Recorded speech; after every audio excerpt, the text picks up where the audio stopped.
1. The Archer 5 came in a big packing box, bound with steel ribbons and marked, "This end up, handle with care." It was delivered at a subsidized government surplus price of $50 to Hendricks Sports and Hobbies Center, a store in Jarviston, Minnesota, that used to deal mostly in skin diving equipment, model plane kits, parts for souping up old cars, and the like. The Archer 5 was a bit obsolete for the elegant U.S. Space Force boys, hence the fantastic drop in price from $2,000 since only last June. It was still a plenty good piece of equipment, however, and the cost change was a real break for the bunch. By 4:30 that bright October afternoon, those members who were attending regular astronautics classes at Jarviston Technical College had gathered at Hendricks' store. Ramos and Typhoon, two wild characters with seldom cut hair and pipe stem pants, who didn't look as if they could be trusted with a delicate unpacking operation, broke the Archer out with a care born of love. They're in Paul Hendricks' big backroom shop, while the more stolid members, and old Paul, silent in his swivel chair, watched like hawks. "So who tries it on first?" Ramos challenged. "Dumb question. You, Eileen, naturally. Most bunches have a small, hard, ponytailed member, dungareed like the rest."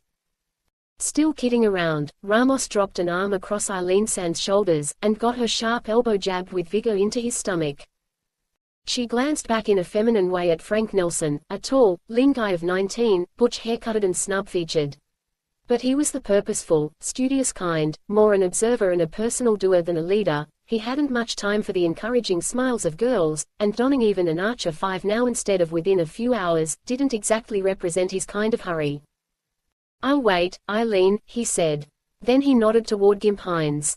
That the others would also pick Gimp was evident at once. There were bravos and clapping, half for a joke. P6. "Think I won't," Gimp growled, tossing his crutches on a workbench littered with scraps of color-coded wire, and hopping forward on the one leg that had grown to normal size. He sort of swaggered, Frank Nelsen noticed. Maybe the whole bunch swaggered with him in a way, because, right now, he represented all of them in their difficult aim.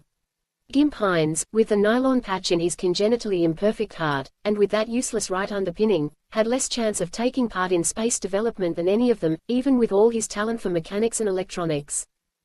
2 and 2 George Baines, a large, mild person who was an expert bricklayer in his spare time, while he struggled to absorb the intricate math that spacemen are supposed to know, he used to protest that he could at least add 2 and 2, bounced forward, saying, "I'll give you a hand, Gimp." Mitch Story, the lean-colored kid with the passion for all plant life, and the specific urge to get somehow out to Mars, was also moving to help Gimp into the Archer. Gimp waved him off angrily, but they valeted for him, anyhow. "Shucks, Gimp," Story soothed. "Anybody needs assistance, the first time." They got his good leg, and what there was of the other, into the boots. They laced carefully, following all they had learned from books. They rolled the wire-braced silicone rubber body section up over his torso, guided his arms into the sleeves, closed the zipper sealers and centered the chest plate. While the others checked with their eyes, they inspected the nipples of the moisture reclaimer and chlorophane air restorer capsules. They lifted the helmet of clear, darkened plastic over his head, and dogged it to the gasket with the automatic turnbuckles. By then, Gimp Hines' own quick fingers, in the gloves, were busy snapping this and adjusting that. There was a sleepy hum of aerating machinery. "It even smells right, in here," Gimp growled muffledly, trying to be nonchalant. There was loud laughter and clapping. Ramos whistled piercingly, with 2 fingers. The huge Kuzak twins, Art and Joe, both had football scholarships at Tech, gave Indian yells. Eileen Sands clasped her hands over her head and went up on her toes like the ballet dancer she had once meant to be. Old Paul, in his chair, chortled, and slapped his arm. Even little David Lester said, "Bravo," after he had gulped. The applause wasn't entirely facetious. Gimp's whole self had borrowed hard lines and an air of competence from the Archer 5. For a second he looked like somebody who could really cross millions of miles. There was a tiny, solar-powered ionic propulsion unit mounted on the page 7 shoulders of the armor, between the water tank and the beam-type radio transmitter and receiver. A miniaturized radar sprouted on the left elbow joint. On the inside of the Archer's chest plate, reachable merely by drawing an arm out of a sleeve, emergency ration containers were racked. In the same place was a small airlock for jettisoning purposes and for taking in more supplies. "What do you know, toilet facilities, yet?" Ramos chirped with spurious naivete, and there were guffaws which soon died out. After all, this was a serious occasion, and who wanted to be a jerk? Now that the prize had been shoved down into the ground, they could probably get their Archer 5s, their all-important vacuum armor. They were one more hurdle nearer to the stars. 2 regular members of the bunch hadn't yet shown up. 10 were present, including Gimp in the Archie. All were different. Each had a name. But Frank Nelsen figured that numbers, names, and individual variations didn't count for much, just then. They were a crowd with an overall personality, often noisy, sometimes quiet like now, always a bit grim to sustain their nerve before all they had to learn in order to reduce their inexperienced greenness, and before the thought of all the expensive equipment they had to somehow acquire, if they were to take part in the rapid adaptation of the solar system to human uses. Most of all, their courage was needed against fear of a region that could be deadly dangerous, but that to them seemed wonderful like nothing else. The shop smelled of paint, solvent and plastic, like most any other. Gimp, sitting in the Archer, beside the oil-burning stove, didn't say any more. He forgot to play tough, and seemed to lose himself in a mind trip out there, probably as far as he would ever get. His face, inside the helmet, now looked pinched. His freckles were very plain in his pale cheeks. Gimp was awed. So was everybody else, including Paul Hendricks, owner of the hobby center, who was approaching 80 and was out of the running, though his watery blue eyes were still showing the shine of boyhood, right now. Way back, Paul Hendricks used to barnstorm county fairs in a wood and fabric biplane, giving thrill rides to sports and their girls at $5 a couple, because he had been born 60 years too soon. Much later in his spotty career, he had started the store. He had also meant to do general repair work in the backroom shop. But in recent years it had degenerated into an impromptu club hall, funk hole, griping, arguing and planning pit, extracurricular page 8 study lab and project site for an indefinite horde of interplanetary enthusiasts who were thought of in Jarviston as either young adults of the most resourceful kind, for whom the country should do much more in order to ensure its future in space, or as just another crowd of delinquents, more bent on suicide and troublemaking than any hot rod group had ever been. Paul Hendricks was either a fine, helpful citizen, among so many who were disinterested and preoccupied, or a corrupting Socrates who deserved to drink hemlock. Frank Nelsen knew all this as well as most. He had been acquainted with Paul ever since, at the age of 7, he had come into the store and had tried to make a down payment on a model building kit for a Y-71 ground-to-orbit freight rocket, clearly marked $49.95 in the display window, with his fortune of a single dime. Frank had never acquired a Y-71 kit, but he had found a friend in Paul Hendricks, and a place to hang around and learn things he wanted to know. Later on, as now, he had worked in the store whenever he had some free time. Frank leaned against a lathe, watching the others, the frosty thrill and soul-searching hidden inside himself. Maybe it was hard to guess what Eileen Sands, standing near, was thinking, but she was the firm kind who would have a definite direction. Perhaps unconsciously, she hummed a tune under her breath, while her feet toyed with graceful steps. No doubt, her mind was also on the big vacuum beyond the earth. But what is there about a dangerous dream? When it is far out of reach, it has a safe, romantic appeal. Bring its fulfillment a little closer, and its harsh aspects begin to show. You get a kick out of that, but you begin to wonder nervously if you have the guts, the stamina, the resistance to loneliness and complete strangeness. Looking at a real Archie, with a friend inside it, even, did this to Frank Nelsen. But he could see similar reactions in some of the others. Mitch Story sat, bent forward, on a box, staring at his big, sepia hands, in which he tossed back and forth a tiny, clear capsule containing a fuzzy fragment of vegetation from Mars. He had bought this sealed curio from Paul a year ago for $50, souvenirs that came from so far were expensive. And now, in view of what was happening to hopeful colonists of that once inhabited and still most Earth-like other planet, ownership of such a capsule on Earth seemed about to be banned, not only by departments of agriculture, but by bodies directly concerned with public safety. Did the color photographs of Mars, among all the others that the bunch had thumbtacked to the shop walls, still appeal page 9 as strongly to Mitch?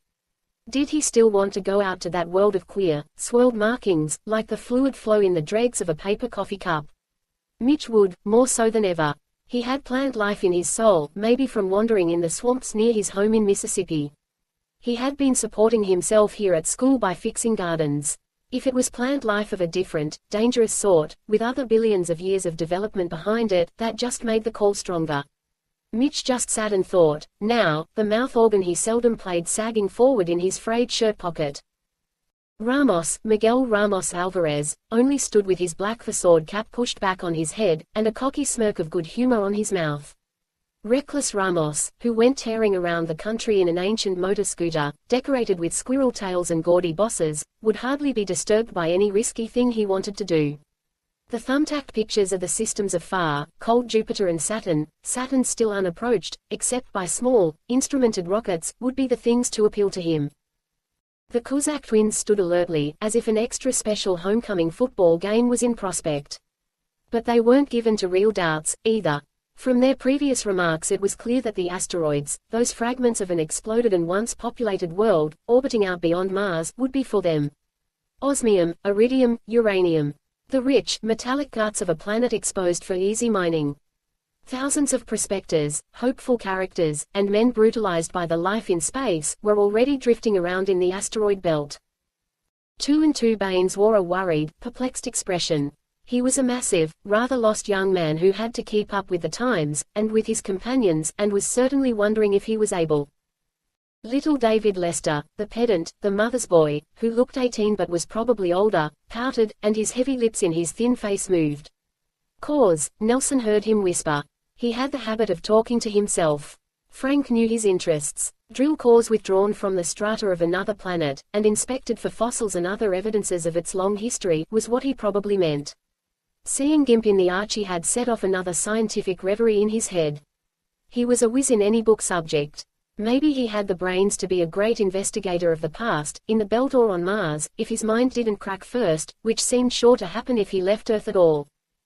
But it was Glenn Typholin's reactions that were the strangest.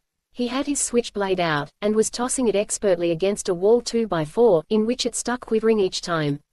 This page 10 seemed his one skill, his pride, his proof of manhood. And he wanted to get into space like nobody else around, except maybe Gimp Hines. It wasn't hard to sense how his head worked, the whole bunch knew. Typholin's face seemed to writhe, now, with self-doubt and truculence. His eyes were on the photos of the heroes, beginning way back, Goddard, Von Braun, Clifford, who had first landed on the far side of the moon, Lacrosse, who had reached Mercury, closest to the Sun, Vasilev, who had just come back from the frozen moons of Jupiter, scoring a triumph for the Tovies. Somebody had started calling them that, a few years ago, up in high Eurasia, the other side of an ideological rift that still threatened the ever more crowded and competitive Earth, though mutual fear had so far kept the flare-ups within limits. Bannon, whose expedition was even now exploring the gloomy cellar of Venus' surface, smothered in steam, carbon dioxide and poisonous formaldehyde. To Typholin, as to the others, even such places were glamorous. But he wanted to be a big shot, too. It was like a compulsion.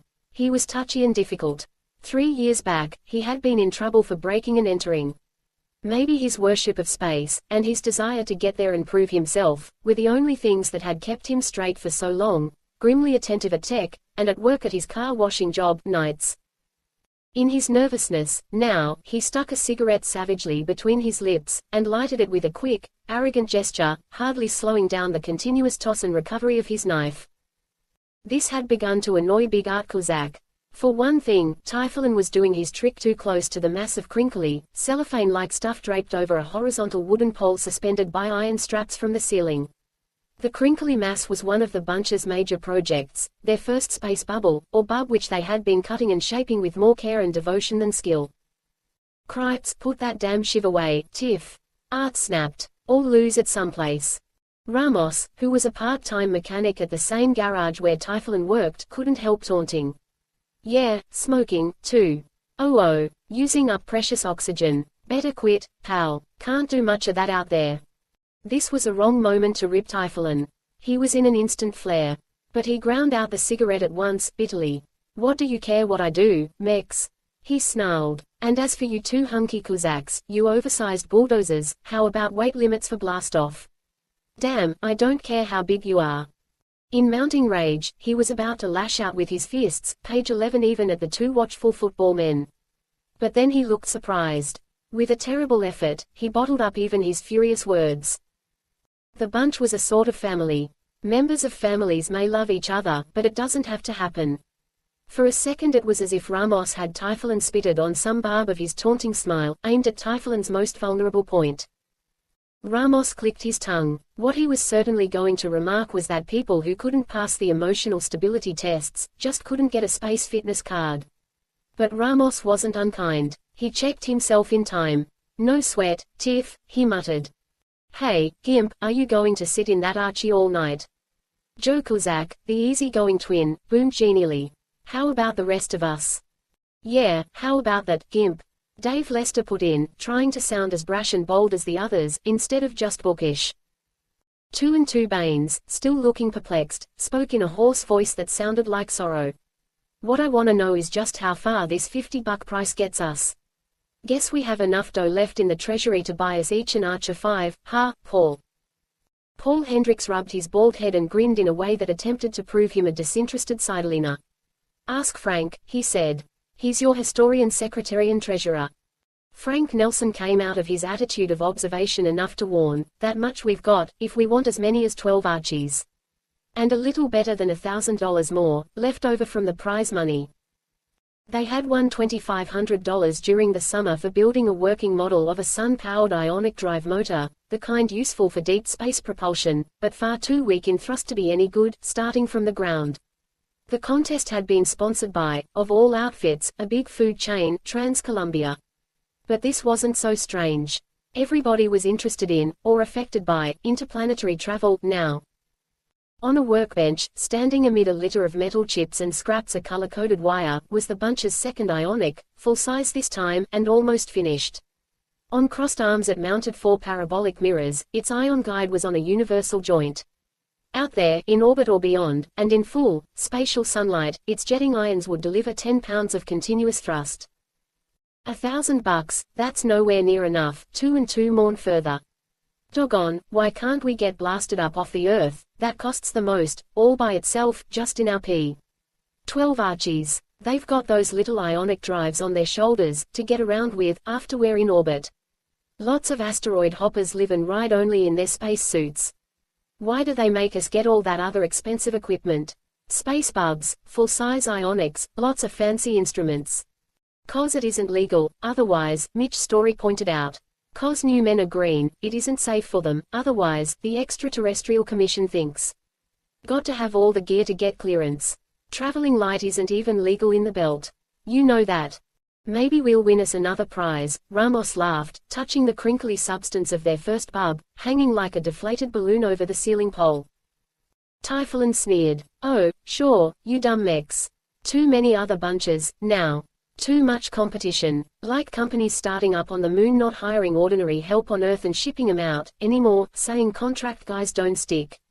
Nuts, it's because enough slobs save them the expense by showing up on their own. Or like most all of us trying to get into the Space Force. The real elite, sure. Only 25,000 in the Force, when there are over 200 million people in the country to draw from. Just one guy from Jarviston, half diamond, ever made it. Choosy. We can get old waiting for them to review our submitted personal data, only to have a chance to take their lousy tests. Joe Kozak grinned. So down with them, down with the worthy old USSF. We're on our own, to Serenitatis Base on the Moon, to the Belt, Palasttown, and farther. Ramos still hovered near Eileen Sands. What do you say, sweetie? He asked. You haven't hardly made a comment. Eileen remained tough and withdrawn. I'm just listening while you smart male characters figure out everything, she snapped. Why don't you become a listener, too, for a change, and go help Gimp out of that Archer? Ramos bowed elegantly, and obeyed the latter half of her suggestion. I have a premonition, a hunch, little Lester offered, trying to sound firm. Our request for a grant from the Extraterrestrial Development Board will succeed. Because we will be as valuable as anybody out there. Then we will have money enough to buy the materials to make most of our equipment. Joe Kozak, the gentler twin, answered him. You're right about one thing, Lay. We'll wind up building most of our own stuff, with our own mitts. Some noisy conversation about who should try the Archer next, was interrupted when the antique customer's bell over page 13 the street door of the store, jangled. There was a scrape of shoe soles, as the 2 previously absent members of the bunch, Jig Hollins and Charlie Reynolds, arriving together by chance, came into the shop. Jig Hilton Hollins was a mechanic out at the airport. He was lean, cocky, 24, with a stiff bristle of blonde hair. Like Charlie Reynolds, he added up what had just been happening, here, at a glance. Both were older than the others. They had regular jobs. Their educations were completed, except for evening supplementary courses. Well, the men have arrived, Jig announced. Maybe Charlie Reynolds' faint frown took exception to this remark. He was the only one in a suit, grey and tasteful, with a subdued flash to match the kind of car he drove. Few held this against him, nor the fact that he usually spent himself broke, nor the further fact that J. John Reynolds, tight-fisted president of the Jarviston First National Bank, was his grandfather. Charlie was an engineer at the new nuclear powerhouse, just out of town. Charlie was what is generally known as a good guy. He was brash and sure, maybe too sure. He had a slight swagger, balanced by a certain benignancy. He was automatically the leader of the bunch, held most likely to succeed in their aims. "Hi, gang," he breezed. "Otto is bringing beer, Pepsi and sandwiches from his joint across the street. Special day, so it's on me. Time to relax, maybe unsnarl. Any new problems?" "Still plenty of old ones," Frank Nelsen commented laconically. "Has anybody suddenly decided to back out?" Charlie chuckled. "It's tiresome for me always to be asking that." He looked around, meeting carefully easy grins and grim expressions. "Nope, I guess we're all shaggy folk, bent on high and wild living, so far. So you know the only answer we can have. Charlie, Art Kuzak, the tough, business-like twin, Gruft. We can get the archers, now. I think Frank has our various sizes noted down. Let everybody sign up that wants an Archie. Better hurry, though, there'll be a run on 'em now that they're being almost given away. List all the other stuff we need, with approximate purchase price, or cost of construction materials, attached. Sure, we'll be way short of funds. But we can start with the items we can make, ourselves, now. The point is not to lose time. New restrictions may turn up, and give us trouble, if we do. We'll have to ride our luck for a break. Hell, you know the lists are ready, Art," Frank Nelsen pointed out. "A bulb for everybody, or the stuff to make it. 14 full-scale ionic drives, air restorers and moisture reclaimers, likewise. Some of the navigation instruments we'll almost have to buy. Dehydrated food, flasks of oxygen and water, and blast-off drums to contain our gear, are all relatively simple. Worst, of course, is the blast-off price, from one of the spaceports. Who could be rich enough to have a ground-to-orbit nuclear rocket of his own? $1,500, a subsidized rate at that, just to lift a man and 1,000 pounds of equipment into orbit. $5,000, minimum per person, is what we're going to need, altogether." Gimp Hines, who always acted as if he expected to get off the Earth, too, had yielded his position inside the Archer to Typhoon, and had hobbled close. "The cost scares a guy who has to go to school, too, so he can pass the tests," he said. "Well, don't worry, Frank. $1,000 buys a lot of Stellan for bubs. And we can scratch up a few bucks of our own. I can find 100, myself, saved from my TV repair work, and my novelties business. Charlie, here, ought to be able to contribute 1,000. Same for you, Hollins. That'll buy parts and materials for some ionic motors, too." "Oh, certainly, Gimp," Hollins growled. But Charlie Reynolds grinned. "I can kick in that much, if I hold down a while," he said. "Maybe more, later. What we've got to have, however, is a loan. We can't expect a grant from the board. Sure, they want more people helping to develop resources in space, but they're swamped with requests. Let's not sweat, though. With a little time, I'll swing something. Hey, everybody. Proposition. I move that whoever wants an Archer put his name down for Frank. I further move that we have him order us a supply of Stellan, and basic materials for at least 3 more ionic motors. I also suggest that everybody donate as much cash as he can, no matter how little, and as much time as possible for making equipment.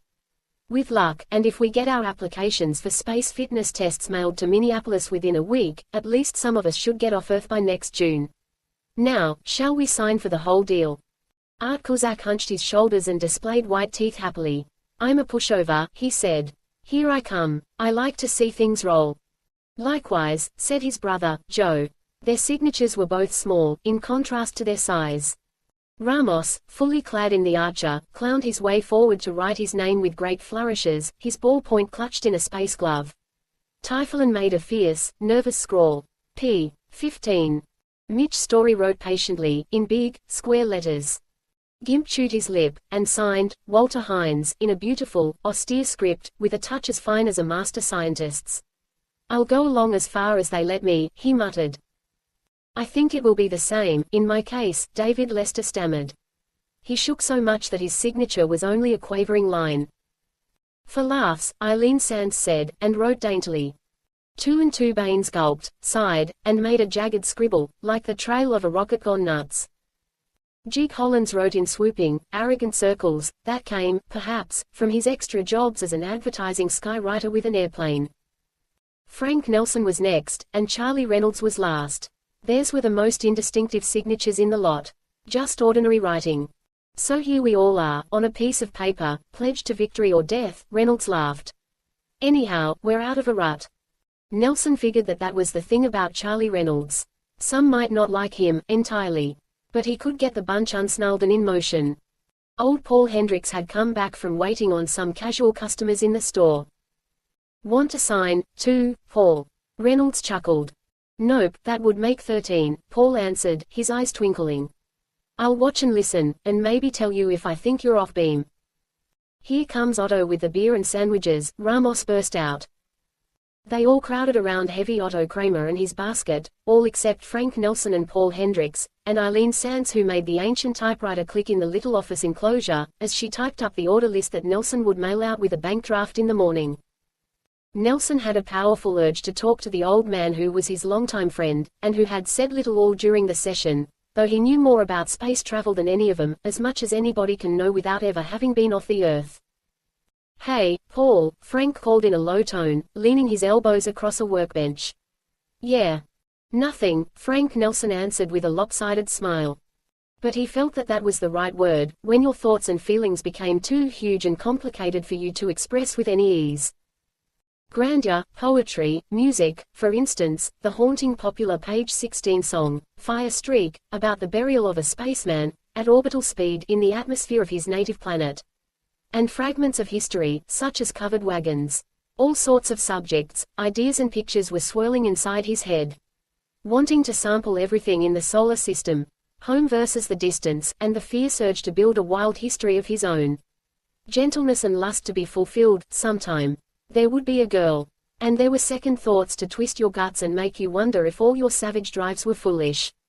But there was a duty to be equal to your era, helping to give dangerously crowded humanity on Earth more room, dispersal, a chance for race survival, if some unimaginable violence were turned loose.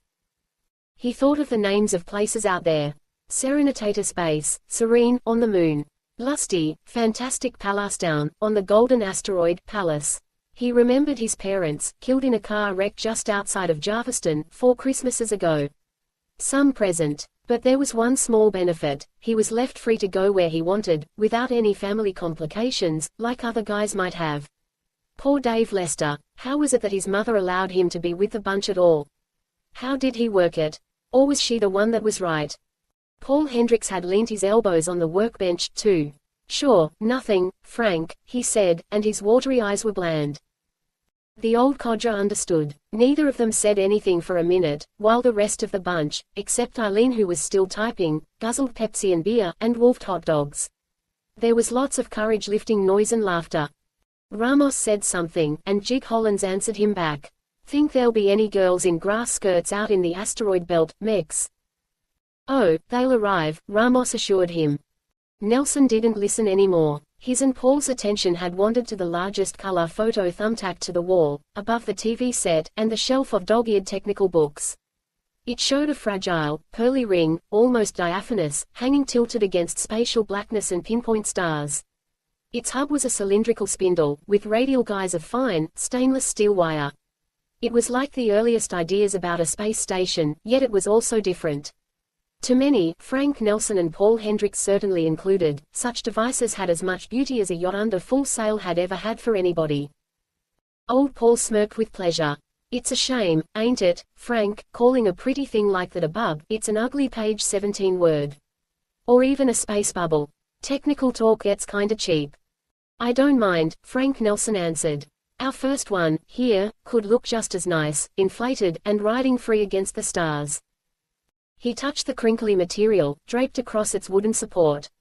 It will, the old man promised.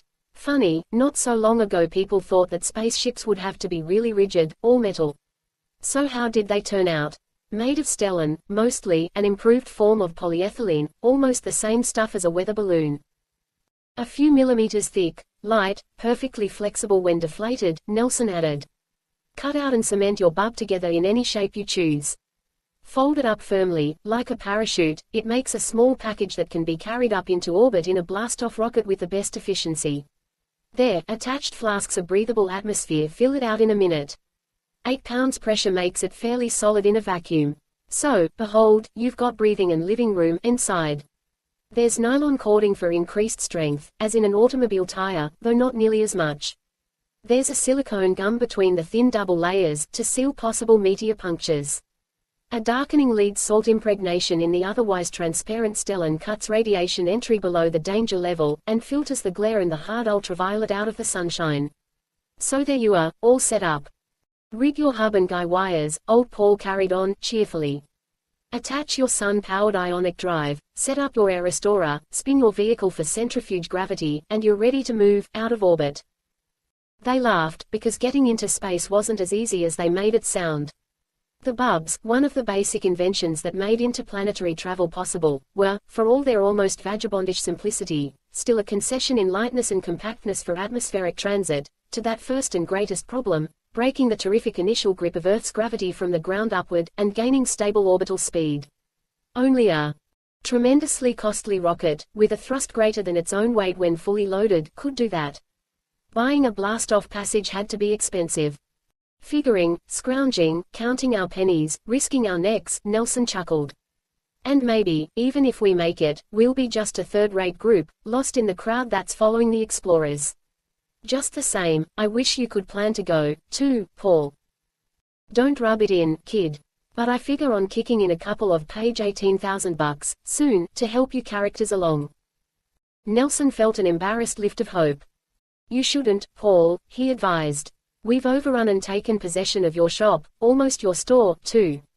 You've waived any profit, whenever we've bought anything. That's enough favors. My dough, my pleasure. Let's each get one of Reynolds' beers and hot dogs, if any are left. Later, when all the others had gone, except Gimp Hines, they uncovered the Archer, which everyone else had tried. Paul got into it, first. Then Nelsen took his turn, sitting as if within an enclosed vault, hearing the gurgle of bubbles passing through the green, almost living fluid of the air restorer capsule. Chlorophane, like the chlorophyll of green plants, could break up exhaled carbon dioxide, freeing the oxygen for rebreathing. But it was synthetic, far more efficient, and it could use much stronger sunlight as an energy source. Like chlorophyll, too, it produced edible starches and sugars that could be imbibed, mixed with water, through a tube inside the Archer's helmet. Even with the Archer enclosing him, Nelsen's mind didn't quite reach. He had learned a lot about space, but it remained curiously inconceivable to him. He felt the frost-fringed thrill. Now we know, a little, he chortled, after he stood again, just in his usual garb. It was almost 8 o'clock. Gimp Hines hadn't gone to supper, or to celebrate decision on one of the last evenings of any kind of freedom from work. He couldn't wait for that. Under fluorescent lights, he was threading wire through miniature grommets, hurrying to complete the full-size ionic drive. He said, "Hi, Frank," and let his eyes drop, again, into absorption in his labors. Mad little guy. Tragic, sort of. A cripple. I'll shove off, Paul, Nelsen was saying in a moment. Out under the significant stars of the crisp October night, Nelsen was approached at once by a shadow. I was waiting for you, Frank. I got a problem. The voice was hoarse sorrow, almost lugubrious comedy.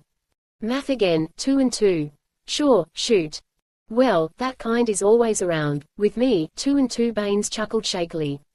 This is something else, personal. We're liable, honest to gosh, to go, aren't we? Some of us, maybe, Nelsen replied warily. $60,000 for the whole bunch looks like a royal heap of cabbage to me. Split among a dozen guys, it looks smaller, 2 and 2 page 19 persisted. And you can earn royal dough on the moon, just for example. Plenty to pay back a loan. Still, you don't pick loans off trees, Nelsen gruffed. Not for a shoestring crowd like us. We look too unsubstantial. Okay, Frank, have that part your way. I believe there still is a good chance we will go. I want to go, but I get to thinking. Out there is like being buried in millions of miles of nothing that you can breathe. Can a guy stand it? You hear stories about going loopy from claustrophobia and stuff. And I got to think about my mother and dad. Aha, other people could be having minor second thoughts, including me, Frank Nelsen growled. You don't get what I mean, Frank. Sure, I'm scared some, but I'm gonna try to go. Well, here's my point. I'm strong, willing, not too clumsy. But I'm no good at figuring what to do. So, out there, in order to have a reasonable chance, I'll have to be following somebody smart. I thought I'd fix it now, beforehand. You're the best, Frank. Nelsen felt the scared earnestness of the appeal, and the achy shock of the compliment. But in his own uncertainty, he didn't want to be carrying any dead weight, in the form of a dependent individual. Thanks, 2 and 2, he said. But I can't see myself as any leader, either. Talk about it to me tomorrow, if you still feel like it. Right now I want to sweat out a few things for myself, alone. Of course, Frankie. And 2 and 2 was gone. Frank Nelsen looked upward, over the lighted street. There was no moon, site of many enterprises, these days, in the sky, now. Old Jupiter rode in the south. A weather-spotting satellite crept across zenith, winking red and green. A skip glider, an orbit-to-ground freight vehicle, possibly loaded with rich metals from the belt, probably about to land at the New Mexico spaceport far to the west, moved near it. Frank felt a deliciously lonesome chill as he walked through the business section of Jarviston. From somewhere, dance music lilted. In front of Lehman's drugstore he looked skyward again, to see a dazzling white cluster, like many meteors, falling. The gorgeous display lasted more than a second. Good heavens, Franklin Nelsen, what was that? He looked down at the slight, aging woman, and stiffened slightly. Miss Rosalie Parks had been his Latin teacher in high school. Plenty of times she used to scold him for not having his translations of Caesar worked out. A lot she understood about a fella who had to spend plenty of time working to support himself, while attending school. Good evening, Miss Parks, he greeted rather stiffly. I page 20 think it was that manned weather satellite dumping garbage. It hits the atmosphere at orbital velocity, and is incinerated. She seemed to be immensely pleased and amused. Garbage becoming beauty. That is rather wonderful, Franklin. I'll remember. Thank you and good night. She marched off with the small purchase she had made, in the direction opposite his own. He got almost to the house where he had his room, when there was another encounter. But it was nothing new to run into Nancy Codis, the spindly 15-year-old next door. He had a sudden, unbelievably expansive impulse. Hi, Nance, he said. I didn't get much supper. Let's go down to Lehman's for a hamburger and maybe a soda. Why, good, Frankie. They didn't talk very much, walking down, waiting for their orders, or eating their hamburgers. But she wasn't as spindly as he used to think. And her dark hair, even features and slim hands were nicer than he recalled. I hear you fellas got your space armor sample, Frank. Yep, we did. We're ordering more. Her expression became speculative. Her brown eyes lighted. I've been wondering if I should look outward, too. Whether it makes sense, for a girl. Could be, I've heard. Their conversation went something like that, throughout, with long silences. Finally she smiled at him, very brightly. The junior fall dance is in 2 weeks, she said. But I guess you'll be too busy to be interested. Guess just isn't the word, Nance. I regret that, truly. He looked and sounded as though he meant it. In some crazy way, it seemed that he did mean it. He walked her home. Then he went to the next house, and up to his rented room. He showered, and for once climbed very early into bed, feeling that he must have nightmares. About strange sounds in the thin winds, over the mysterious thickets of Mars. Or about some blackened, dried-out body of a sentient being, 60 million years dead, floating free in the asteroid belt. A few had been found. Some were in museums. Instead, he slept the dreamless sleep of the just, if there was any particular reason for him to consider himself just. p. 21. 2. Gimp Hines put the finishing touches on the first full-scale ionic during that next week. The others of the bunch, each working when he could, completed cementing the segments of the first bub together.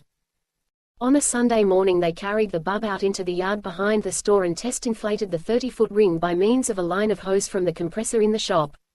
Soap suds dabbed along the seams revealed a few leaks by its bubbling. These were fixed up. By late afternoon the bunch had folded up the bub again, and were simulating its practice launching from a ground-to-orbit rocket, as well as can be done on the ground with a device intended only for use in a state of weightlessness, when the operators are supposed to be weightless, too. The impossibility of establishing such conditions produced some ludicrous results. The two Cossacks diving with a vigor, as if from a rocket airlock, hitting the dirt with a thud, scrambling up, opening and spreading the great bundle, attaching the air hose. Little Lester hopping in to help fit wire rigging, most of it still imaginary. A friendly dog coming over to sniff, with a look of mild wonder in his eyes. "Laugh, you leatherheads!" Art Cossack roared at the others. He grinned, wiping his muddy face. "We've got to learn, don't we? Only, it's like make-believe. Hell, I haven't played make-believe since I was 4. But if we keep doing it here, all the kids and townspeople will be peeking over the fence to see how nuts we've gone." This was soon literally true. In some embarrassment, the bunch rolled up their bub and lugged it into the shop. "I can borrow a construction compressor unit on a truck," 2 and 2 offered. "And there's a farm I know."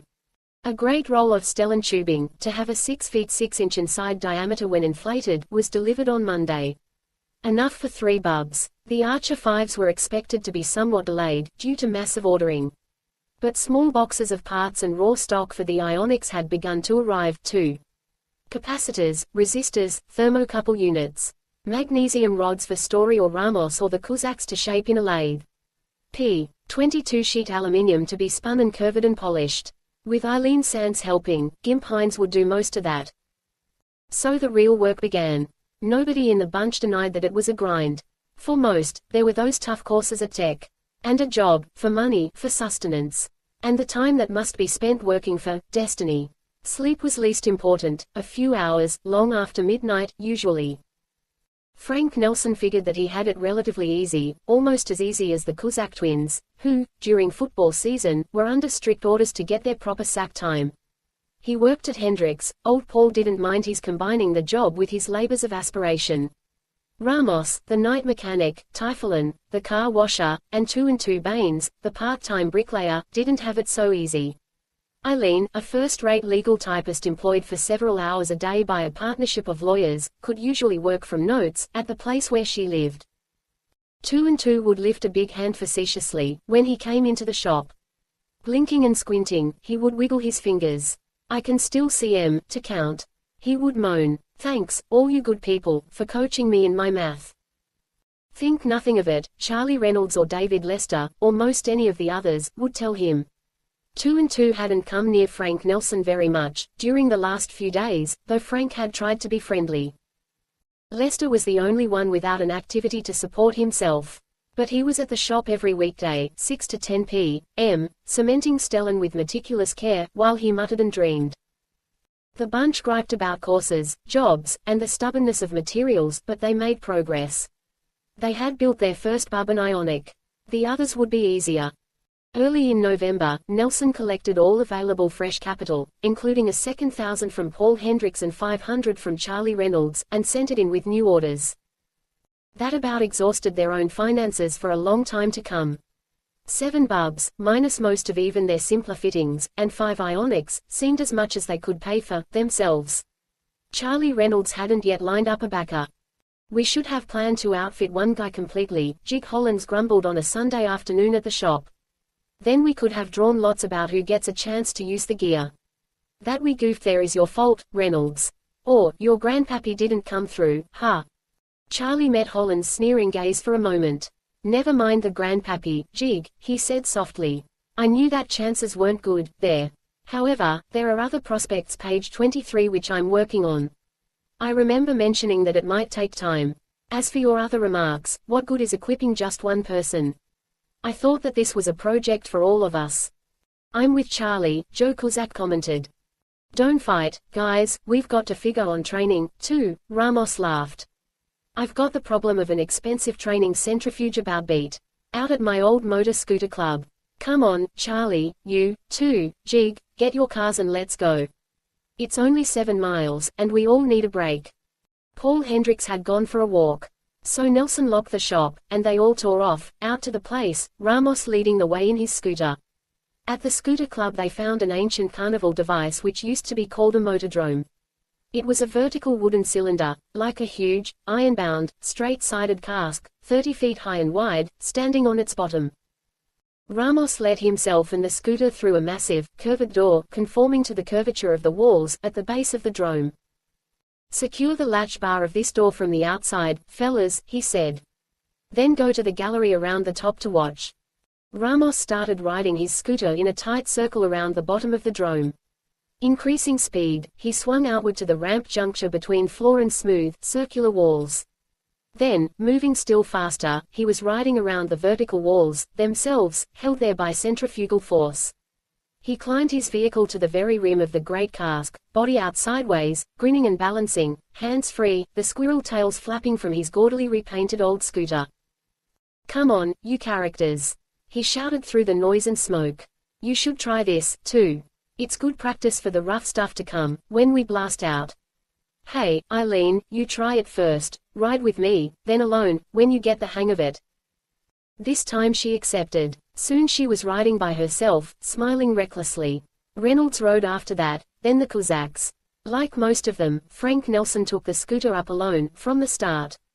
He was a bit scared at first, but if you couldn't do a relatively simple stunt like this, how could you get along in space? He became surer, then gleeful, even when the centrifugal force made his head giddy, pushed his buttocks hard against the scooter's seat, and his insides down against his pelvis. Story, Hollins and Typhoon all accomplished it. Even Gimp rode behind Ramos in some very wild gyrations, though he didn't attempt to guide the scooter, himself.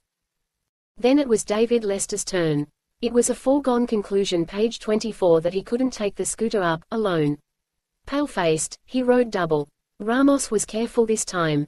But on the downward curve before coming to rest, the change of direction made Lester grab Ramos' arm at a critical instant. The scooter wavered, and they landed hard, even at reduced speed. Agile Ramos skipped clear, landing on his feet. Lester flopped heavily, and skidded across the bottom of the drome. When the guys got to him, he was covered with friction burns, and with blood from a scalp gash. Ramos, Story and Frank worked on him to get him cleaned up and patched up. Part of the time he was sobbing bitterly, more from failure, it seemed, than from his physical hurt. By luck there didn't seem to be any bones broken. "Darn," he choked in some infinite protest, beating the ground with his fists. "Damn, that's the end of it for me. So soon, Pop." "I'll drive you to Doc Miller's, Lay," Charlie Reynolds said briskly. "Then home. You other people better stay here." Charlie had a baffled, subdued look, when he returned an hour later. "I thought his mother would chew my ear." "Sure," he said. "She didn't. She was just polite. That was worse. She's small, not much color. Of course she was scared, and mad clean through. Know her?" "I guess we've all seen her around," Nelsen answered. "Widow. Lay was in one of my classes during my first high school year. He was a senior, then. They haven't been in Jarviston more than a few years. I never heard where they came from." Wearily, back at the shop, the bunch told Paul what had happened. For once his pale eyes flashed. "You bright boys," he said. "Especially you, Ramos. Well, I'm most to blame. I let him hang around, because he was so doggone interested. And driven, somehow. Lucky nothing too bad happened. Last August, when you romantics got serious about space, I made him prove he was over 21. They sweated it out, expecting ear-burning phone calls, maybe legal suits. Nothing happened. Nelsen felt relieved that Lester was gone. One dangerous link in a chain was removed. Contempt boosted his own arrogant pride of accomplishment. Then pity came, and anger for the sneers of Jig Hollins. Then regret for a fallen associate. The dozen archers were delivered, there would be a spare, now. The bunch continued building equipment, they worked out in the motordrome, they drilled at donning their armor and at inflating and rigging a bub. Gimp exercised with fierce, perspiring doggedness on a horizontal bar he had rigged page 25 in the back of the shop. He meant to compensate for his bad leg by improving his shoulder muscles. Most of the guys still figured that Charlie Reynolds would solve their money problem. But in late November he had a bad moment. Out in front of Hendricks, he looked at his trim automobile. "It's a cinch I can't use it out there," he chuckled ruefully and unprompted. Then he brightened. "Nope, selling it wouldn't bring 1/10 enough, anyhow. I'll get what we need, just got to keep trying. I don't know why, but some so-called experts are saying that off-the-earth enterprises have been overextended. That makes finding a backer a bit tougher than I thought." "You ought to just take off on your own," Reynolds, Jig Hollins suggested airily. "I'll bet it's in your mind. The car would pay for that." Or since you're a full-fledged nuclear engineer, some company on the moon might give you a 3-year contract and send you out free in a comfortable vehicle. Or wouldn't you like to be tied that long? I wouldn't. Maybe I could afford to be an independent, too. Tough on these shoestring boys, here, but is it our fault? Hollins was trying to taunt Reynolds. You're tiresome, Jig, Reynolds said without heat. Somebody's going to poke you sometime. Next morning, before going to classes at Tech, Frank Nelsen, with the possibility of bitter disappointment looming in his own mind, spotted Glenn Typhoon, the switchblade tosser, standing on the corner, not quite opposite the First National Bank. Typhoon's mouth was tight and his eyes were narrowed. Nelsen felt a tingle in his nerves, very cold. Hi, what cooks, Tiff? He said mildly. To you it's which? Typhoon snapped. Nelsen led him on. Sometimes I think of all the dough in that bank, he said. Yeah, Typhoon snarled softly. That old coot, Charlie Reynolds' grandpa, sitting by his vault door. Too obvious, though, here. Maybe in another bank, in another town. We could get the cash we need. Hell, though, be cavalier, it's just a thought. You damned fool, Nelsen hissed slowly. It was harder than ever to like Typhoon for anything at all. But he did have that terrible, star-reaching desperation. Nelsen had quite a bit of it, himself. He knew, now. Get up to Tech, Tiff, he said like an order. If you have a chance, tell my math professor I might be a little late. That was how Frank Nelsen happened to face J. John Reynolds, who, in a question of progress, would still approve of galley slaves. Nelsen had heard jokes like that laughed page 26 about, around Jarviston. J. John, by reputation, was all hard business. Nelsen got past his secretary. Young man, I hope you have something very special to say. There was a cold, amused challenge in the old man's tone, and an implication of a moment of casual audience granted generously amid mountains of more important affairs. Nelsen didn't waver. The impulse to do what he was doing had come too suddenly for nervousness to build up. He hadn't planned what to say, but his arguments were part of himself. Mr. Reynolds, I'm Frank Nelsen, born here in Jarviston. Perhaps you know me on sight. I believe you are acquainted with Paul Hendricks, and you must have heard about our group, which is aiming at space, as people like ourselves are apt to be doing, these days. We've made fair progress, which proves we're at least earnest, if not dedicated. But unless we wait and save for years, we've come about as far as we can, without a loan. Judging from the success of previous earnest groups, and the development of resources and industries beyond the Earth, we are sure that we could soon pay you back, with considerable interest. J. John Reynolds seemed to doze, hardly listening. But at the end his eyes opened, and sparks of anger, or acid humor, seemed to dance in them. I know very well what sort of poetic tomfoolery you are talking about, Nelsen, he said. I wondered how long it would be before one of you, other than my grandson with his undiluted brass, and knowing me far too well in one sense, anyway, would have the gall to come here and talk to me like this. You'd probably be considered a minor, too, in some states. Dealing with you, I could even get into trouble. Nelsen's mouth tightened. I came to make a proposition and get an answer, he responded. Thank you for your no. It helps clear the view. Hold on, Nelsen, J. John growled. I don't remember saying no. I said gall, intending it to mean guts. That's what young spacemen need, isn't it? They've almost got to be young, so legal viewpoints about the age at which competence is reached are changing. Oh, there is plenty of brass among your generation. But it fails in peculiar places. I was waiting for one place where it didn't fail.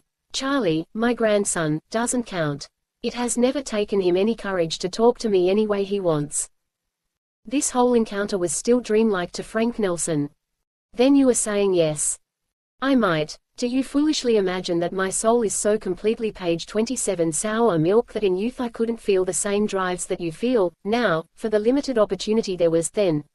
But under some damnable pressure toward conformity, I took a desk job in a bank. I am now 81 years old. How much does your bunch need, at minimum, mind you, for the opportunity to ride in space armor till the rank smell of their bodies almost chokes them, for developing weird allergies or going murdering mad, but, in the main, doing their best, anyway, pathfinding and building, if they've got the guts? Come on, Nelsen, you must know. 50,000, Frank answered quickly. There are still 11 in our group. Yes, more may quit along the way. Here is my proposition. I would make funds available for your expenses up to that amount, from my personal holdings, separate from this bank.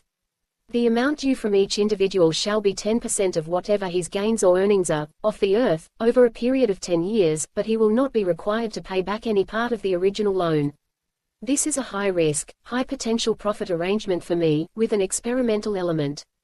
I will ask for no written contract, only a verbal promise. I have found that people are fairly honest, and I know that, far in space, circumstances become too complicated to make legal collections very practical, anyway, even if I ever felt inclined to try them. Now, if, after I see your friends, whom you will send to me for an interview and to give me their individual word, also, I decide to make my proposition effective, will you, yourself, promise to abide by these terms? Nelsen was wary for a second. Yes, I promise, he said. Good. I am glad you paused to think, Nelsen. I am not fabulously rich. But having more or less money hardly matters to me at this late date, so I am not likely to try to trap you. Yet there is still a game to play, and an outcome to watch, the future. Now get out of here before you become ridiculous by saying more than a casual thanks. All right, thanks. Thank you, sir.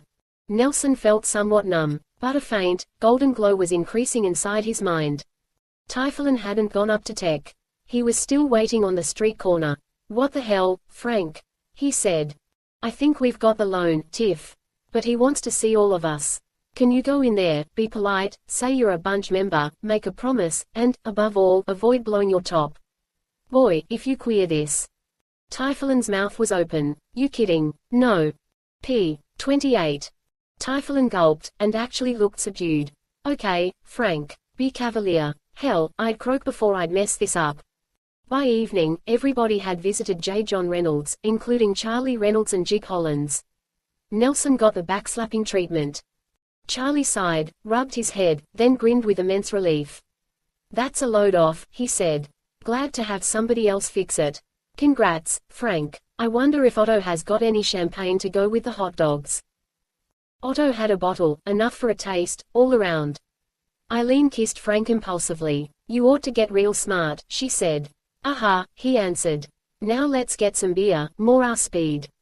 But none of them overdid the beer either. Just after New Year's they had 8 bubs completed, tested, folded carefully according to government manuals, and stowed in an attic they had rented over Otto's place. They had 7 ionics finished and stored. More parts and materials were arriving. The air restorers were going to be the toughest and most expensive to make. They were the really vital things to a spaceman. Every detail had to be carefully fitted and assembled. The chlorophane contained costly catalytic agents. A winter of hard work was ahead, but they figured on a stretch of clear sailing, now. They didn't expect anyone to shake their morale, least of all a nice, soft-spoken guy in USSF Grays. Half Diamond was the one man from Jarviston who had gotten into the Space Force. He used to hang around Hendrix. He dropped in on a Sunday evening, when the whole bunch was in the shop.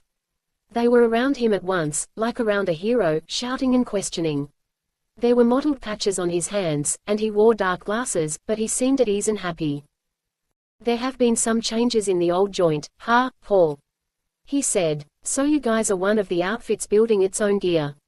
Looks pretty good. Of course you can get some bulky supplies cheaper on the moon, because everything from Earth has to be boosted into space against a gravity 6 times as great as the lunar, which raises the price like hell. Water and oxygen, for instance. Peculiar, on the dry, almost airless moon.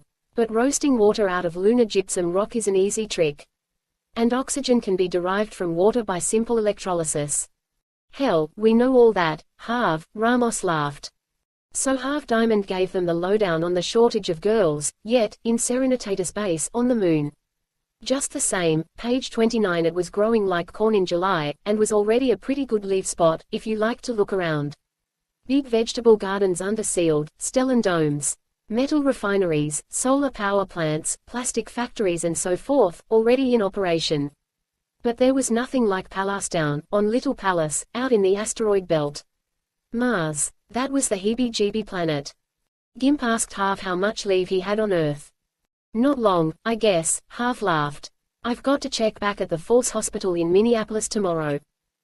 But right away it was evident that his thoughts had been put on the wrong track. His easy smile faded. He gasped and looked kinda surprised. He hung onto Paul's old swivel chair, in which he was sitting, as if he was suddenly terribly afraid of falling. His eyes closed tight, and there was a funny gurgle in his throat. The bunch surrounded him, wanting to help, but he half recovered. Even a good Space Force bub, manufactured under rigid government specifications, can tear, he said in a thick tone. If some jerk, horsing around with another craft, bumps you even lightly. Compartmentation helps, but you can still be unlucky.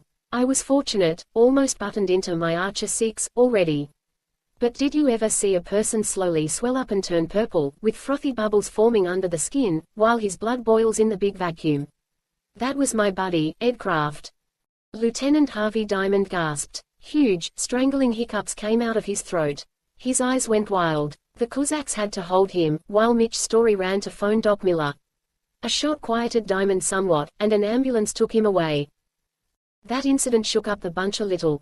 A worse one came on a Tuesday evening, when not everybody was at the shop. The TV was on, showing the interior of the Far Side, one of those big, comparatively luxurious tour bubs that take rubbernecks that can afford it on a swing around the moon. The Far Side was just coming into orbit, where tending skip gliders would take off the passengers for grounding at the New Mexico spaceport. Aboard the big bub you could see people moving about, or sitting with drinks on curved benches. A girl was playing soft music on a tiny, lightweight piano. There wasn't any sign of trouble except that the TV channel went dead for a second, until a standby commercial with singing cartoon figures cut in. But Frank Nelsen somehow put his hands to his head, as if to protect it. p. 30. Mitch Story, with a big piece of Stellan in his brown mitts, stood up very straight.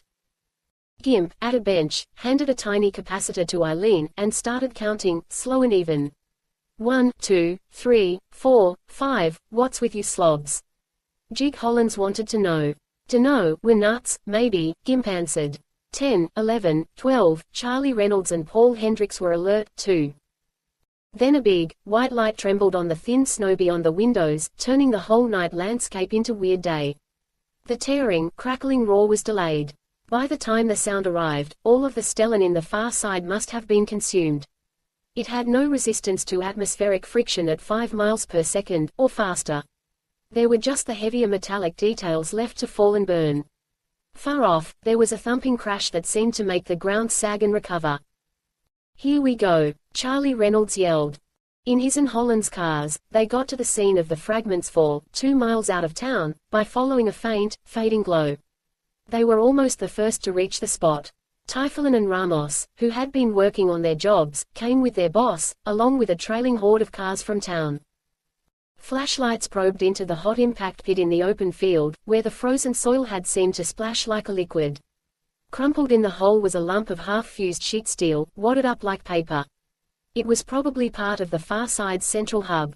Magnesium and aluminium, of which the major portions had certainly been made, were gone. They could never have endured the rush through the atmosphere. Ramos got down into the pit. After a minute, he gave a queer cry, and climbed out again. His mitten smoked as he opened it, to show something. It must have been behind a heavy object, he said very seriously, not like his usual self at all. That broke the molecular impact with the air, like a ceramic nose cone. Kept it from burning up completely. The thing was a lady's silver compact, from which a large piece had been fused away.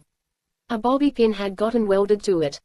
Old Paul Hendricks cursed. Poor 2 and 2 moved off sickly, with a palm clamped over his mouth. Eileen Sands gasped, and seemed about to yell. But she got back most of her poise. Women have nursed the messily ill and dying, and have tended ghastly wounds during ages of time. So they know the messier side of biology as well as men. p. 31. Ramos gave the pathetic relic to a cop who was trying to take charge. Somebody must have goofed bad on the Far Side, for it to misorbit like that, Ramos grated. Or was something wrong, beforehand? Their TV transmitter went out, we were watching, too, at the garage. You can see the aurora, the northern lights. Those damn solar storms might have loused up instruments. But who'll ever know, now? The Cossacks, who had been to an athletic association meeting at Tech, had grabbed a ride out with a stream of cars from town. Both looked grim. No use hanging around here, Charlie, Art urged. Let's get back to the shop. Before he drove off, Jig Hollins tried to chuckle mockingly at everybody, especially Charlie Reynolds. Time to think about keeping a nice safe job in the Jarviston powerhouse, Reynolds. And staying near Grandad. We're supposed not to be children, Hollands, Charlie shot back at him from his car window. We're supposed to have known long ago that these things happen, and to have adjusted ourselves to our chances. Ninnies that get scared first thing, when the facts begin to show. Typhoon snarled. Cripes, let's don't be like soft bugs under boards. You right, Tiff, Frank Nelsen agreed, feeling that for once the ne'er-do-well, the nuisance, might be doing them all some good. Frank could feel how Typhoon shamed some of the quiver out of his own insides, and helped bring back pride and strength. The Far Side disaster had been pretty disturbing, however. And next day, Thursday, the blue envelopes came to the members of the bunch. A printed card with a typed-in date was inside each. Report for space fitness tests at Space Medicine Center, February 15th. Just a couple of weeks. 2 and 2 was moaning that night. How'll I get through, with my courses only half finished? You've gotta help me some more, people. With that stinking math. So equipment building was almost suspended, while the bunch crammed and sweated and griped and cursed. But maybe now some of them wouldn't care so very much if they flunked. 2 loaded automobiles took off for Minneapolis on the night before the ordeal. The bunch put up at motels to be fresh the next morning. Maybe some of them even slept. At the center, there were more forms to fill out. Then complete physicals started the process. Next came the written part. Right off, Frank Nelsen knew that this was going a familiar page 32 way, which had happened quite often at Tech. Struggle through a tough course, hear dire promises of head-cracking questions and math problems in the final quiz. Then the switch, the easy letdown. The remainder of the tests proceeded like assembly line operations, each person taking each alone, in the order of his casual position in the waiting line. First there was the dizzying, mind-blackening centrifuge test, to see if you could take enough G's of acceleration, and still be alert enough to fit a simple block puzzle together. Then came the free fall test, from the top of a 1,000-foot tower. A parachute arrangement broke your speed at the bottom of the track. As in the centrifuge, instruments incorporated into the fabric of a coverall suit with a hood, were recording your emotional and bodily reactions. The medics wanted to be sure that your panic level was high and cool. Nelsen didn't find free fall very hard to take, either. Right after that came the scramble to see how fast you could get into an Archer, unfold and inflate a bub and rig its gear. That's all, mister, the observer with the camera told Nelsen in a bored tone. Results will be mailed to your home within 12 hours, mister. Nelsen, a girl informed him as she read his name from a printed card. So the bunch returned tensely to Jarviston, with more time to sweat out. Everybody looked at Gimp Hines, and then looked away. Even Jig Hollands didn't make any comments. Gimp, himself, seemed pretty subdued. The small, green space fitness cards were arriving at Jarviston addresses in the morning. Near the end of the noon hour, 2 and 2 Baines was waving his around the Tech campus, having gone home to look, as of course everybody else who could, had also done. Cripes, hi-di-ho, here it is. He was yelling at the frosty sky, when Frank came with his own ticket. The Cossacks had theirs, and were calm about it. Eileen Sand's card was tucked neatly into her sweater pocket, as she joined those who were waiting for the others on the front steps at Tech's Carver Hall. Ramos had to make a noise. See what Santa brought the lady. But he didn't forget your Uncle Miguel, either, see. We're in, kid, be happy. Yuppie. He tried to whirl her in some crazy dance, but Gimp was swinging along the slushy walk on his crutches. His grin was a mile wide. Mitch Story was with him, looking almost as pleased. Guess legs don't count, out there, Gimp was saying. Or page 33 patch tickers, either, as long as they work good. I kind of figured on it. Hey, I don't want to ride anybody's shoulders, Ramos, cut it out. We won't know about Charlie and Jig till tonight, when they come to Paul's from their jobs. But I don't think that there's any sweat for them, either. Only, where's Tiff? He should be back by now from where he lives with his father. Typhoon didn't show up at Hendrix at all that evening, or at his garage job either. Ramos phoned from the garage to confirm that. And he's not at home, Ramos added. The boss sent me to check. His old man says he doesn't know where Tiff is and cares less. Just leave Tiff be, Mitch Story said softly. Maybe that's best. At that, old Paul growled. Only I hope the darned idiot doesn't cook himself up another jam. They all knew then, for sure, what had happened. Right now, Glenn Typhoon was wandering alone, somewhere, cursing and suffering. As likely as not, he'd start hitchhiking across the country to try to get away from himself. Somewhere the test instruments, which had seemed so lenient, had tripped him up, spotting the weakness that he had tried to fight. Temper, nerves, emotional instability. So there was no green card for Tiff, to whom space was a kind of nirvana. The bunch worked on with their preparations. Things got done all right, but the fine edge of enthusiasm had dulled. Jig Hollins flung his usual remarks, with their derisive undertone, around for a couple of weeks. Then he came into the shop with a girl who had a pretty, rather blank face, and a mouth that could twist with stubborn anger.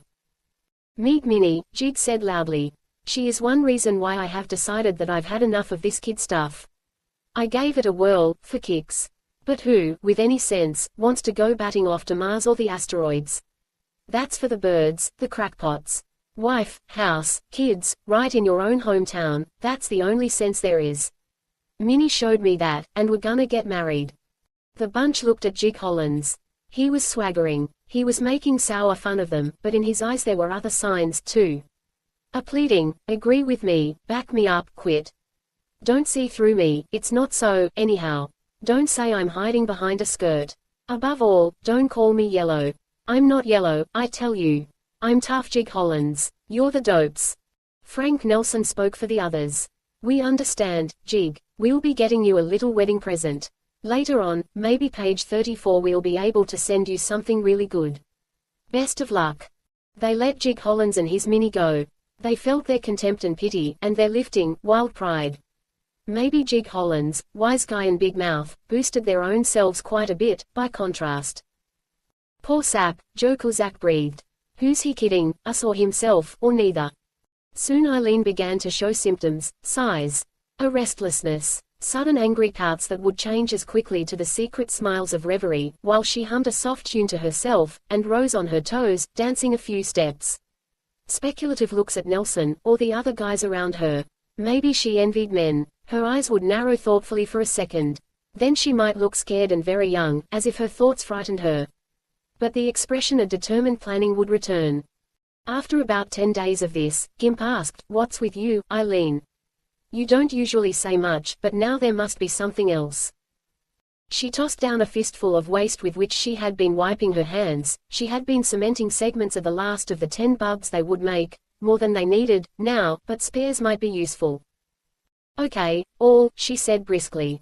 "You should hear this, without any further delay. I'm clearing out, 2 reasons. Well, at least since Tiff flunked his emotional, I've been getting the idea that possibly I've been playing on a third-rate team. No offense, please, I don't really believe it's so, and if it isn't so, you're tough enough not to be hurt. Far worse, I'm a girl. So why am I trying to do things in a man's way, when there are means that are made for me? I'm all of 22. I've got nobody except an aunt in Illinois.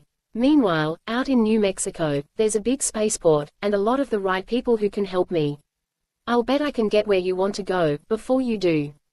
Tell Mr. J. John Reynolds that he can have my equipment, most of which he paid for. But perhaps I'll still be able to give him his 10%. Eileen, cripes, what are you talking about? This was Ramos yelping, as if the clown could be hurt, after all. I don't mean anything so bad, fun boy, she said more gently. Lots of men are remarkably chivalrous. But no arguments. Now that I have declared my intentions, I'll pick up and pull out of here this minute, taking some pleasant memories with me, as well as a space fitness card. You're all good, plodding Joes, honest. But there'll be a plane west from Minneapolis tomorrow. P. 35. She was getting into her blazer. Even Ramos saw that arguments would be futile. Frank Nelsen's throat ached suddenly, as if at sins of omission. But that was wrong. Eileen Sands was too old for him, anyhow. So long, you characters, she said. Good luck. Don't follow me outside. Maybe I'll see you, someplace. Right, Eileen, we'll miss you, Story said. And we better sure enough see you that someplace. There were ragged shouts. Good luck, kid. So long, Eileen. She was gone, a small, scared, determined figure, dressed like a boy. On her wrist was a watch that might get pawned for a plane ticket. Ramos was unbelievably glum for days. But he worked harder building aerostoras than most of the bunch had ever worked before. We're hardcore, now, we'll last, he would growl. Final, long lap, March, April and May, with no more interruptions. In June, when our courses at Tech are finished, we'll be ready to roll. That was about how it turned out. Near the end of May, the bunch lined up in the shop, the 10 blast-off drums they had made, including 2 spares. The drums were just large tubes of chic magnesium, in which about everything that each man would need was compactly stowed.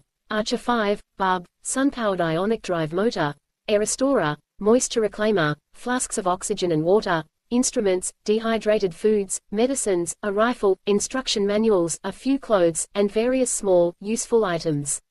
Everything was cut to minimum, to keep the weight down. The lined-up drums made a utilitarian display that looked rather grim. The gear was set out like this, for the safety inspectors to look at during the next few days, and provide their stamp of approval. The blast-off tickets had also been purchased, for June 10. Well, how do you think the bunch should travel to New Mexico, Paul? Frank Nelsen joshed. Like other bunches, I guess, Paul Hendricks laughed. A couple of moving vans should do the trick. p. 36. 3. On June 1, 10 days before blastoff, David Lester came back to the shop, sheepishness, pleasure and worry showing in his face. I cleared up matters at home, guys, he said. And I went to Minneapolis and obtained one of these. He held up the same kind of space fitness card that the others had. The tests are mostly passive, he explained further. Anybody can be whirled in a centrifuge, or take a fall. That is somewhat simpler, in its own way, than clinging to a careening motor scooter. Though I do admit that I was still almost rejected. So, I'll join you, again, if I'm permitted. I understand that my old gear has been completed, as a spare. Paul told me. Of course I'm being crusty, in asking to have it back, now. Lay, I'm sure that's okay, Ramos grunted. Right, fellas. The others nodded.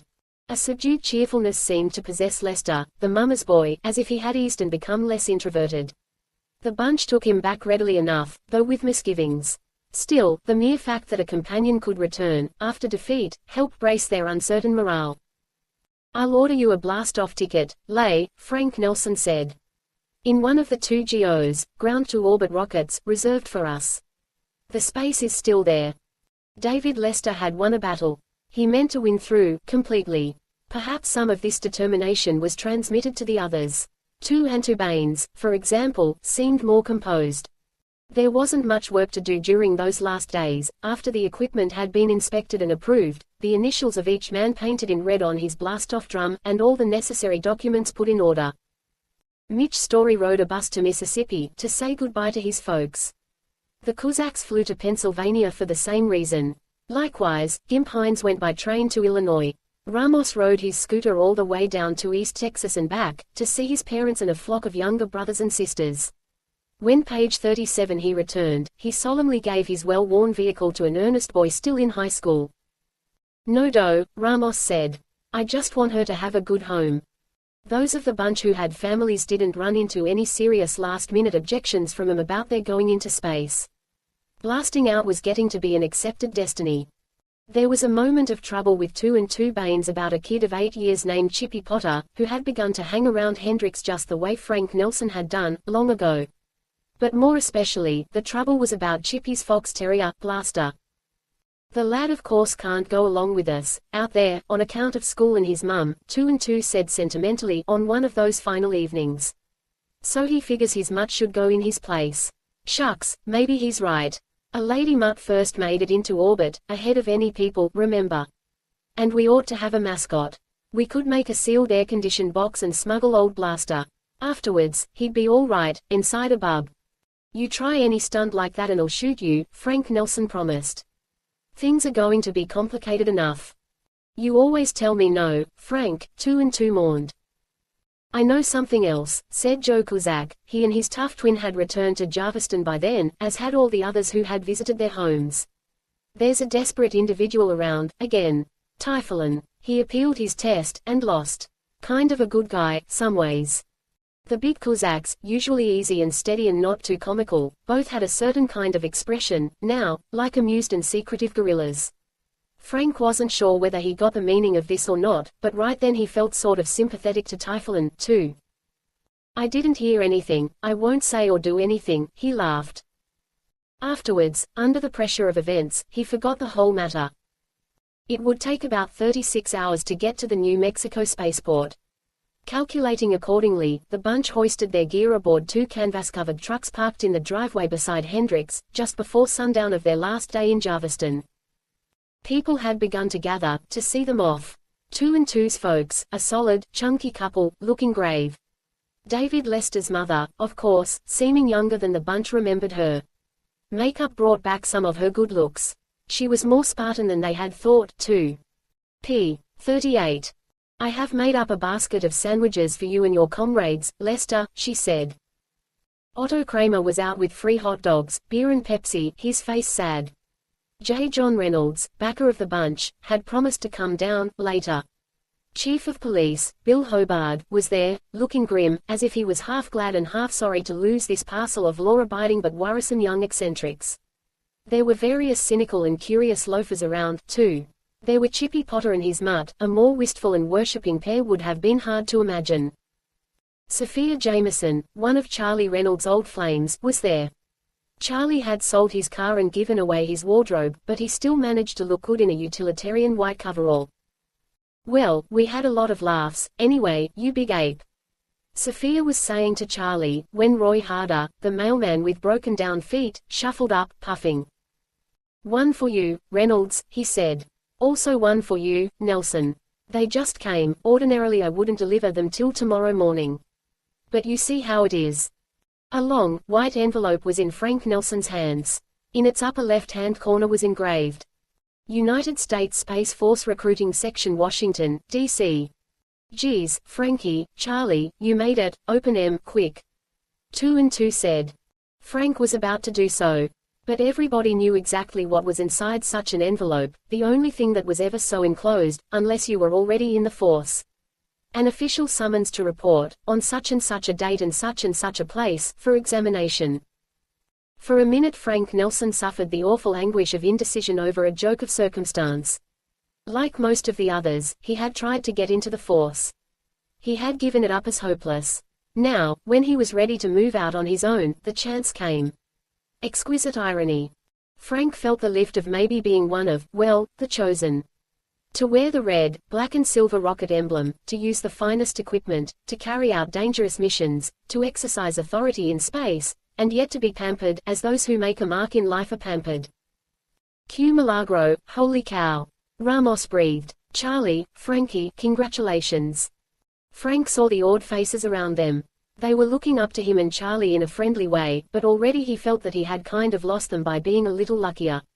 Or was page 39 this all goofball sentiment in his own mind, to make himself feel real modest? So maybe he got sentimental about this impoverished, ragtag bunch that, even considering J. John Reynolds' help, still were pulling themselves up into space almost literally by their own bootstraps. He had always belonged to the bunch, and he still did. So perhaps he just got sore. Charlie's and his eyes met for a second, in understanding. Thanks, Postman Roy, Charlie said. Only you were right the first time. These letters shouldn't be delivered until your next trip around, tomorrow morning. They both handed the envelopes back to Roy Harder. The voices of their bunch mates jangled in a conflicting chorus. Ah, you damn fools. 2 and 2 bleated. Good for them, Art Kozak said, perhaps mockingly. Hey, they'll stay with us, shut up, didn't we lose enough people, already? Gimp said. Frank grinned with half of his mouth. We always needed a name, he remarked. How about the Planet Strappers? Hell, if the chairborne echelon of the USSF is so slow and picky, let him go sit on a sunspot. I need some white paint and a brush, Paul, Ramos declared, running into the shop. In a couple of minutes more, the name for the bunch was crudely and boldly lettered on the sides of both trucks. Salute your ladies, shake hands with your neighbors, and then let's get moving, Charlie Reynolds laughed genially. And so they did. Old Paul Hendricks, born too soon, blinked a little as he grinned, and slapped shoulders. On your way, you lucky tramps. There were quick movements here and there, a kiss, a touch of hands, a small gesture, a strained glance. Frank Nelsen blew a kiss jauntily to Nance Codis, the neighbor girl, who waved to him from the background. So long, Frank. He wondered if he saw a fierce envy showing in her face. Miss Rosalie Parks, his high school Latin teacher, was there, too. Old J. John Reynolds appeared at the final moment to smile dryly and to flap a waxy hand. So long, sir. Thanks, they all shouted as the diesels of the trucks whirred and then roared. J. John still had never been around the shop. It was only Frank who had seen him regularly, every week. It might have been impertinent for them to say that they'd make him really rich. But some must have hoped that they'd get rich, themselves. Frank Nelsen was perched on his neatly packed blast-off page 40 drum in the back of one of the trucks, as big tires began to turn. Near him, similarly perched, were Mitch Story, dark and thoughtful, Gimp Hines with a triumph in his face, 2 and 2 Baines biting his lip, and Dave Lester with his large Adam's apple bobbing. So that was how the bunch left Jarviston, on a June evening that smelled of fresh-cut hay and car fumes, home. Perhaps they had chosen this hour to go because the gathering darkness might soften their haunting suspicions of complete folly before an adventure so different from the life they knew: neat streets, houses, beds, Saturday nights, dances, struggling for a dream at Hendricks, that even if they survived the change, the difference must seem a little like death. Seeking the lifting thread of magical romance again, Frank Nelsen looked up at the ribbed canvas top of the truck. "Covered wagon," he said. "Sure, Indians, boom boom," 2 and 2 chuckled, brightening. "Wild West. Yeah, wild, that's a word I kind of like." Up ahead, in the other truck, Ramos and Charlie Reynolds had begun to sing a funny and considerably ribald song. They made lots of lusty, primitive noise. When they were finished, Ramos, still in a spirit of humor, corned up an old Mexican number about disappointed love. "Adios, mujer, adios para siempre, adios." Ramos wailed out the last syllable with lugubrious emphasis.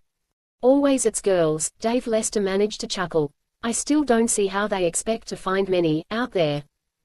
"If our Eileen has, or will, make it, she won't be the first, or last," Frank offered, almost mystically. "Hey, I was right about the word, wild," 2 and 2 mused. "Yeah, we're all just plumb full of wanting to be wild. Not mean wild, mostly, constructive wild, instead. And, damn, we'll do it. Cripes, we ought to come back to old Paul's place in June, 10 years from now, and tell each other what we've accomplished." "Damn, that's a fine idea," 2 and 2. David Lester piped up. "I'll suggest it to the other guys, first chance I get." Of course it was another piece of callow whistling in the dark, but it was a build-up, too. Coming home at a fixed, future time, to compare glittering successes. Eldorados found and exploited, cities built, giant businesses established, hearts won, real manhood achieved past staggering difficulties. But they all, page 41 had to believe it, to combat the icy sliver of dread concerning an event that was getting very near, now. Mitch Story sat with his mouth organ cupped in his hands. He began to make soft, musing chords, tried a fragment of Old Man River, shifted briefly to a spiritual, and wound up with some eerie, impromptu fragments, partly like the drums and jingling brass of old Africa, partly like a joyful battle, partly like a lonesome lament, and then, mysteriously like absolute silence. Story stopped, abashed. He grinned. "Reaching for out there, Mitch?" Frank Nelsen asked. "Music of your own, to tell about space. Got any words for it?" "Nope," Mitch said. "Maybe it shouldn't have any words. Anyhow, the tune doesn't come clear, yet. I haven't been there." "Maybe some more of Otto's beer will help," Frank suggested. "Here, one can, each, to begin." For once, Frank had an urge to get slightly pie-eyed. "High's a good word," he amended. "High and sky, Mars and stars. Space and race, nuts and guts." Lester put in, trying to belong, and be light-minded, like he thought the others were, instead of a scared, pedantic kid. He slapped the blast-off drum under him, familiarly, as if to draw confidence from its grim, cool lines. The whole bunch was quite a bit like that, for a good part of the night, shouting lustily back and forth between the two trucks, laughing, singing, wisecracking, drinking up Otto Kramer's Pepsi and beer. But at last, Gimp Hines, remembering wisdom, spoke up. "We're supposed to be under mild sedation, a devil killer, a tranquilizer, for at least 30 hours. It's in the rules for prospective ground to orbit candidates. We're supposed to be sleeping good. Here goes my pill, down, with the last of my beer." Faces sobered, and became strained and careful, again. The guys on the trucks bedded down as best they could, among their gaunt equipment. Soon there were troubled snores from huddled figures that quivered with the motion of the vehicles. The mottled moon rode high. Big tires whispered on damp concrete. Lights blinked past. The trucks curved around corners, growled up grades, highballed down.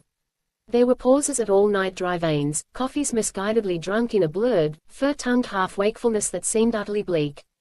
Oh, hell, Frank Nelsen thought, wasn't it far better to be home in bed, like Jig Hollins? p. 42. At grey dawn, there was a breakfast stop, the two truck drivers and their relief man grinning cynically at the bunch.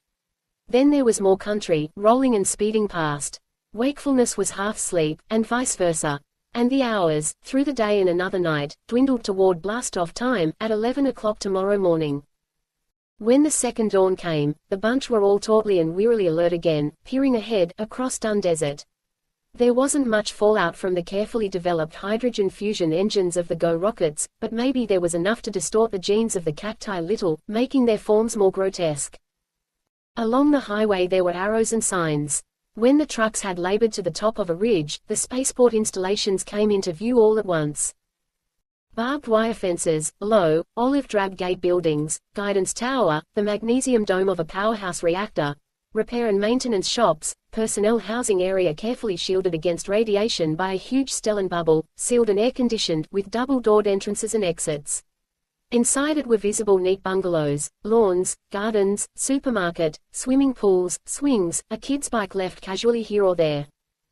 The first sunshine glinted on the two rockets and their single, attendant gantry tower, waiting on the launching pad. The rockets were as gaunt as sharks. They might almost have been natural spires on the moon, or ruined towers left by the extinct beings of Mars.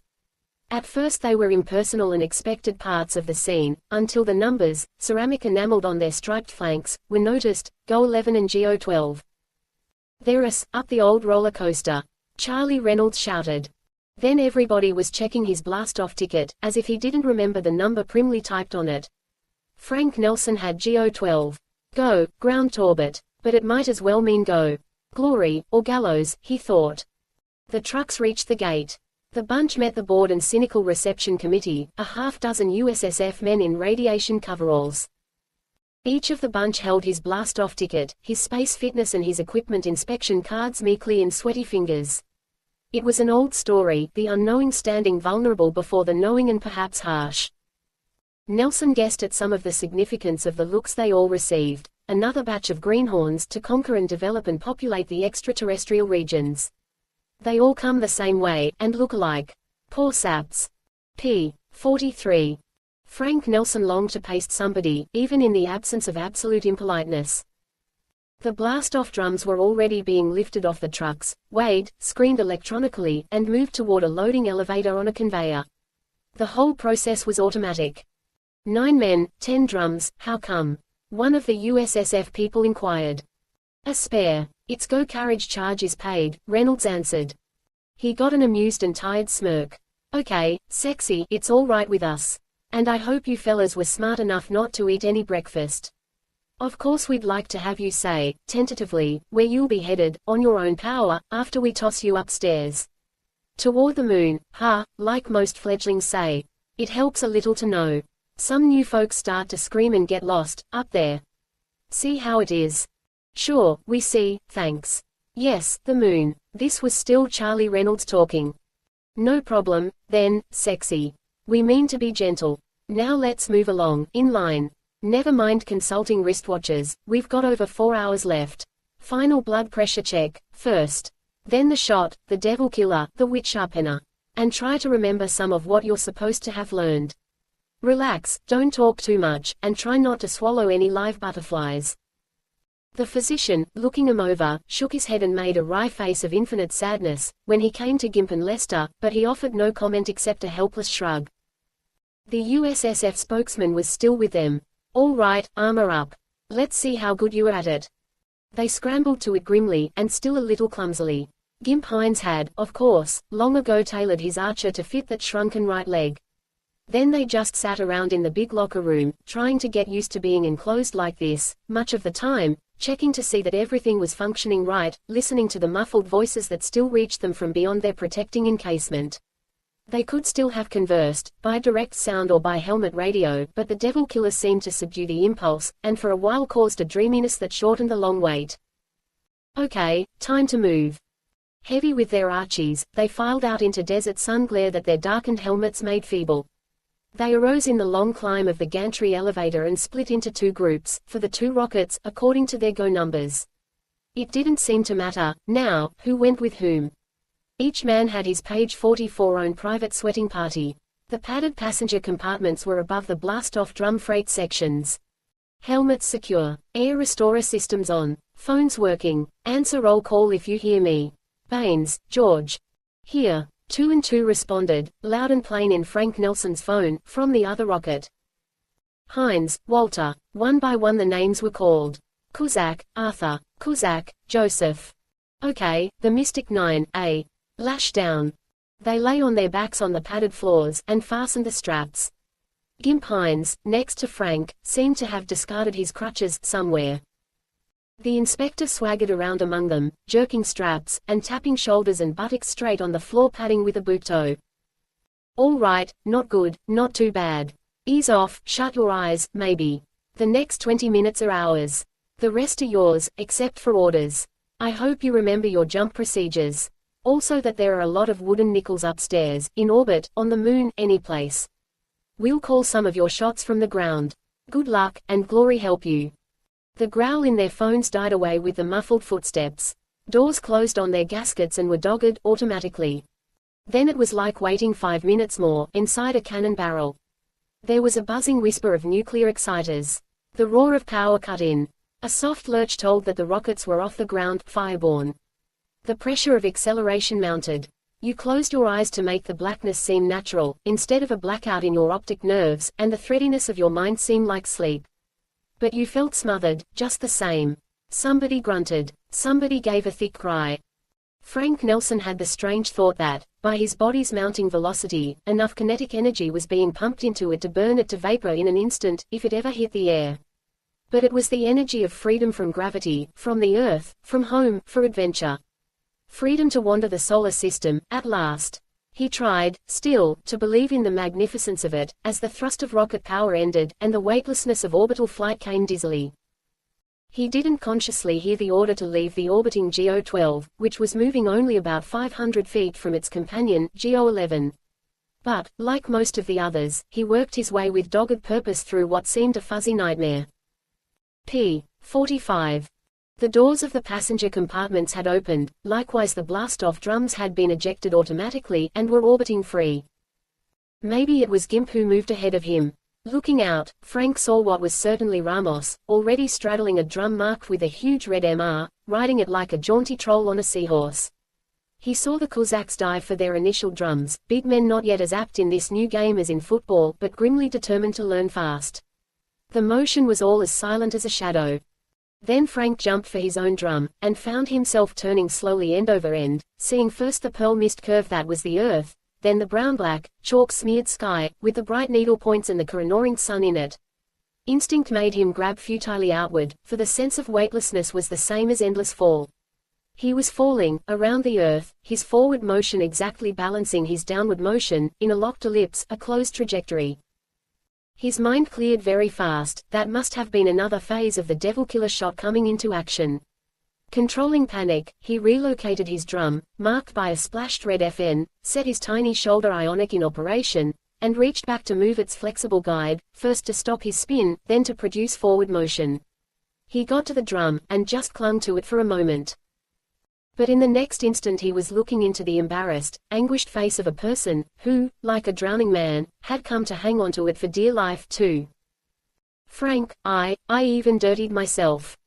So what? Over there is your gear, 2 and 2, go get it. Frank shouted into his phone, the receiver of which was now full of sounds, a moaning grunt, a vast hiccuping, shouts, exhortations. Easy, Lay, Reynolds was saying. Can you reach a pill from the rack inside your chest plate, and swallow it? Just float quietly, nothing'll happen. We've got work to do for a few minutes. We'll look after you later. Cripes, Mitch, he can't take it. Jab the knockout needle right through the sleeve of his archer, like we read in the manuals. The interwall gum will seal the puncture. Just then the order came, maddeningly calm and hard above the other sounds in Frank's phone. All novices disembarked from GOS 11 and -12 must clear 400-mile takeoff orbital zone for other traffic within 2 hours. At once Frank was furiously busy, working the darkened stellene of his bub from the drum, letting it spread like a long wisp of silvery cobweb against the stars, letting it inflate page 46 from the air flasks to a firm and beautiful circle, attaching the rigging, the fine, radial spokewires for which the blast-off drum itself now formed the hub. To the latter he now attached his full-size, sun-powered ionic motor. Then he crept through the double ceiling flaps at the airlock, to install the air restorer and the moisture reclaimer in the circular, tunnel-like interior that would now be his habitation. He wasn't racing anything except time, but he had worked as fast as he could. Still, Gimp Hines had finished rigging his bub, minutes ahead of Frank, or anybody else. On second thought, maybe this was natural enough. Here, where there was no weight, his useless leg made no difference, as the space fitness examiners must have known. Besides, Gimp had talented fingers and a keen mechanical sense, and had always tried harder than anybody. Ramos was almost as quick. Frank wasn't much farther behind. The Cossacks were likewise doing all right. 2 and 2 was trailing some, but not very badly. Spin M, Gimp shouted. Don't forget to spin M for centrifuge gravity and stability. And so they did, each gripping the rigging at their bub rims, and using the minute but accumulative thrust of the shoulder ionics of their arches to provide the push. The inflated rings turned like wheels with perfect bearings. In the all but frictionless void, they could go on turning for decades, without additional impetus. We've made it, we're out here, we're all right. Ramos was shouting with a fierce exultation. Shut up, Ramos. Frank Nelsen yelled back. Don't ever say that, too soon. Look around you. Story and Reynolds were still struggling with their bubs. They had been delayed by trying to quiet Dave Lester, who now floated in a drugged stupor, lashed to his blast-off drum. Slowly, pushed by their shoulder ionics, Gimp, Ramos and Frank Nelsen drifted over to see what they could do for Lester. He was vaguely conscious, his eyes were glassy, his mouth drooled watery vomit. What do you want us to do, Lay? Frank asked gently. We could put you back in one of the rockets. You'd be brought back to the spaceport, when they are guided back by remote control. I don't know, Lester wailed in a hoarse voice. Fellas, I don't know. A little falling is all right. But it goes on all the time. I can't stand it, but if I'm sent back, I can't ever live with myself. Frank felt the intense anguish of trying to decide somebody page 47 else's quandary that might be a life or death matter which would surely involve them all. Damn, weak-kneed kid. How had he ever gotten so far? We should have set up his bub first, put him inside, and spun it to kill that sense of fall. Gimp said. We'll do it, now. He should be all right. He did pass his space fitness tests, and the experts ought to know. With the three of them at it, and with the Cossacks joining them in a moment, the job was quickly finished. Meanwhile, the sharp, commanding voice of ground control sounded in their phones, again, GOs -11 and -12 returning to port. Is all in order among delivered passengers? Sound out if true. Baines, George. David Lester's name was called just before Frank Nelsen's, and he managed to say, in order. Almost firmly, creating a damnable illusion, Frank thought. But for a moment, mixed with his anger, Frank felt a strange, almost paternal gentleness, too. At the end of the roll call, the doors of the Go rockets closed. Stubby wings, useful for the ticklish operation of skip-glide deceleration and re-entry into the atmosphere, slid out of their sheaths. Little, lateral jets turned the vehicles around. Their main engines flamed lightly, losing speed, they dipped in their paths, beginning to fall. Watching the rockets leave created a tingling sense of being left all alone, at an empty, breathless height from which you could never get down, a height full of dazzling, unnatural sunshine that in moments would become the dreadful darkness of Earth's shadow. Hey, our spare drum, it'll drift off. Ramos shouted. The Cossacks dived to retrieve the cylinder. Others followed, but there was a peculiar circumstance. The friction cover at one of its ends hung open. There was a trailing wisp of stellene, part of the bub packed inside, and a thin, angry face with rather hysterical eyes within the helmet of an Archer 5. Shush, it ain't safe for me to come out yet, Glenn Typhoon hissed threateningly. Damn you all, if you dare queer me. Cripes, another Jonah, Charlie Reynolds growled. Frank Nelsen looked at the Cossacks, floating near. Well, what could we do? Joe Cossack, the gentler twin, whispered. He came back to Jarviston, to our rooming house, one night. We promised to help him a little. What are you going to do with a character nuts enough about space to armor up and stuff himself inside a blast-off drum? Of course he didn't come that way from home. There's that electronic check page 48 of drum contents at the gate of the port. But he was there on a visitor's pass, waiting, having hitchhiked all the way to here. After the electronic check, he figured on stowing away, while the drums were waiting to be loaded. The only thing we did to help was to take a little of the stuff out of the spare drum and stow it in our 2 drums, to leave him some room. We thought sure he'd be caught, quick. But you can see how he got away with it. Those USSF boys at the port don't really give a damn who gets out here. Okay, I'll buy it, Reynolds sighed heavily. Good luck with the stunt, Tiff. Typhoon only gave him a poisonous glare, as the 9 fragile, gleaming rings, the drifting men and the spare drum, orbited on into the Earth's shadow, not nearly as dark as it might have been because the moon was brilliant. We'd better rig the parabolic mirrors of the ionics to catch the first sunshine in about 40 minutes, so we can start moving out of orbit, Ramos said. We'll have to think of food, sometime, too. Food, yet, ugh. Art Kozak grunted. Frank felt the fingers of spasm taking hold of his stomach. Most everybody was getting fall sick, now, their insides not finding any up or down direction. But the guys wavered back to their bubs. The shoulder ionics of their archers, though normally sun-energized, could draw power from the small nuclear batteries of the armor during the rare moments when there could be darkness anywhere in solar space. The planet strappers stood in the rigging of their fragile vehicles, setting the full-sized ionics to produce increased acceleration which would gradually push the craft beyond orbit. Joe Kozak ran a steel wire from a pivot bolt at the hub of his ring, to tow Typhoon and his drum. Then everybody crawled into their respective bubs, most of them needing the centrifugal gravity to help straighten out their fall sickness. My neck is swelling, too, Frank Nelsen heard Charlie Reynolds say. Lymphatic glands sometimes bog down in the absence of weight. Don't worry if it happens to some of you. We know that it straightens out. For a few minutes it seemed that they had a small respite in their struggle for adjustment to a fantastic environment. Well, I got cleaned up, some, that's better, 2 and 2 said.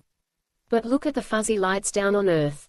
Hell, is it right for a fella to be looking down on the lights of Paris, Moscow, Cairo, and Rangoon, when he hasn't ever been any farther than Minneapolis? 2 and 2 sounded fabulously befuddled. p. 49. David Lester started screaming again.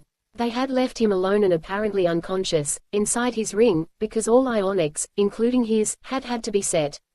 Then, in the pressure of events, they had almost forgotten him. I'll go look, Frank Nelsen said. Mitch Story was there ahead of him.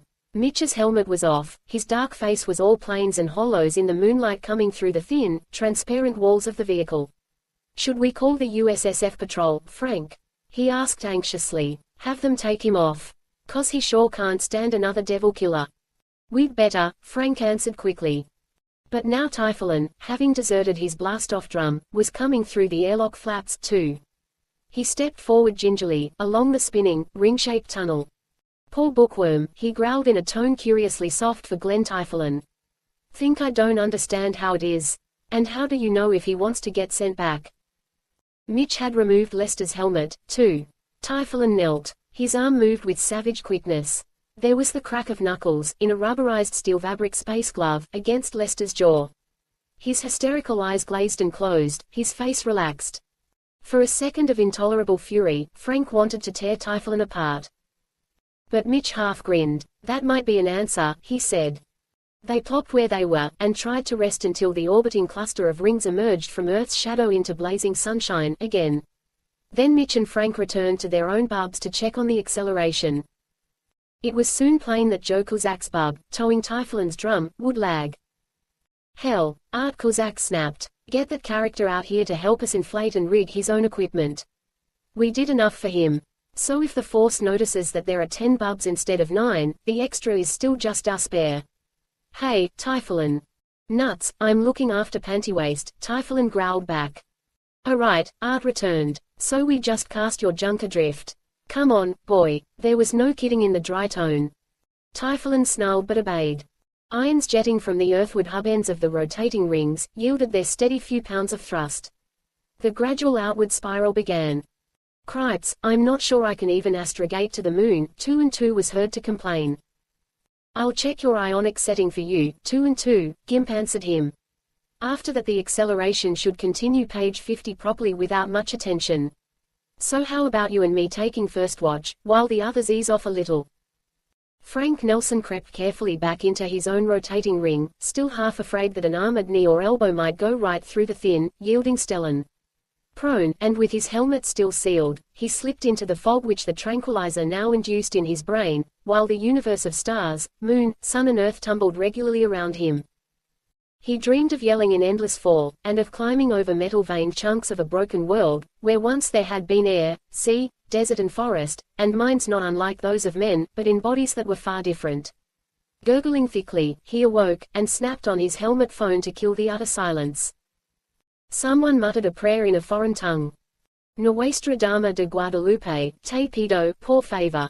Tengo miedo, I'm scared. Pero pienso más en ella, I think more of her. Mi chula, mi linda. My beautiful Eileen, keep her. The prayer broke off, as if a switch was turned. It had been brash Ramos. Now there were only some fragments of harmonica music. Frank slipped into the blur, again, awakening at last with two and two shaking his shoulder. Hey, Frankie, we're 5 hours out, by the chronometers, look how small the Earth has got. We're all gonna have brunch in Ramos' vehicle. Know what that goofball Mex was doing, before? Stripped down to his shorts, and with the spin stopped for 0G, he was bouncing back and forth from wall to wall inside his bub. The sun makes it nice and warm in there. Think I might try it, myself, sometime. Shucks, I feel pretty good, now. Frankie, ain't you hungry? Frank felt limp as a rag, but he felt much better than before, and he could stand some nourishment. Lead on, 2 and 2, he said. Ramos' bub was spinning once more, but he was wearing just dungarees. The bunch, the planet strappers, with only their helmets off, were crouched, evenly spaced, around the circular interior of the ring. Dave Lester was there, too, staring, but fairly calm, now. In this curious place, there was a delicious and improbable aroma of coffee, cooked by mirror-reflected sunlight on a tiny solar stove. So that's the way it goes, Charlie Reynolds commented profoundly. We reach out for strangeness. Then we try to make it as familiar as home. Stew, warmed in the cans, too, Ramos declared. Enough for a light one time around. I brought the stew along. Hope page 51 you birds remember. Then we're back on dehydrates. Hell, except for that weight problem and consequent cost of stuff from Earth, we'd have it made, out here. The big vacuum ain't so tough, no storms in it, even, to tear our bubs apart. I guess we won't ever have a bigger adventure than finding out for ourselves that we can get along with space. If we had a beef roast, we'd put it in a sealed container of clear plastic, Gimp laughed. Set it turning, outside the bub, on a swiveled tether wire. It would rotate for hours like on a spit, almost no friction. Rig some mirrors to concentrate the sun's heat. Space Force men do things like that. Shut up, I'm getting hong gry. Art Kozak roared. Ramos poured the coffee in the thin magnesium cups that each of the bunch had brought. Their squeeze bottles, for 0G drinking, were not necessary, here. Their skimpy portions of stew were spooned on magnesium plates. Knife and fork combinations were brought out. An apple puree which had been powder, followed the stew. Brunch was soon over. That's all for now, folks, Ramos said ruefully. Typhoon snaked a cigarette out from inside the collar of his archer. Hey, Reynolds said mildly. Oxygen, remember, shouldn't you ask our host, first? Ramos had eased up on ribbing Typhoon months ago. It's okay, he said. The air restorers are new. But Typhoon's explosive nerves, under strain for a long time, didn't take it. He threw down the unlighted fag. He snicked his switchblade from a thigh pocket. For an instant it seemed that he would attack Reynolds. Then the knife flew, and penetrated the thin, taut wall, to its handle. There was a frightening hiss, until the sealing gum between the double layers cut off the leak. The Cossacks had Typhoon helpless and snarling, at once. Get a patch, somebody, fix up the hole, Joe, the mild one, growled. Typhoon, me and my brother helped you. Now we're gonna sit on you, just to make sure your funny business doesn't kill us all. Try anything just once, and we'll feed you all that vacuum, without an archer. If you're a good boy, maybe you'll live to get dumped on the moon as we pass by. Nuts, let's give this sick rat to the Space Force right now. Art Kozak hissed. Here comes their patrol bub. The glinting, transparent ring with the barred white star was passing at a distance. All is well with you novices. The inquiring voice was a gruff drawl, mingled with crunching sounds of eating, perhaps a candy bar. No, Typhoon whispered, pleading. I'll watch myself. p. 52. The United Nations patrol was out, too, farther off. Another, darker bub, with other markings, passed by, quite close. It had foreign lines, more than a bit sinister to the bunch's first, startled view. It was a Tovi vehicle, representing the other side of the still, for the most part, passively opposed forces, on Earth, and far beyond. But through the darkened transparency of Stellan, the armored figures, again somewhat sinister, only raised their hands in greeting. In a minute, Frank Nelsen emerged from Ramos' ring. Floating free, he stabilized himself, fussed with the radio antenna of his helmet phone for a moment, making its transmission and reception directional. On the misty, shrinking Earth, North America was visible. Frank Nelsen to Paul Hendricks, he said. Frank Nelsen to Paul Hendricks. Paul was waiting, all right. Hello, Frankie. Some of the guys talked already, said you were asleep. Hi, Paul, yeah. Terra still looks big and beautiful. We're okay. Amazing, isn't it, how just a few watts of power, beamed out in a thin thread, will reach this far, and lots farther. Hey, will you open and shut your front door? Let's hear the old customer's bell jingle. Best to you, to J. John, to Nance Codis, Miss Parks, everybody. The squeak of hinges and the jingling came through, clear and nostalgically. Come on, Frank, 2 and 2 urged. Other guys would like to talk to Paul. Hey, Paul, maybe you could get my folks down to the store to say hello to me on your transmitter. And I guess they would appreciate it if you got his mother. When the talk got private, Frank went to Mitch Story's bub. I wanted to show you, Mitch said. I brought seeds, and these little plastic tubes with holes in them, that you can string around inside a bub. The weight is next to nothing. Put the seeds in the tubes, and water with plant food in solution. The plants come up through the holes. Hydroponics. Gotta almost do it, if I'm going way out to Mars without much supplies. Maybe, before I get there, I'll have even ripe tomatoes. 'Cause, with sun all the time, the stuff grows like fury, they say. I'll have string beans and onions and flowers anyhow. Helps keep the air oxygen fresh, too. Wish I had a few bumblebees. 'Cause now I'll have to pollinate by hand. Nope, Mitch couldn't get away from vegetation, even in space. The planet strappers soon established a routine for their journey out as far as the moon. There were watchers, to be sure that none of the bubs veered, while somebody was asleep, page 53, or inattentive. Always at hand were loaded rifles, because you never knew what kind of space-soured men, who might once have been as tame as neighbors going for a drive on Sundays with their families, might be around, even here. Neither Kuzak slept, if the other wasn't awake. They were watching Typhoon, whose bub rode a little ahead of the others. He was ostracized, more or less. Everybody took to Ramos kind of exercise, bouncing around inside a bub, even Lester, who was calmer, now, but obviously strained by the vast novelty and uncertainty ahead. I gave you guys a hard time, I'm sorry, he apologized. But I hope there won't be any more of that. The bunch will be breaking up, soon, I guess, going here and there. And if I get a job at Serenitator Space, I think I'll be okay. Frank Nelsen hoped that he could escape any further part of Lester, but he wasn't sure that he had the guts to desert him. It wasn't long before the ionics were shut off. Enough velocity had been attained. Soon, the thrust would be needed in reverse, for braking action, near the end of the 60-hour journey into a circumlunar orbit. Sleep was a fitful, dream-haunted thing. Food was now mostly a kind of gruel, rich in starches, proteins, fats and vitamins, each meal differently flavored, up to the number of 10 flavors, in a manufacturer's attempt to mask the sameness. Add water to a powder, heat and eat. The spaceman's usual diet, while afield. One of the functions of the moisture reclaimers was a rough joke, or a squeamishness. A man's kidneys and bowels functioned, and precious water molecules couldn't be wasted, here in the dehydrated emptiness.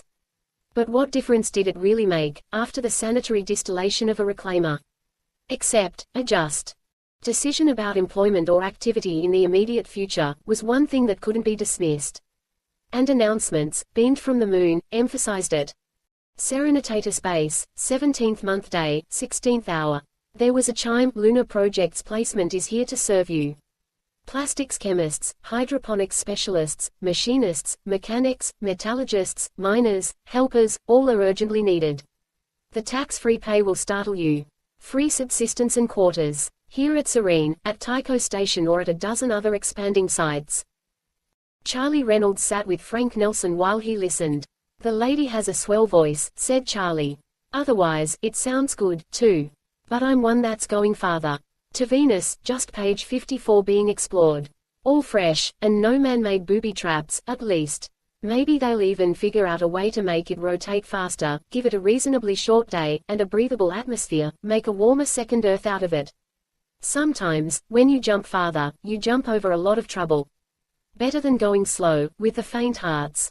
Their muddling misfortunes begin to stick to you. I'd rather be Mitch, headed for heebie-jeebie Mars, or the Cossacks, aiming for the crazy asteroid belt. That was Charlie, talking to him, Frank Nelsen, like an older brother. It made a sharp doubt in him, again. But then he grinned. Maybe I am a slow starter, he said. The moon is near and humble, but some say it's good training, even harsher than space. And I don't want to bypass and miss anything. Oh, hell, Charlie, I'll get farther, soon, too. But I really don't even know what I'll do, yet. Got to wait and see how the cards fall.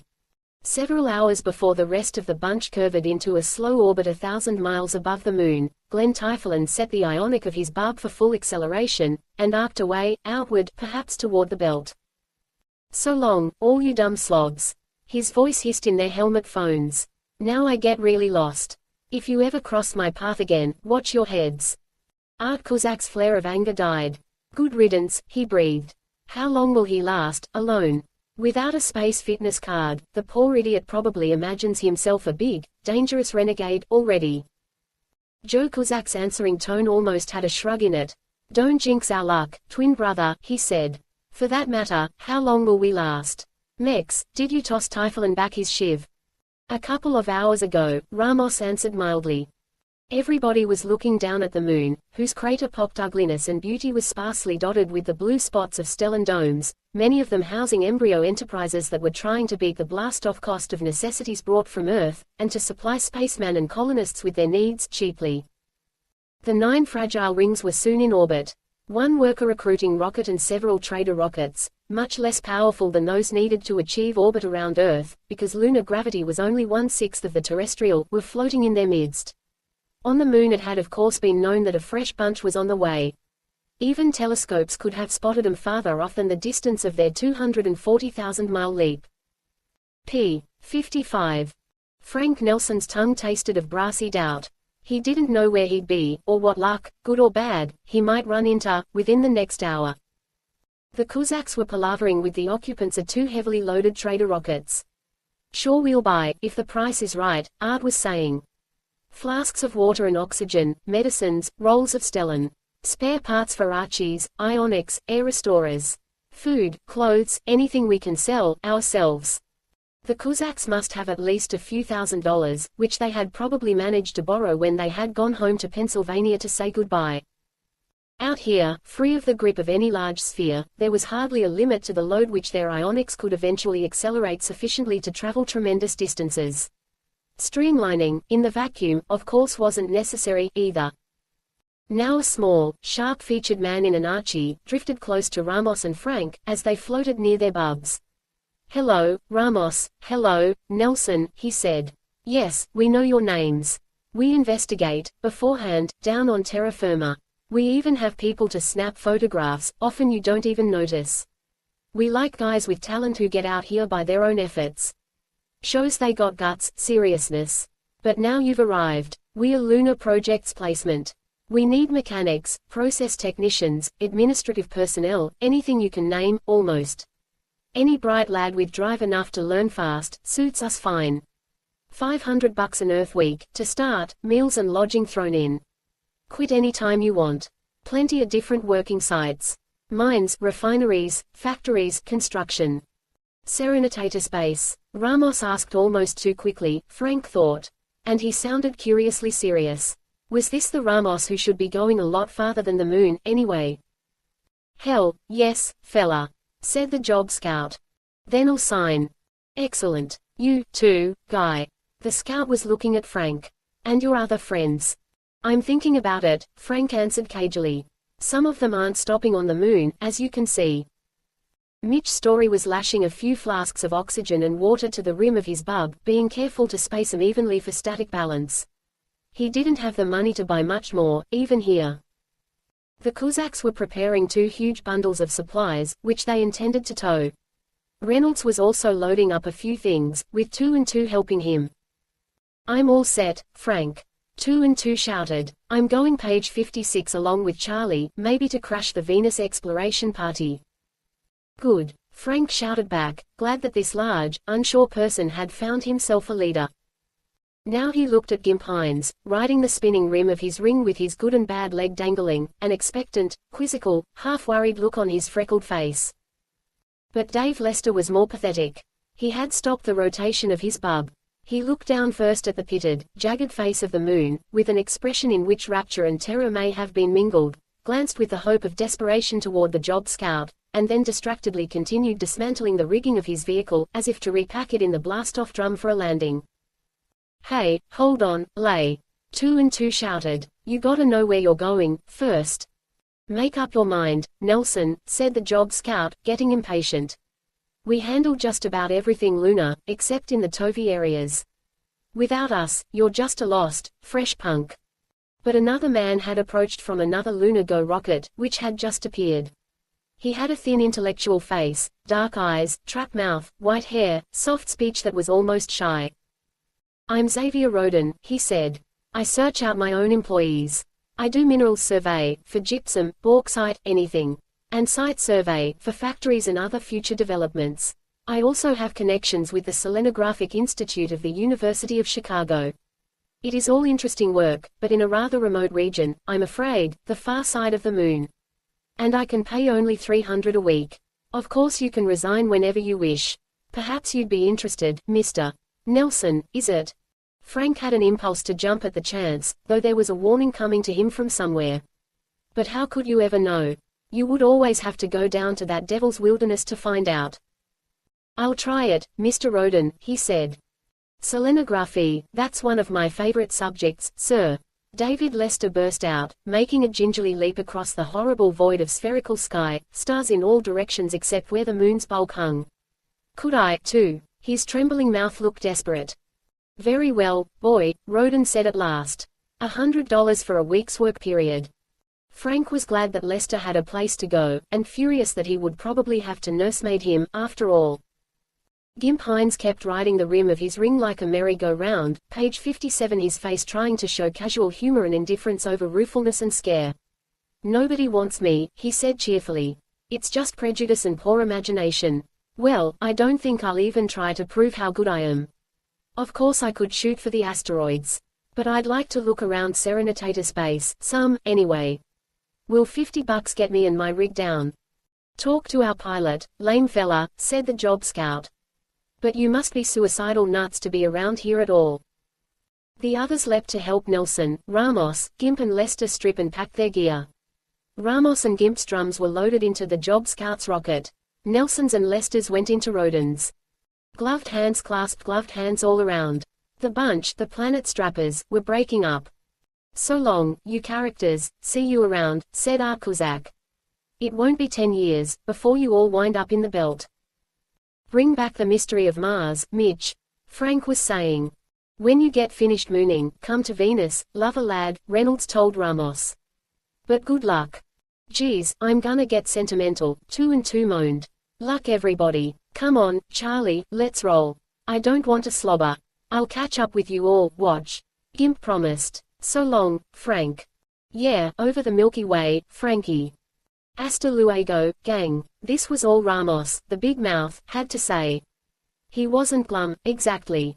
But he was sorta preoccupied and impatient. The 5 remaining rings, a wonderful sight, Frank thought, began to move out of orbit. Ships with sails set for far ports. No, mere ships of the sea were nothing anymore. But would all of the bunch survive? Charlie Reynolds, the cool one, the most likely to succeed, waved jauntily and carelessly from his rotating, accelerating ring. 2 and 2 wagged both arms stiffly from his.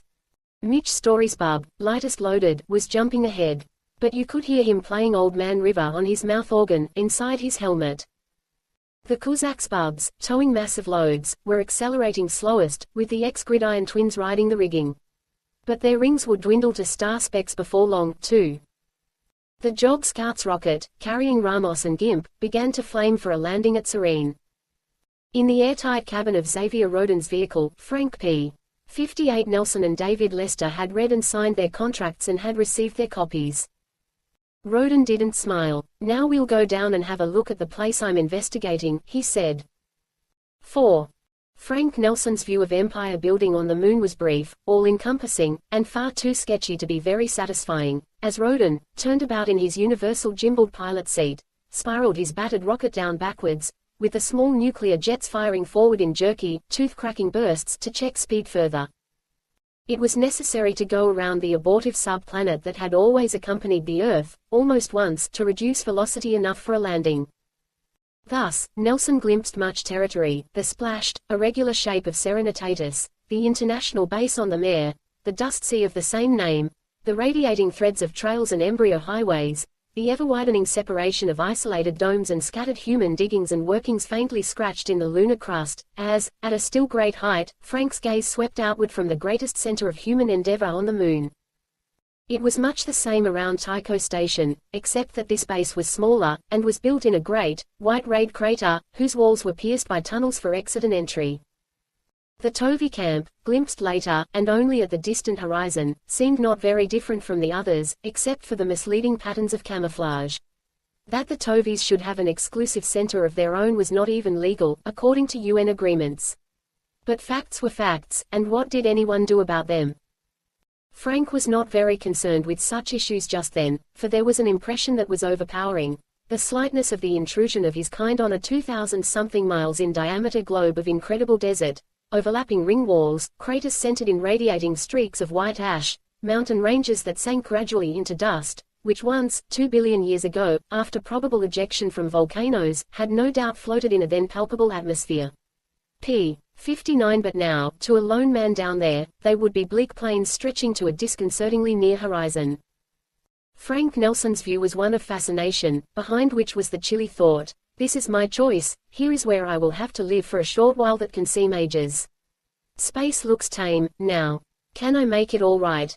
Worse, how about Lester? Frank looked around him. Like Rodin, Lester and he had both pivoted around in their gimbaled seats, to which they had safety strapped themselves, to face the now forward-pointing stern jets.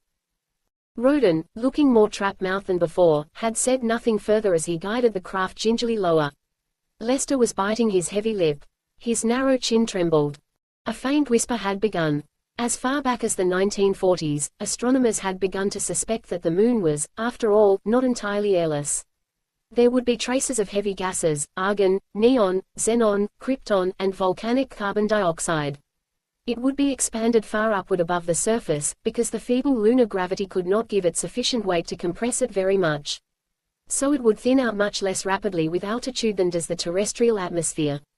From a density of perhaps 1/12,000th of Earth's sea level norm at the Moon's surface, it would thin to perhaps 1/20,000th at a height of 80 miles, being thus roughly equivalent in density to Earth's gaseous envelope at the same level. And at this height was the terrestrial zone where meteors flare. This theory about the lunar atmosphere had proven to be correct. The tiny density was still sufficient to give the Moon almost as effective an atmospheric meteor screen as the Earth's. The relatively low velocity needed to maintain vehicles in circumlunar orbits made its danger to such vehicles small. It could help reduce speed for a landing, it caused that innocuous hiss of passage. But it could sometimes be treacherous. Frank thought of these things as the long minutes dragged. Perhaps Rodin, hunched intently over his controls, had reason enough, there, to be silent. The actual landing still had to be made in the only way possible on worlds whose air covering was so close to a complete vacuum as this, like a cat climbing down a tree backwards. With flaming jets still holding it up, and spinning gyros keeping it vertical, the rocket lowered gradually. The seats swung level, keeping their occupants right side up.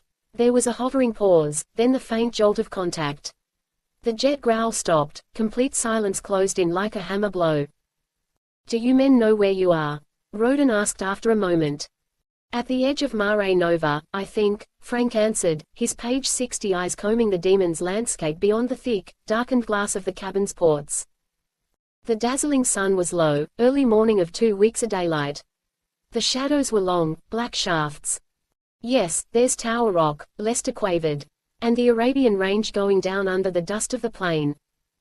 "Correct," Rodin answered. "We're well over the rim of the far side. You'll never see the Earth from here. The nearest settlement is 800 miles away, and it's Tovi at that. This is a really remote spot, as I intimated before. He paused, as if to let this significant information be appreciated. So that's settled, he went on. Now I'll enlighten you about what else you need to know. Come along. Frank Nelsen felt the dust crunch under the rubberized boot soles of his Archer. There was a brief walk, then a pause. Roden pointed to a pit dynamited out of the dust and lava rock, and to small piles of grayish material beside 6-inch borings rectangularly spaced over a wide area.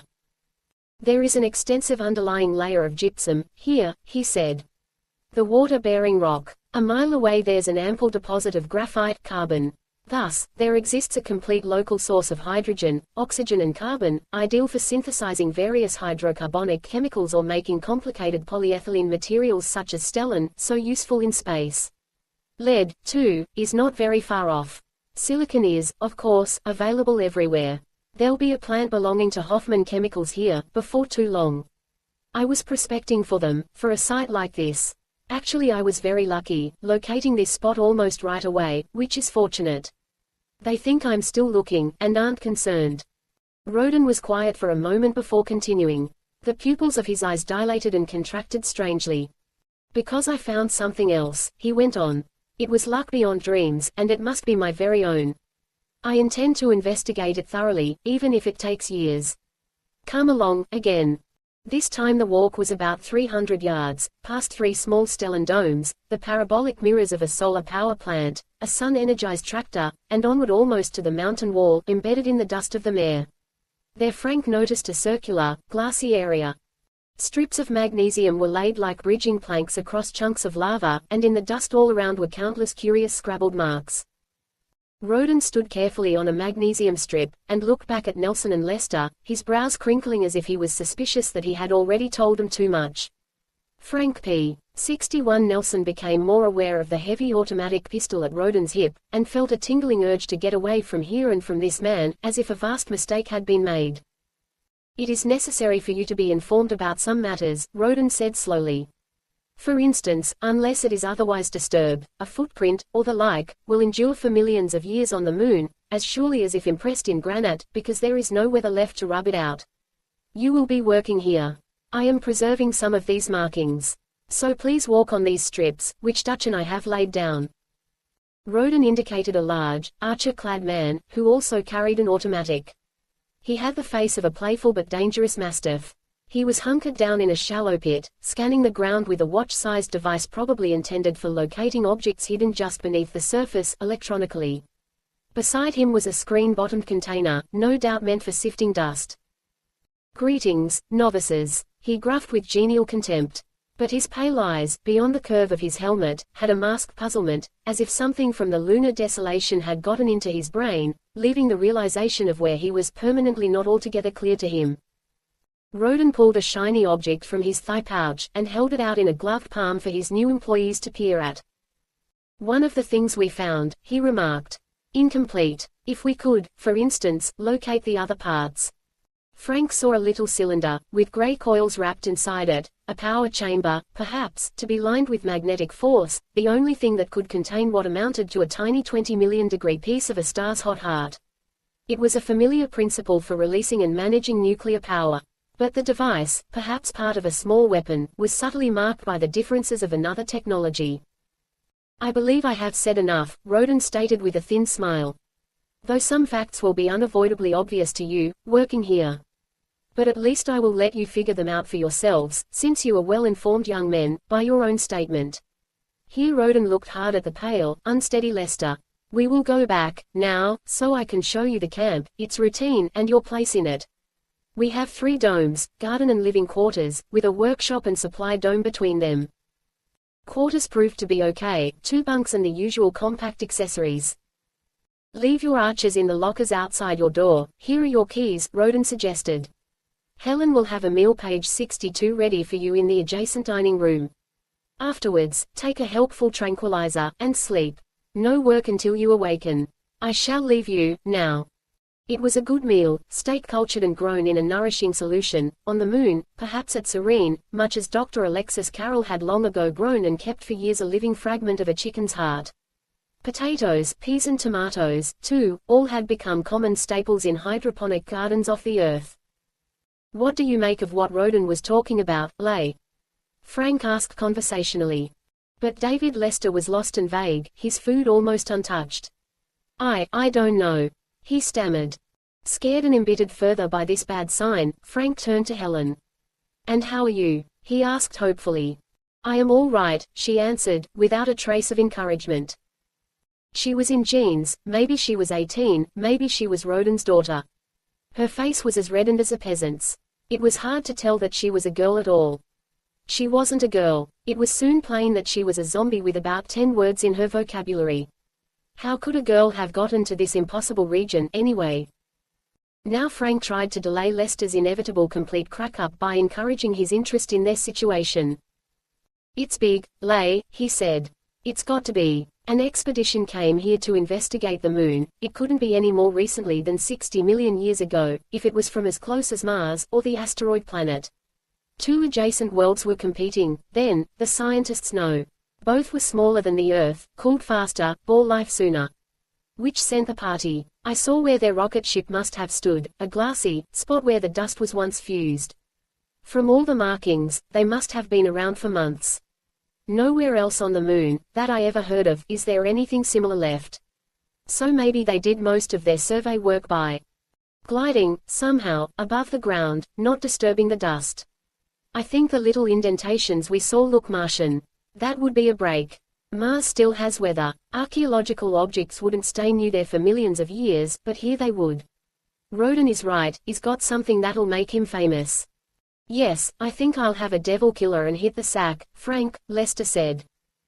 "Oh, all right," Frank agreed wearily. "Me, likewise."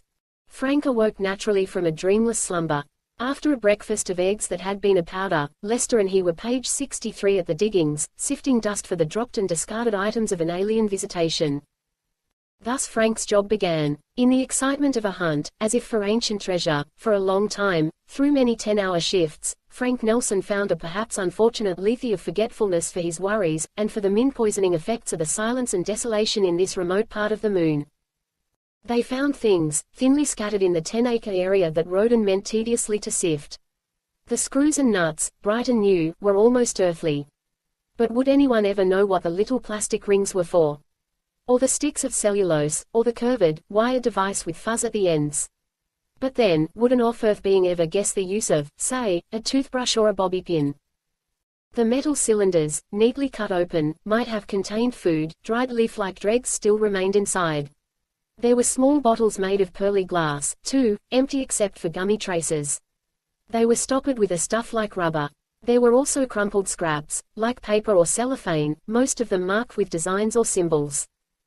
After 10 Earth days, in the lunar afternoon, Frank found the grave. He shouted as his brushing hands uncovered a glassy, flexible surface. Roden took charge at once. "Back," he commanded. Then he was avidly busy in the pit, working as carefully as a fine jeweler. He cleared more dust away, not with a trowel, not with his gloved fingers, but with a little nylon brush. The thing was like a 7-pointed star, 4 feet across. And was the ripped, transparent casing of its body and limbs another version of a vacuum armor? The material resembled stellene. As in an archer, there were metal details, mechanical, electronic, and perhaps nuclear. In the punctured covering, the corpse was dry, of course, stomach, brain sac, rough, pitted skin, terminal tendrils, some coarse, some fine, almost, as thread, for doing the most delicate work, half out of protecting sheaths at the ends of its arms or legs. In the armor, the being must have walked like a toe dancer, on metal spikes. Or it might even have rolled like a wheel. The bluish tint of its crusty body had half faded to tan.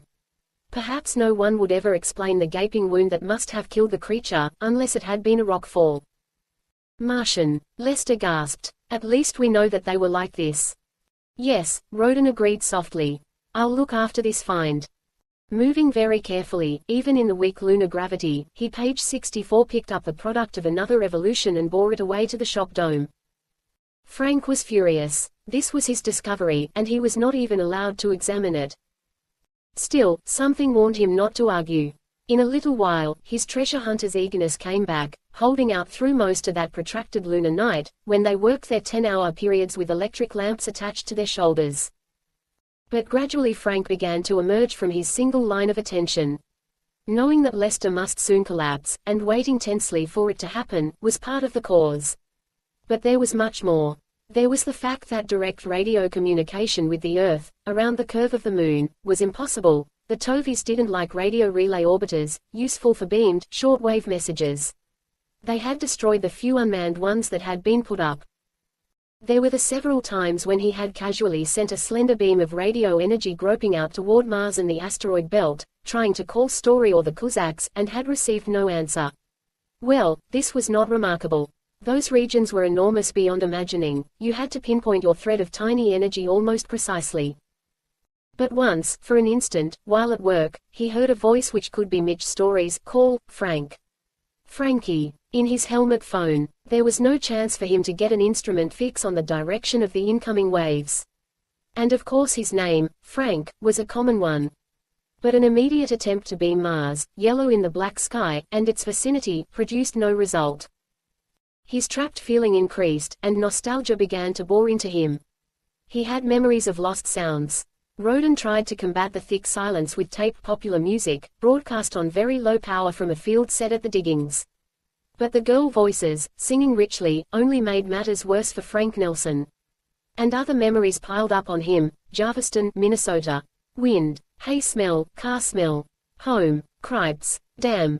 Lester's habit of muttering unintelligibly to himself was much worse, now. Frank was expecting him to start screaming at any minute. Frank hadn't tried to talk to him much, and Lester, more introverted than ever, was no starter of conversations. But now, at the sunrise, SOB, was it possible that they had been here almost a month? Frank at the diggings, indulged in some muttering, himself. "Are you all right, Frank?" Lester asked mildly. P. 65, not altogether. Frank Nelsen snapped dryly. "How about you?" "Oh, I believe I'm okay at last," Lester replied with startling brightness. "I was afraid I wouldn't be. I guess I had an inferiority complex, and there was also something to live up to. You see, my dad was here with the original Clifford expedition. We always agreed that I should become a spacer scientist, too. Mum went along with that, until Dad was killed, here. Well, I'm over the hump, now. You see, I'm so interested in everything around me, that the desolation has a cushion of romance that protects me. I don't see just the bleakness. I imagine the moon as it once was, with volcanoes spitting, and with thunderous sounds in its steamy atmosphere. I see it when the Martians were here. They surely visited Earth, too, though they're all evidence weathered away. I even see the moon as it is, now, noticing details that are easy to miss, the little balls of ash that got stuck together by raindrops 2 billion years ago. And the pulpy, hard-shelled plants that you can still find, alive, if you know where to look. There are some up on the ridge, where I often go, when off-shift. Carbon dioxide and a little water vapor must still come out of the deep crack there. Anyhow, they used to say that a lonesome person, with perhaps a touch of schizophrenia, might do better off the Earth than the more usual types.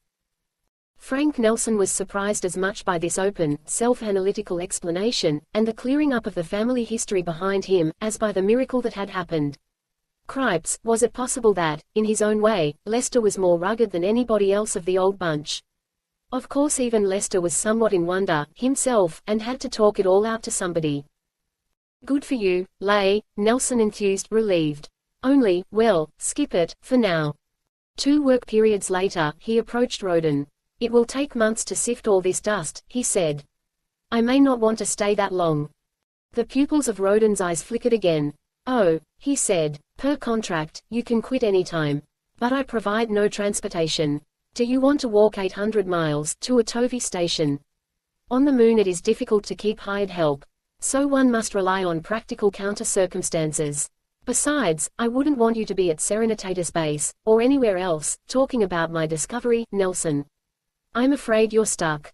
Now Nelsen had the result of his perhaps incautious test statement. He knew that he was trapped by a dangerous tyrant, such as might spring up in any new, lawless country. P. 66. It was just a thought, sir, he said, being as placating as he dared, and controlling his rising fury. For there was something that hardened too quickly in Roden. He had the fame and glory bug, and could be savage about it. If you wanted to get away, you had to scheme by yourself. There wasn't only Roden to get past, there was Dutch, the big ape with a dangling pistol. Nelsen decided to work quietly, as before, for a while.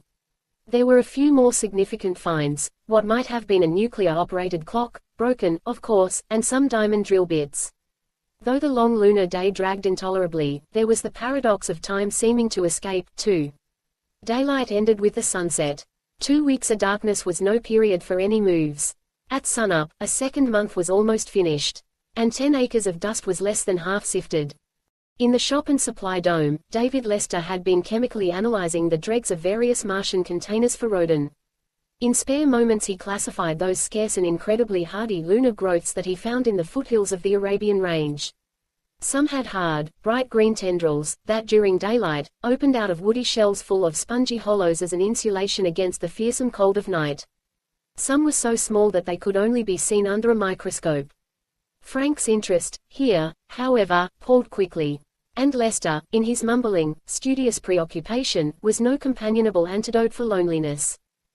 Frank tried a new approach on Helen, who really was Roden's daughter. "Do you like poetry, Helen? I used to memorize Keats, Frost, Shakespeare." They were there in the dining room. She brightened a little. "I remember, some. Do you remember clouds, the sound of water, trees, grass?" She actually smiled, wistfully. "Yes. Sunday afternoons. A blue dress. My mother when she was alive. A dog I had, once."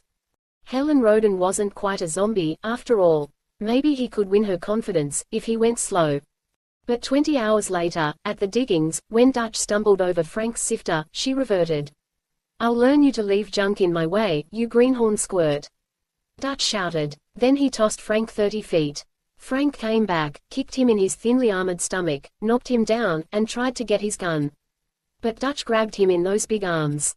Helen was also pointing a small pistol at him. P-67. She was trembling. "Dad will handle this," she said. Roden came over. "You don't have much choice, do you, Nelsen?" He sneered. However, perhaps Dutch was crude. "I apologize for him, and I will deduct $100 from his pay, and give it to you." "Much obliged," Frank said dryly. After that, everything happened to build his tensions to the breaking point. At a work period's end, near the lunar noon, he heard a voice in his helmet phone. "Frank, this is 2 and 2. Why don't you ever call or answer?" 2 and 2's usually plaintive voice had a special quality, as if he was maybe in trouble. This time, Frank got a directional fix, adjusted his antenna, and called, "Hey, 2 and 2. Hey, pal, it's me, Frank Nelsen." Venus was in the sky, not too close to the sun. But still, though Nelsen called repeatedly, there was no reply.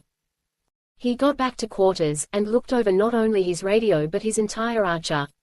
The radio had been fiddled with, delicately. It would still work, but not in a narrow enough beam to reach millions of miles, or even 500. An intricate focusing device had been removed from a waveguide. That wasn't the worst that was wrong with the Archer. The small nuclear battery which energized the moisture reclaimer, the heating units, and especially the air restorer, not only for turning its pumps but for providing the intense internal illumination necessary to promote the release of oxygen in the photosynthetic process of the chlorophane when there was no sun, had been replaced by a chemical battery of a far smaller active lifespan.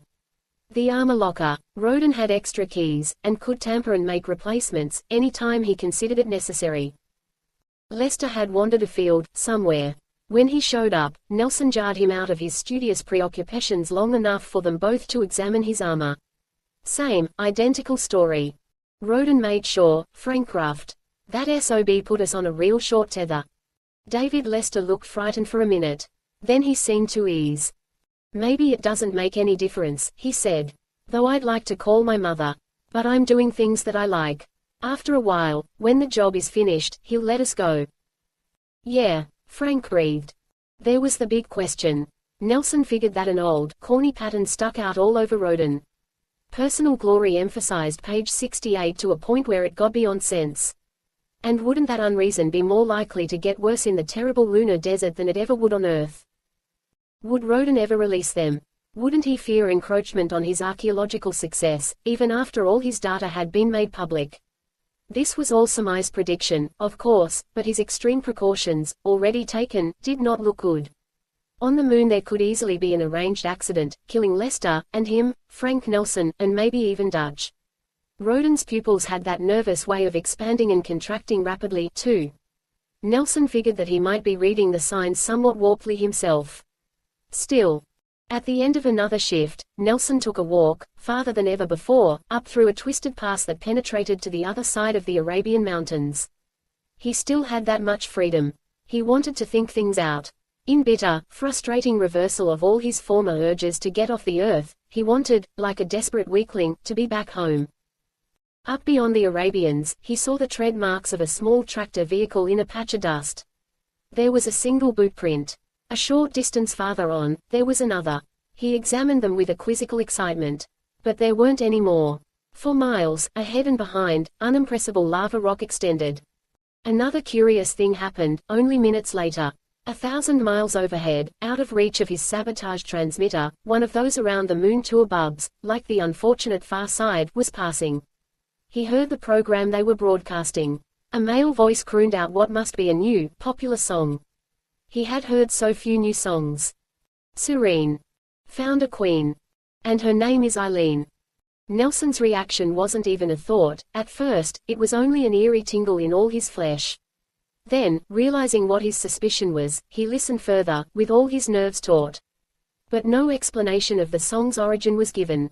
He even tried futilely to radio the pleasure bub, full of Earth tourists. In minutes it had sunk behind the abrupt horizon, leaving him with his unanswered wonder. Girls, he thought, in the midst of his utter solitude. All girls, to love and have. Eileen, cripes, could it be little old Eileen Sands, up on her ballet dancing toes, sometimes, at Hendrix, and humming herself a tune. Eileen who had deserted the bunch, meaning to approach space in a feminine way. Holy cow, had even she gotten that far, so fast? Suddenly the possibility became a symbol of what the others page 69 of the bunch must be accomplishing, while here he was, trapped, stuck futilely, inside a few bleak square miles on the far side of Earth's own satellite. So here was another force of Frank Nelsen's desperation.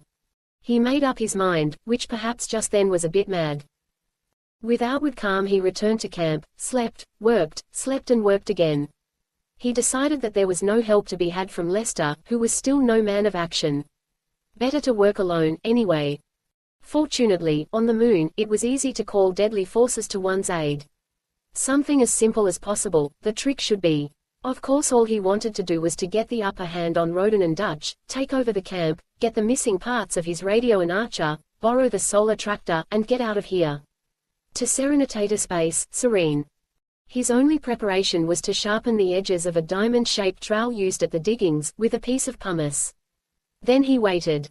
Opportunity came near sundown, after a shift. Rodin, Dutch, and he had come into the supply and shop dome, through its airlock. Lester and Helen, these two introverts had somehow discovered each other, and were getting along well together, were visible through the transparent wall, lingering at the diggings. Nelsen saw Rodin and Dutch unlatch the collars of their helmets, preparatory for removing them, as they usually did if they stayed here a while, to pack new artifacts or stow tools. Nelsen made as if to unlatch his collar, too. But if he did it, the gasket would be unsealed, and his helmet would no longer be airtight. Now, he told himself. Or would it be better to wait 14 more Earth days, till another lunar dawn? Hell no, that would be chickenish procrastination. Rodin and Dutch were a good 10 feet away from him, he was out of their reach. With the harmless-looking trowel held like a dagger, he struck with all his might at the stellar outer wall of the dome, and then made a ripping motion. Like a monster gasping for breath, the imprisoned air sighed out. Taking advantage of the moment when Rodin's and Dutch's hands moved in life-saving instinct to reseal their collars, Frank Nelsen leaped, and then kicked twice, as hard as he could, in rapid succession. At Dutch's stomach, first. Then Rodin's. They were down, safe from death, since they had managed to relatch their collars. But with a cold fury that had learned to take no chances with defeat, Nelsen proceeded to page 70 kick him again, first one and then the other, meaning to make him insensible. He got Dutch's pistol. He was a shade slow with Rodin. You won't get anything that is mine. He heard Rodin grunt. Frank managed to deflect the automatic's muzzle from himself. But Rodin moved it downward purposefully, lined it up on a box marked dynamite, and fired.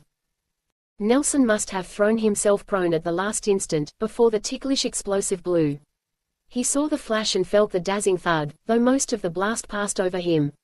Results far outstripped the most furious intention of his plan, and became, not freedom, but a threat of slow dying, an ordeal, as the sagging dome was torn from above him, and supplies, air-restorer equipment, water and oxygen flasks, the vitals and the batteries of the solar electric plant, all for the most part hopelessly shattered, were hurled far and wide, along with the relics from Mars. The adjacent garden and quarters domes were also shredded and swept away. Dazed, Nelsen still got Roden's automatic, picked himself up, saw that Dutch and Roden, in armor, too, had apparently suffered from the explosion no worse than had he. He glanced at the hole in the lava rock, still smoking in the high vacuum. Most of the force of the blast had gone upward. He looked at Helen's toppled tomatoes and petunias, yes, petunias, where the garden dome had been. Oddly, they didn't wilt at once, though the little water in the hydroponic troughs was boiling away furiously, making frosty rainbows in the slanting light of the sun. Fragments of a solar lamp, to keep the plants growing at night, lay in the shambles. Roden and Dutch were pretty well knocked out from Frank Nelsen's footwork. Now Dave, Lester and Helen Roden came running. Lester's face was all stunned surprise. Helen was yelling, "I saw you do it, you murderer." When she kneeled beside her father, Frank got her gun, too. He felt an awful regret for a plan whose results far surpassed his intentions, but there was no good in showing it, now. Someone had to be in command in a situation which already looked black. "Frank, I didn't suppose," Lester stammered. "Now, what are we going to do?" "All that we can do, try to get out of here." Frank snapped back at him. With some shreds of stellene, he tied Dutch's arms behind his back, and lashed his feet together. Then he pulled Helen away from Roden. "Hold her, Lay," he ordered. "Maybe I overplayed my hand, page 71, but just the same, I still think I'm the best to say what's to be done and maybe get us out of a jam, and I can't have Helen or Roden or anybody else doing any more cockeyed things to screw matters up even worse than they are." Nelsen trussed Roden up, too, then searched Roden's thigh pouch and found a bunch of keys. "You come along with me, Lay and Helen," he said. "First we'll find out what we've got left to work with."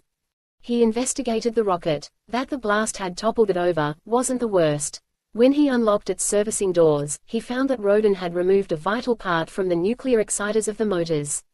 His and Lester's blast-off drums were still in the freight compartment, but the ionics and air restorers had been similarly rendered unworkable. Their oxygen and water flasks were gone.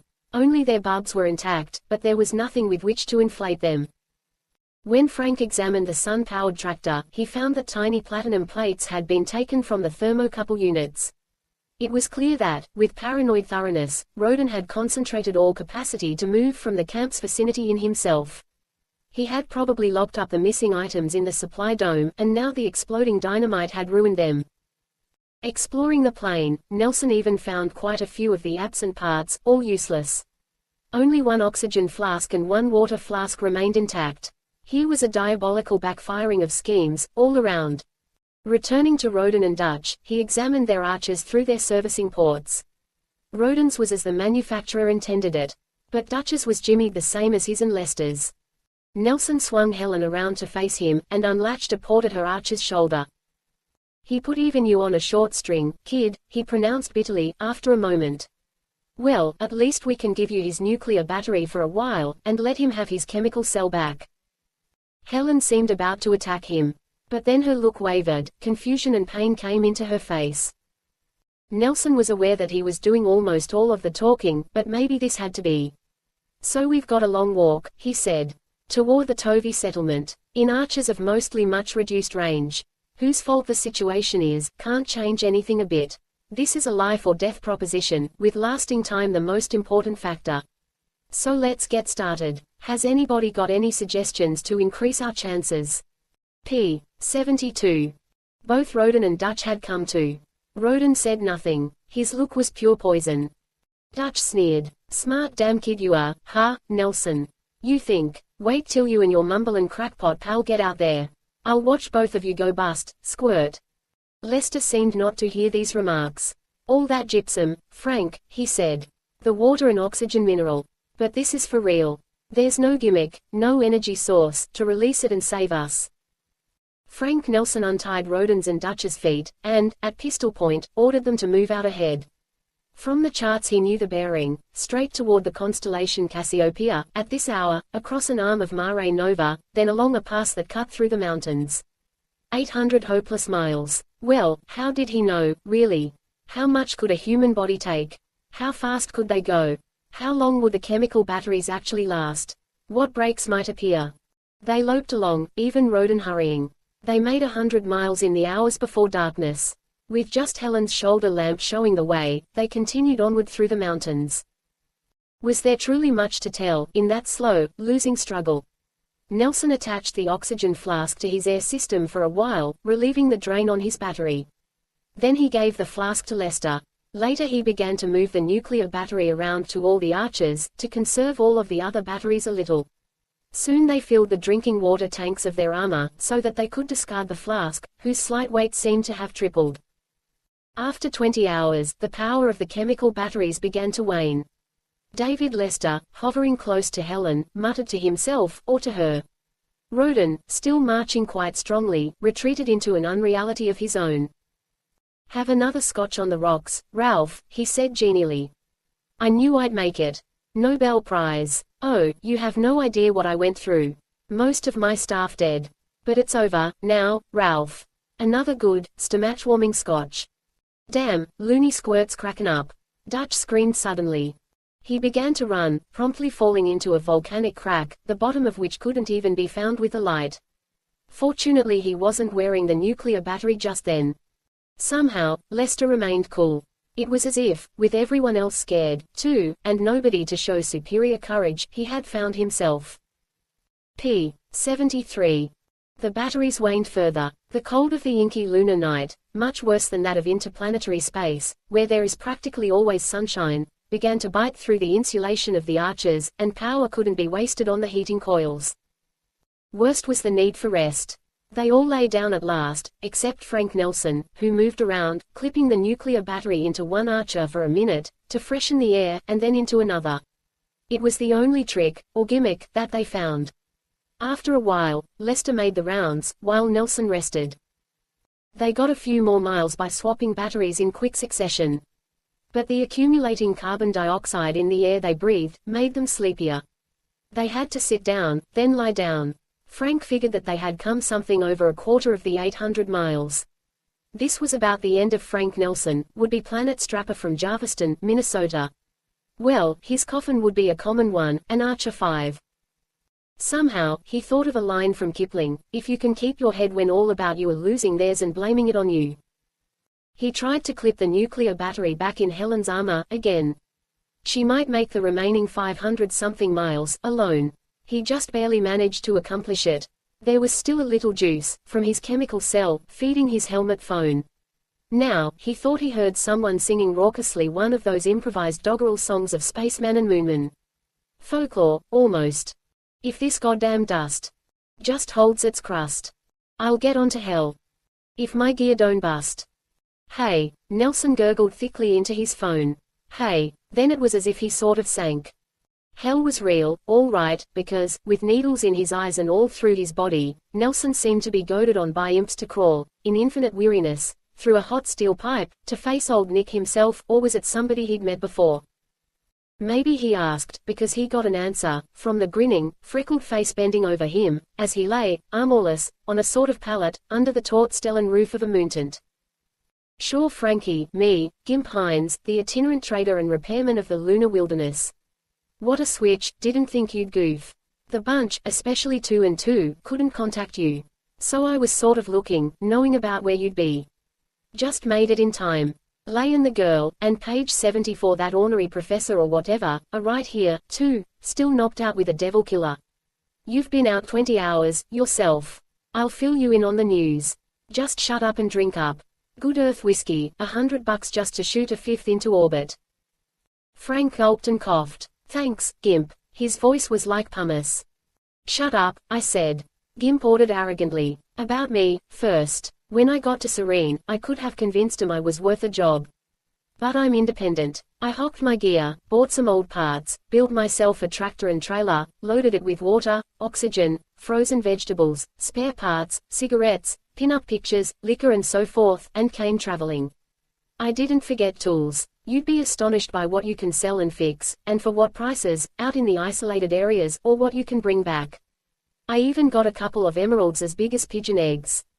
I'm getting myself a reputation. Besides, what difference does just one good leg make, at only 1/6 Earth grav?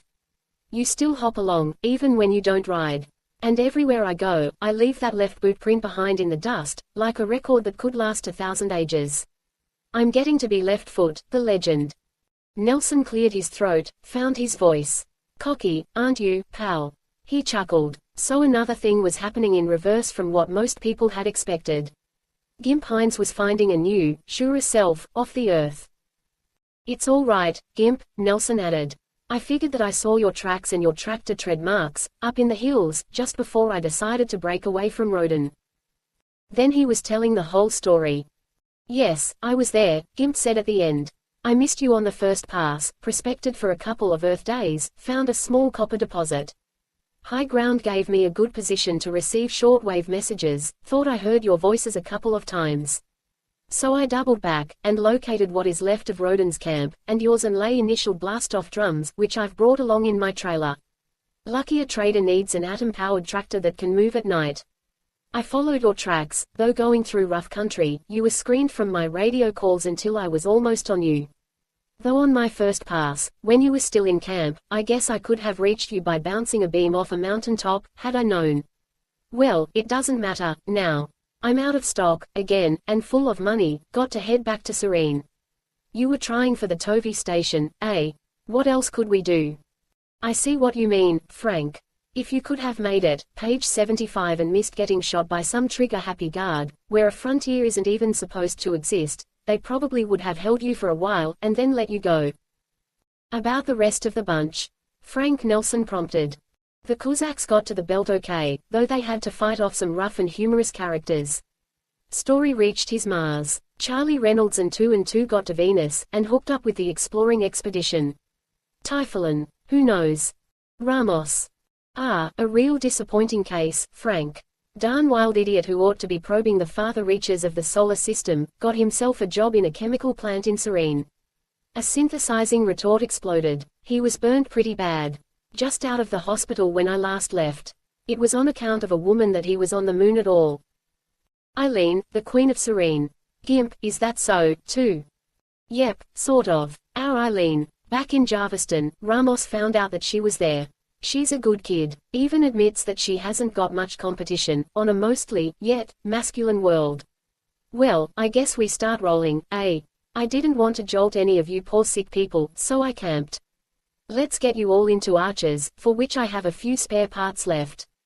Then, after we roll up this sealed, air-conditioned tent of a familiar material, we can be on our way. Just let's watch Rodan, that's all, Frank Nelsen warned. Sure, we'll keep him good and dopey with a tranquilizer. They aroused Dave Lester and Helen Rodan, helped them armor up, explained briefly what the situation was, stuffed Xavier Rodan into his Archer, and climbed with him into the sealable cab of the tractor. Here they could all remove their helmets. After several hours of bumping over rugged country, with the tractor's headlights blazing through the star-topped blackness, they reached a solid trail over a mare. Then they could zip along, almost like on a highway. There were other rough stretches, but most of the well-selected route was smooth. Half the time, Nelsen drove, while Gimp rested or slept. They ate spaceman's gruel, heated on a little electric stove. And after a certain number of hours, they climbed over the side of the moon, and made their own sunrise. After that, the going seemed easier. Gimp and Frank were just about talked out, by then. Helen Rodan looked after her slumbering father. Otherwise, she and Lester seemed wrapped up in each other. Frank hardly listened to the few words they exchanged.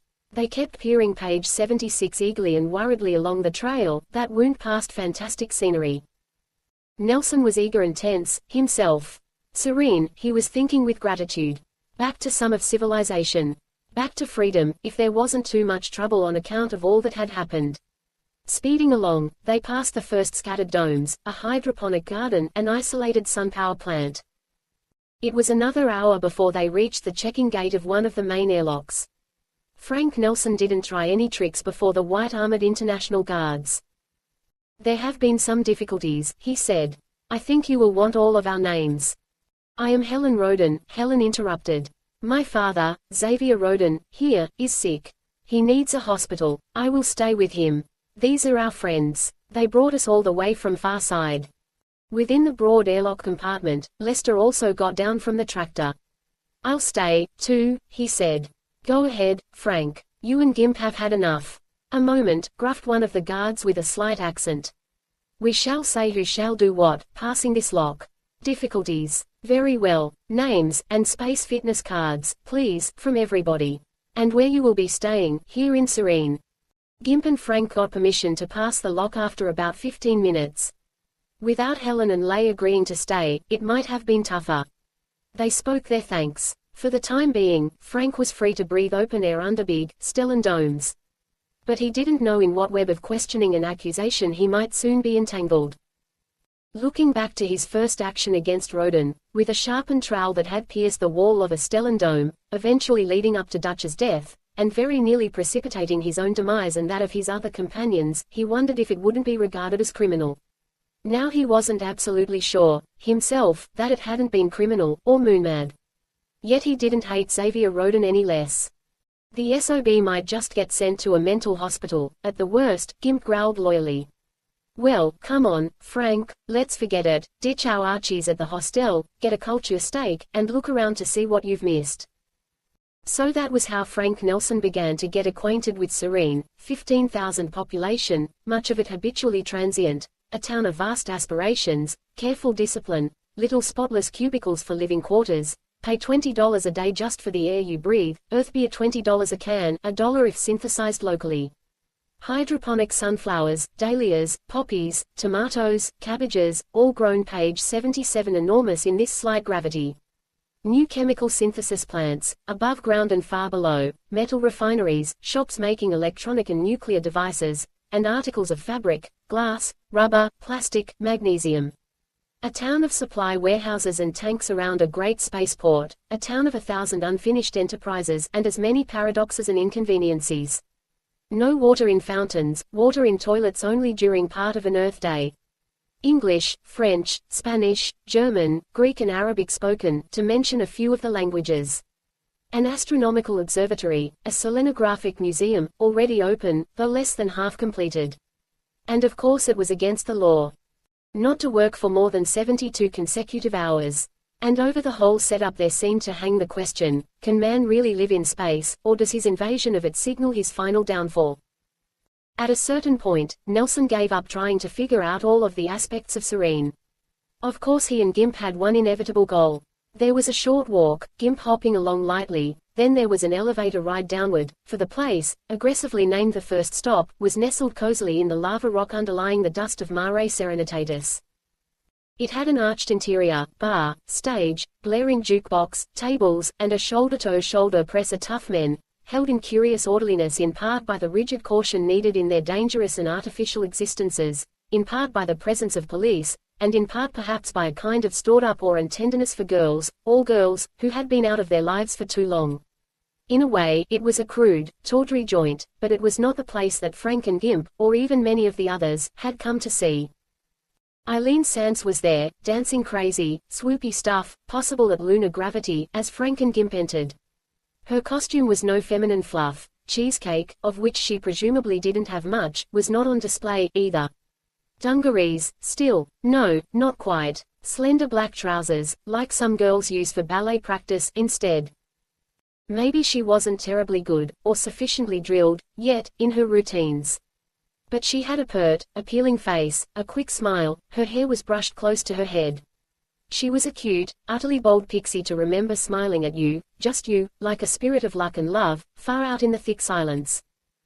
Her caper ended. She was puffing and laughing and bowing, and maybe sweating, some, besides. The clapping was thunderous. She came out again and sang Fire Streak in a haunting, husky voice. Meanwhile, a barman touched Frank's and Gimp's shoulders. P. 78, Heinz and Nelsen. She has spotted you too. She wants to see you in her quarters. Hi, lads, she laughed. Beer for old times. You look like hell, Frank. Brief me on the missing chapter. You had everybody scared. You first, Your Majesty, Nelsen chuckled in return. She wrinkled her nose at him. Well, I got here. There was a need. Somebody decided that I was the best available talent. This is the first step. Maybe I'll have my own spot, bigger and better. Or get back to my own regular self, working out there with the men. Maybe it was bad taste, but Nelsen felt like teasing. Ever hear of a person named Miguel Ramos? That didn't bother her. She shrugged. Still around, though I hope not for long, the buffoon. Who could ever put up with a show-off small boy like that for more than 10 minutes? Besides, he's wasting himself. Why should he pick me for a bad influence? Now, your chapter, Frank. He told her the story, briefly. At last she said, Frank, you must be spiritually all jammed up. Gimp is set, I know. In a few minutes more, Eileen introduced him to a girl. Jenny Harper had large dark eyes, and a funny, achy sort of voice. Gimp disappeared discreetly with his date. Frank and Jenny sat at a table in a private booth, high up in the arches of the first stop, and watched Eileen do another number. Jenny explained herself. I'm another one. I've got to go where the heroes go. That's me, Frankie, is it? So I'm here. She had a perfume. While he was Roden's prisoner for 2.5 months, there were special things that had driven him almost wild. Now he made hints, inevitably. I don't need Eileen to tell me you're a good guy, Frank, she said with a small, warm smile. We're just entertainers. They wouldn't let us be anything else, here. It hardly mattered what else they said. Maybe it was 15 hours later that Frank Nelsen found himself walking along a stellan-covered causeway, looking for left-foot Gimp Hines.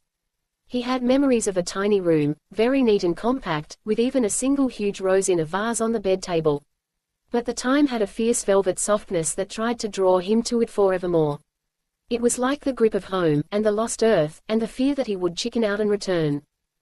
He found Gimp, who seemed worried. You might get stuck, here, on account of Roden, he said. Even I might. We'd better go see. p. 79. Nelsen had bitter, vengeful thoughts of Roden being set at liberty, with himself the culprit. The official at the police building was an American, a gruff one, but human. I got the dope from the girl, Nelsen, he said. And from Lester. You're lucky. Roden confessed to a murder, another employee, just before he hired you. Apparently just before he made his discovery. He was afraid that the kid would try to horn in. Oh, he's not insane, not enough to escape punishment, anyhow. Here the official means of execution is simple exposure to the vacuum. Now, if you want to leave serene, you'd better do so soon, before somebody decides to subpoena you as a witness. Frank felt a humbled wonder. Was Roden really accountable, or was it the moon and space, working on people's emotions? Leaving the building, Frank and Gimp found Dave Lester and Helen Roden entering. They talked for a moment. Then Lester said, Helen's had lots of trouble. And we're in love. What do we do, guys? Dunno, get married. Nelsen answered, shrugging. It must happen here, too. Oh, I get it, living costs, off the earth, are high. Well, I've got what Helen's father paid me. Of course I have to replace the missing parts of my equipment. But I'll loan you 500. Wish it could be more. Shucks, I can do better, Gimp joined in. Pay us sometime, when you see us. I don't know. Lester protested worriedly, like an honest man. But Gimp and Frank were already shelling out bills, like vagabonds who happened to be flush. Poor simpletons, Gimp wailed facetiously afterwards, when they had moved out of earshot. Even here, it happens.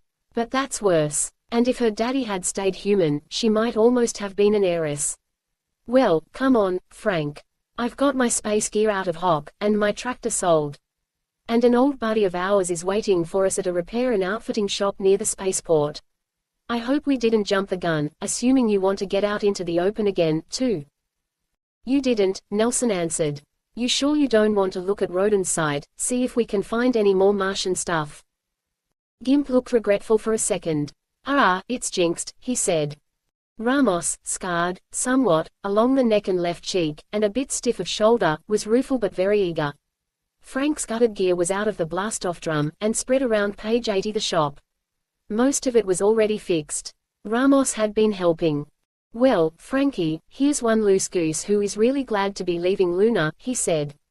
Are the asteroids all right with you for a start? They are, Nelsen told him. Passing close to Mars, which is lined up orbitally along our route, Gimp put in. Did you beam 2 and 2 and Charlie on Venus? Aha, they're just kinda bored, Ramos said. I even got story at the Martian survey station. But he's going out into those lousy thickets, again. Old Paul, in Jarviston, sounds the same. Can't get him right now, North America is turned away. I couldn't pinpoint the Cossacks in the belt, but that's not unusual. I'll finance a load of trade stuff for them, Gimp chuckled. We ought to be able to move out in about 5 hours, eh? Should, Ramos agreed. Weapons, we might need 'em this trip, and everything else is about ready. So we'll get a good meal, and then buy our load, Frank enthused. He felt the texture of his deflated bub. The hard lines of deep space equipment quickened his pulses. He forgot the call of Earth. He felt as free and easy as a hobo with cosmic dust in his hair. Blast off from Serene's port, even with 3 heavily loaded trader rockets, was comparatively easy and inexpensive. Out in orbit, 3 reunited bunch members inflated and rigged their bubs. For Nelsen it seemed an old, splendid feeling. They lashed the supplies from the trader rockets into great bundles that they could tow. Before the rockets began to descend, the trio of beautiful, fragile rings, pushed by iron streaming from their centers, started to accelerate. 5.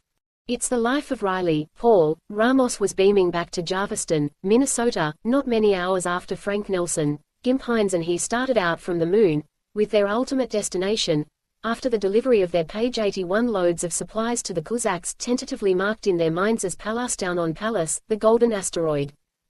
Ramos was riding a great bale, drawn by his spinning and still accelerating ring, to the hub of which it was attached by a thin steel cable, passed through a well-oiled swivel bolt. One of his booted feet was hooked under a bale lashing, to keep him from drifting off in the absence of weight. He held a rifle casually, but at alert, across his knees. Its needle-like bullets were not intended to kill. They were tiny rockets that could flame during the last second of a long flight, homing in on a target by means of a self-contained and marvelously miniaturized radar guidance system. Their tips were anesthetic. The parabolic antenna mounted on the elbow of Ramos' Archer swung a tiny bit, holding the beam contact with Paul Hendricks automatically after it was made. Yet Ramos kept his arm very still, to avoid making the slender beam swing wide. Meanwhile, he was elaborating on his first statement. Not like before. No terrestrial ground-to-orbit weight problem to beat, this trip, Paul. And we've got some of about everything that the moon could provide, thanks to Gimp, who paid the bill.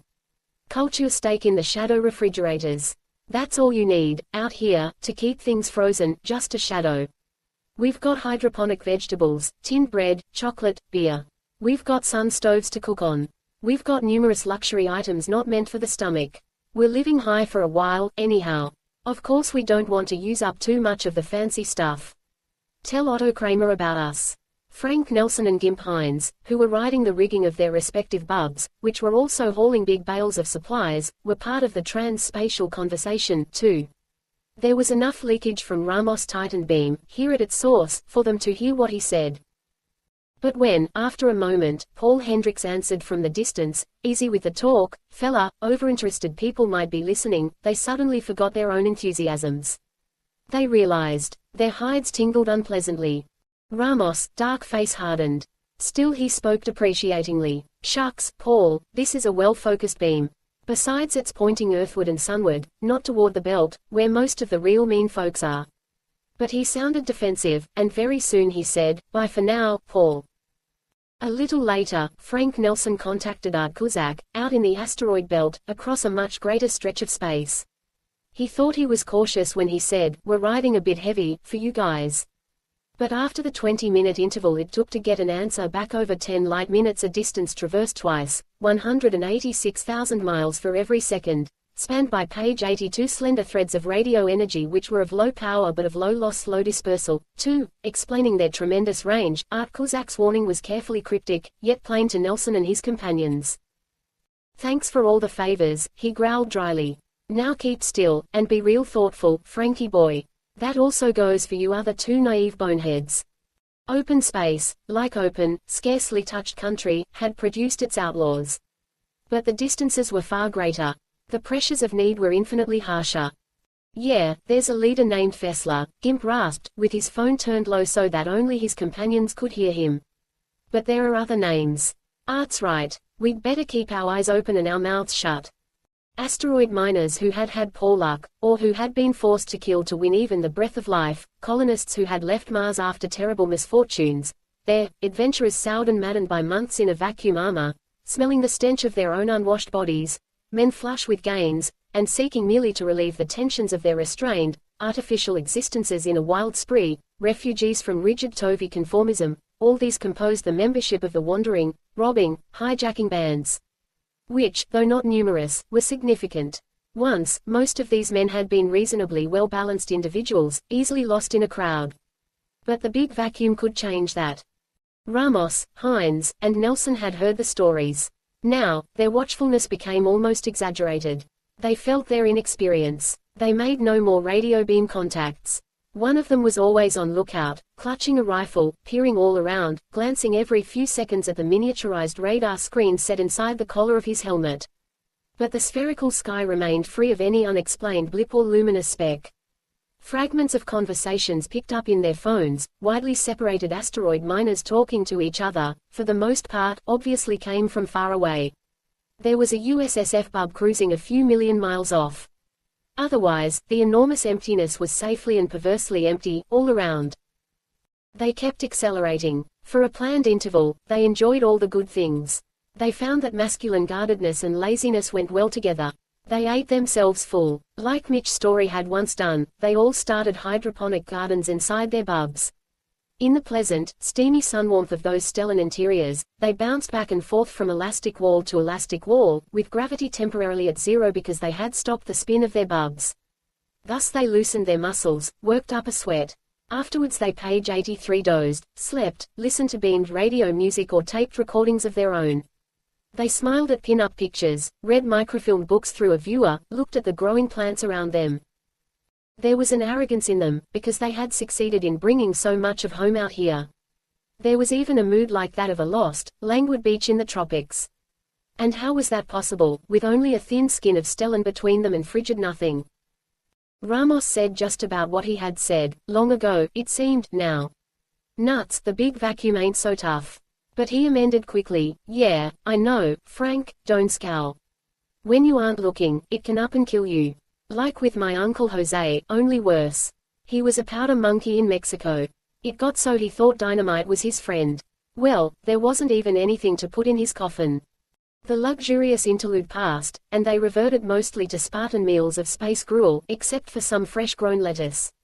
Mars became an agate bead, then a hazy sphere with those swirled, almost fluid markings, where the spores of a perhaps sentient vegetable life followed the paths of thin winds, blowing equatorward from the polar caps of hoarfrost.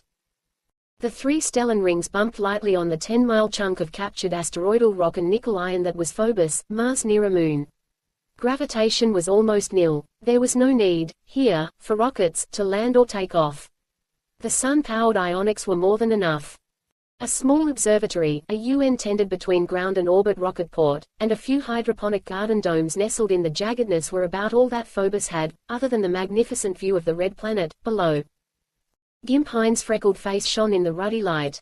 I'm going down, he declared. Just for a few days, to look around near the survey station. You guys. Ramos shrugged, almost disinterested. People have been there, some still are. And what good is poking around the station? But who wants to goof up, going into the thickets? Others have done that, often enough. Me for Palasttown, and maybe lots farther, pal. Frank Nelsen wasn't that blasé. On the moon, he had seen some of the old Mars of advanced native technology, now long extinct. But there was also the recent Mars of explorers and then footloose adventurers, wondering what they could find to do with this quiet, pastel-tinted world of tremendous history. Then had come the colonists, with their tractors and their rolls of stellene to make sealed dwellings and covered fields in that thin, almost oxygenless atmosphere. p. 84. But their hopes to find peace and isolation from the crowded and troubled Earth by science and hard work even in so harsh a place, had come into conflict with a third Mars that must have begun soon after the original inhabitants had been destroyed. Though maybe it had had its start, billions of years before, on the planets of another star. The thickets had seemed harmless. Was this another, different civilization, that had risen at last in anger, using its own methods of allergy, terrible repellent nostalgia, and mental distortions? Frank felt the call of mystery which was half dread. But then he shrugged. Gimp. I'd like to go down, too. But the gravity is twice that of the moon, getting up and down isn't so easy.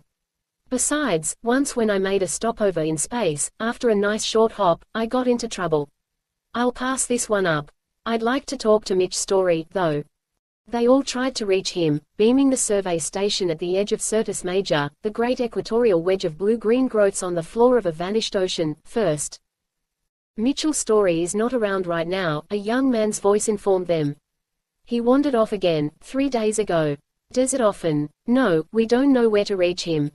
Widening their beams over the short range of considerably less than 4,000 miles, they tried to call Mitch directly. No luck. Contact should have been easy. But of course he could be wandering with his Archer helmet phone turned off. Considering the reputation of Mars, Nelsen was a bit worried. But he had a perhaps treacherous belief that Mitch was special enough to take care of himself. Ramos was impatient. We'll hook old Mitch on our party line, sometime, Frank, he said. Right now we ought to get started. Space is still nice and empty ahead, toward the Cossacks and Palestine. That condition might not last. Gimp, are you honest to gosh set on going down to this dried up, museum world?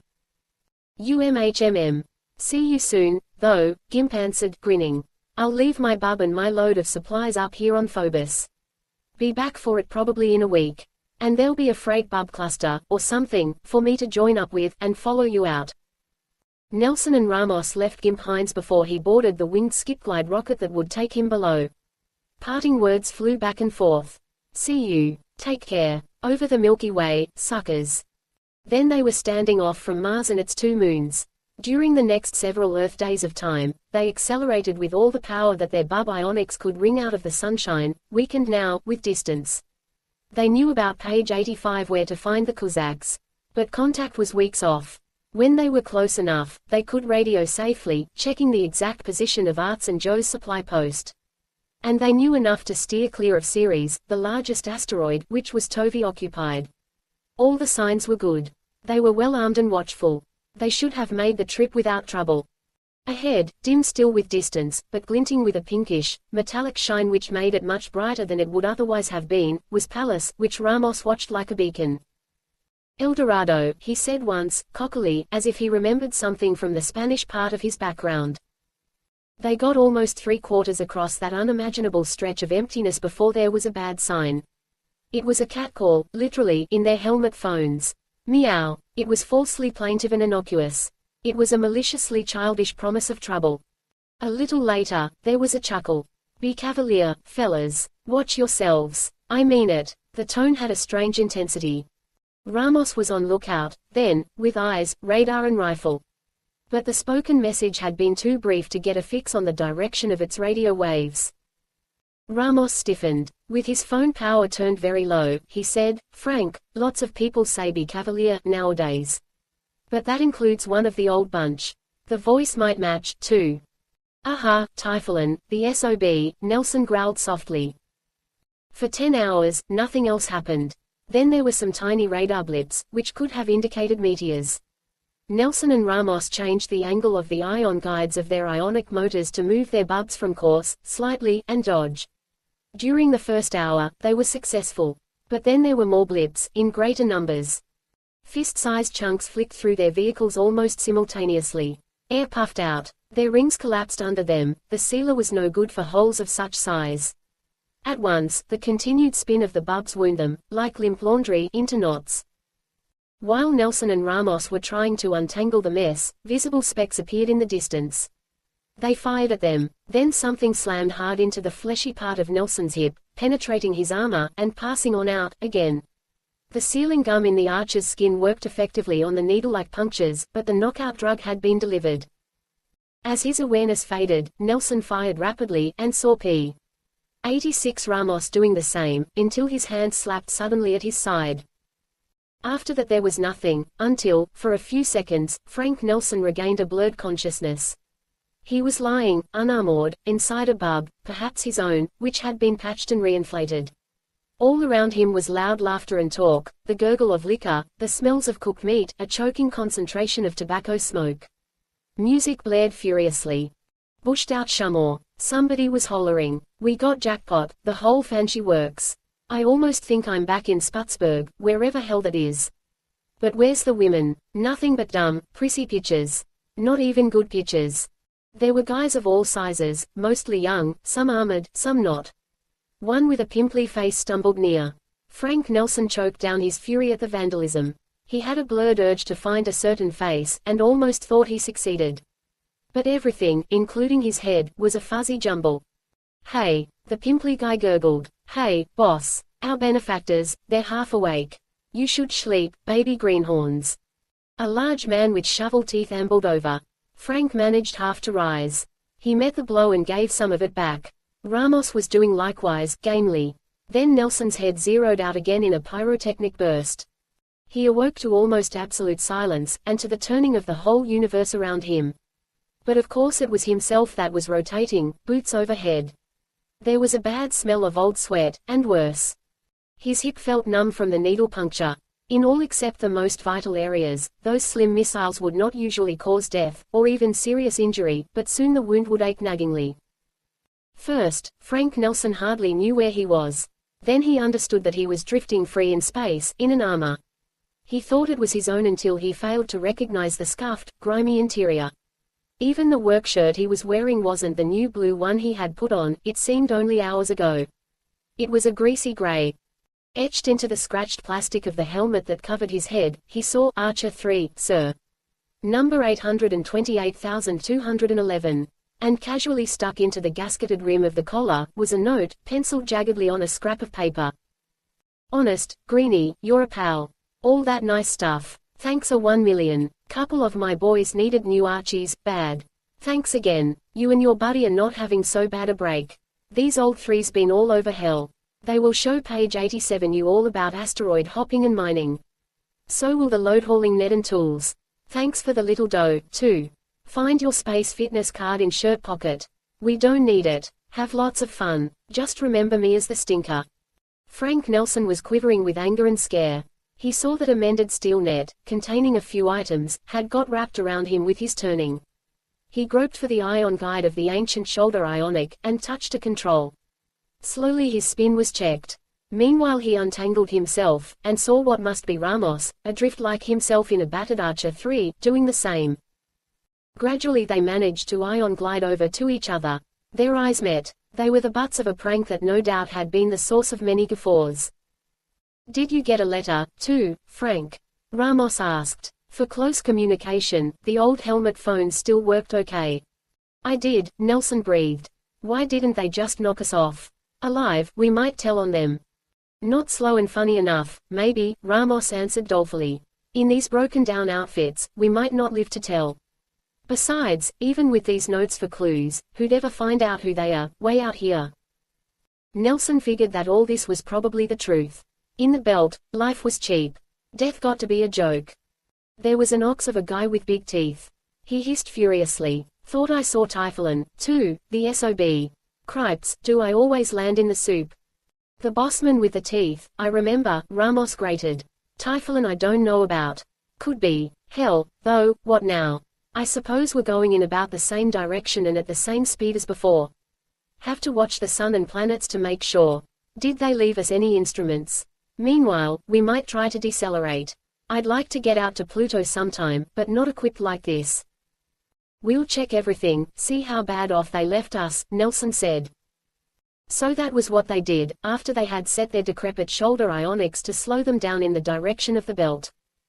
Each of their hauling nets contained battered chisels, hammers, saws for metal, a radiation counter, a beaten-up looking pistol, some old position-finding instruments, including a wristwatch that had seen much better days to be used as a chronometer. There were also 2 large flasks of water and 2-month supply boxes of dehydrated space gruel. These last items obviously granted them from their own, now vanished stores. Here was weird generosity, or perhaps just more ghoulish fun to give them the feeble hope of survival. p. 88. Now they checked each other's Archer 3s as well as they could while they were being worn. No use even to try to communicate over any distance with the worn-out radio transmitters. The nuclear batteries were 90% used up, which still left considerable time, fortunately, because they had to add battery power to the normally sun-energized shoulder ionics in order to get any reasonable decelerating effect out of them. Out here, unlike on the moon at night, the air restorers could also take direct solar energy through their windows. They needed current only for their pumps. But the green chlorophane, key to the freshening and reoxygenation of air, was getting slightly pale. The moisture reclaimers were, by luck, not as bad as some of the other vital parts. Ramos touched his needled side. His wry grin showed some of his reckless humor. "It's not utterly awful, yet," he said. "How do you feel?" Nelson's hip hurt, and he found that he had an awful hangover from the knockout drug, and the slapping around he had received. "Bad enough," he answered. "Maybe if we ate something." They took small, sealed packets of dehydrated food in through their chest airlocks, unsleeved their arms, emptied the packets into plastic squeeze bottles from the utensil racks before them, injected water from the pipettes which led to their shoulder tanks, closed the bottles and let the powdered gruel swell as it reabsorbed moisture. The gruel turned out hot all by itself. For it was a new kind which contained an exothermic ingredient. They ate, in the absence of gravity, by squeezing the bottles. "Guess we'll have to become asteroid hoppers, miners, like the slob said," Nelsen growled.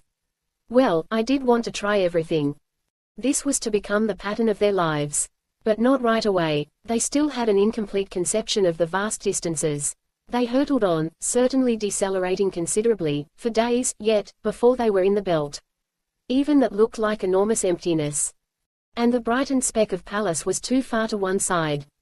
Tovi Ceres was too near on the other side. Left, it would be, if they considered the familiar northern hemisphere stars of Earth as showing up position. The old instruments had put them off course. Still, they had to bear even farther left to try to match the direction and the average orbital speed, about 12 miles per second, of the belt. Otherwise, small pieces of the old planet, hurtling in another direction, and or at a different velocity, than themselves, could smash them.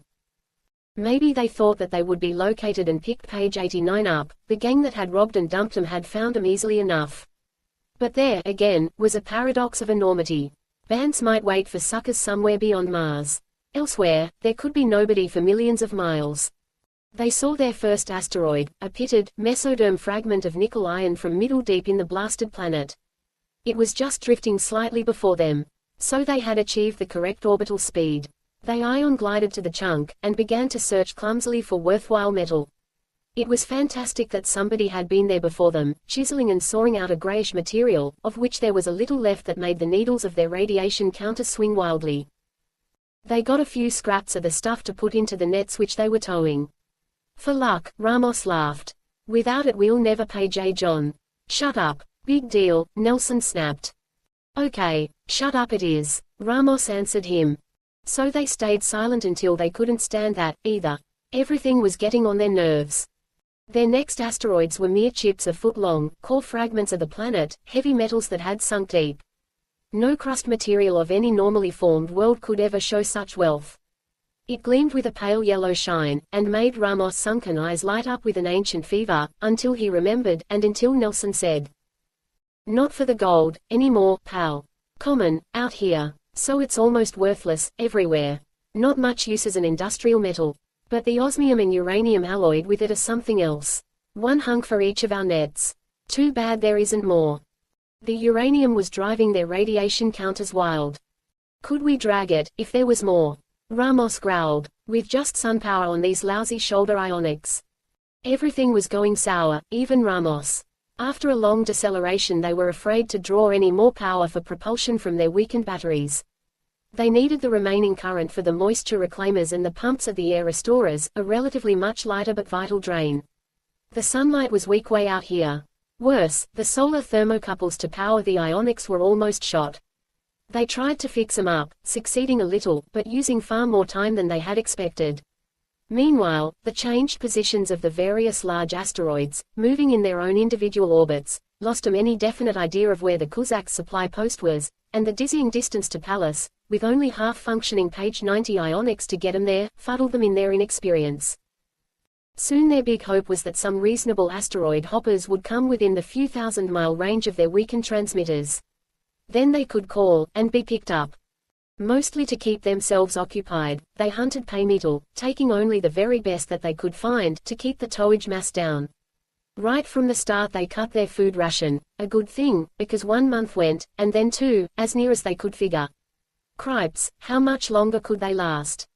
Often they actually encouraged their minds to create illusions. Frank would hold his body stiff, and look at the stars. After a while he would get the soothing impression that he was swimming on his back in a lake, and was looking up at the night sky. Mostly, they were out of the regular radio channels. But sometimes, because of the movement of distant bub clusters that must be kept in touch, they heard music and news briefly, again. They heard ominous reports from the ever more populous Earth. Now it was about areas of ocean to become boundaried and to be farmed for food. Territorial disputes were now extending far beyond the land. Once more, the weapons were being uncovered. Of course there were repercussions out here. Sirius Station was beaming pronouncements, too, rattling the saber. Nelsen and Ramos listened avidly because it was life, because it was contact with lost things, because it was not dead silence. Their own tribulations deepened. "Cripes, but my feet stink," Ramos once laughed. "They must be rotten. They're sore, and they itch something awful, and I can't scratch them, or change my socks, even. The fungus, I guess. Just old athlete's foot. The stuff is crawling up my legs," Nelsen growled. They knew that the Cossacks, maybe 2 and 2, Reynolds, Gimp, Story, must be trying to call them. They kept listening in their helmet phones. But this time Frank Nelsen knew that he'd gotten himself a real haystack of enormity in which to double for a lost needle. The slender beams could comb it futilely and endlessly, in the hope of a fortunate accident. Only once they heard, Nelsen. Rah! The beam swept on. It could have been Joe Kozak's voice. But inevitably, somewhere, there had to be a giving-up point for the searchers. "This is where I came in," Nelsen said bitterly.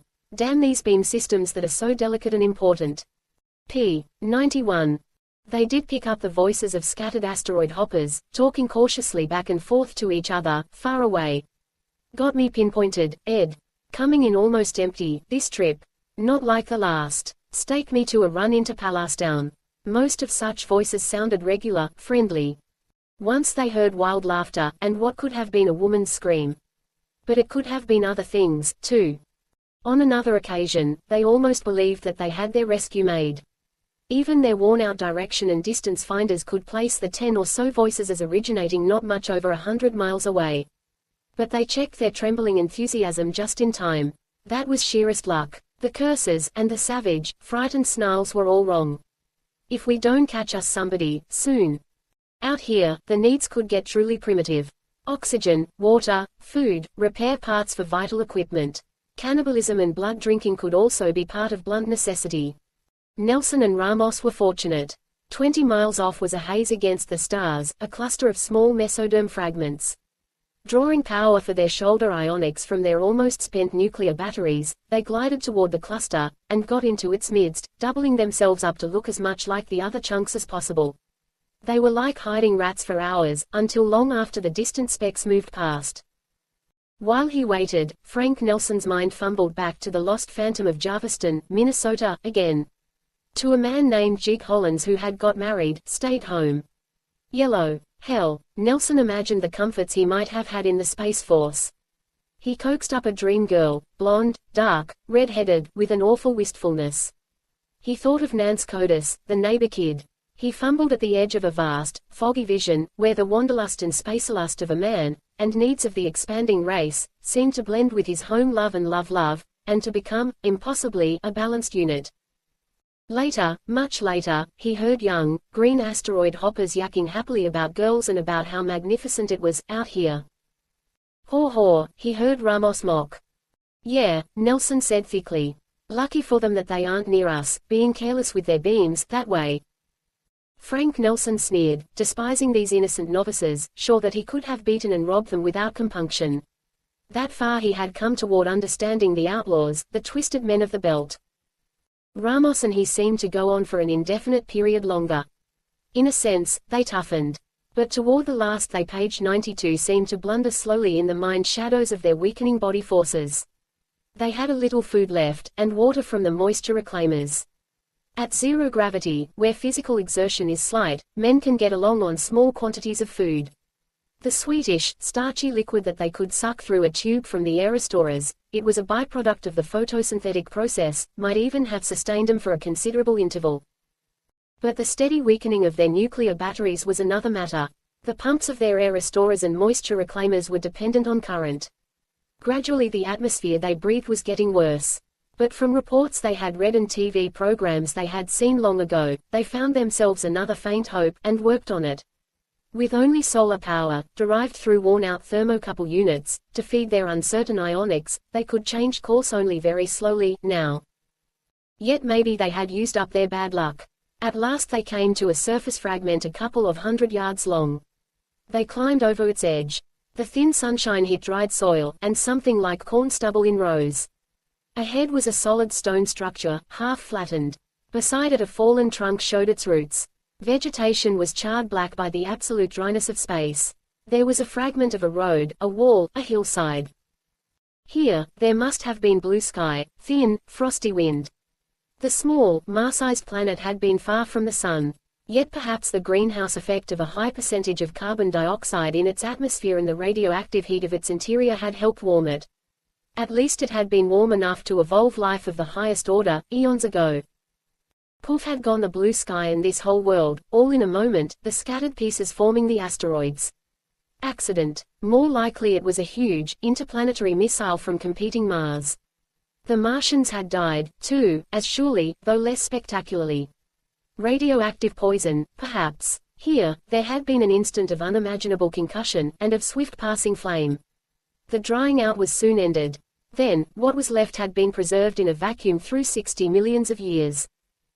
Frank Nelsen had glimpsed ancient Mars, preserved on the Moon. Now he glimpsed its opponent culture, about which more was generally known. It's real, Ramos grunted. Hoppers find surface fragments like this, quite often. Nelsen hardly cared about the archaeological aspects, just page 93 then. Excitement and hope that became certainty, enlivened his dulled brain. An energy source, he grated joyfully. The big answer to everything, out here. And it's always self-contained in their buildings. They pushed the collapsed and blackened thing with the slender bones aside. They crept into the flat, horizontal spaces of the dwelling, much more like chinks than the rooms that humans would inhabit. They shoved away soft, multicolored fabric spun from glass wool, a metal case with graduated dials and a lens, baubles of gold and glinting mineral. In a recess in the masonry, ribboned with glazed copper strips that led to clear globes and curious household appliances, they found what they wanted. 6 little oblong boxes bunched together. Their outsides were blue ceramic. Frank Nelsen and Miguel Ramos began to work gingerly, though the gloves of their old Archer 3s were insulated. Here, 60 million years of stop time had made no difference to these nuclear batteries, that, because of the universal character of physical laws, almost had to be similar in principle to their own. They had almost known that it would make no difference. There had been no drain of power through the automatic safety switches. DC current, huh? Ramos said, breathing hard of the rotten air in his helmet. Yeah, gotta be, Frank answered quickly. Same as from a thermocouple. Voltage about 200. Lots of current, though. Hope these old ionics'll take it. We can tap off lower, if we have to. Here, I'll fix you, first. Grab this end. They had a sweating 2 hours of rewiring to get done. With power available, they might even have found a way to distill and collect the water, usually held in the form of frost, deep buried in the soil of any large surface fragment. They might have broken down some of the water electrolytically, to provide themselves with more oxygen to breathe. But perhaps now such efforts were not necessary. When they switched in the new current, the pumps of their equipment worked better at once. The internal lights of their air restorers could be used again, augmenting the action of the pale sunshine on the photosynthetic processes of the chlorophane. The air they breathed improved immediately. They tested the power on the shaky ionics, and got a good thrust reaction. We can make it, I think, Frank Nelsen said, speaking low and quick, and with the boldness of an enlivened body and brain. We'll shoot up, out of the belt entirely, then move page 94 parallel to it, backwards, contrary to its orbital flow, that is. But being outside of it, we won't chance getting splattered by any fragments. Probably avoid some slobs, too. We'll decelerate, and cut back in, near Pallas. There'll be a way to find the Kuzak twins.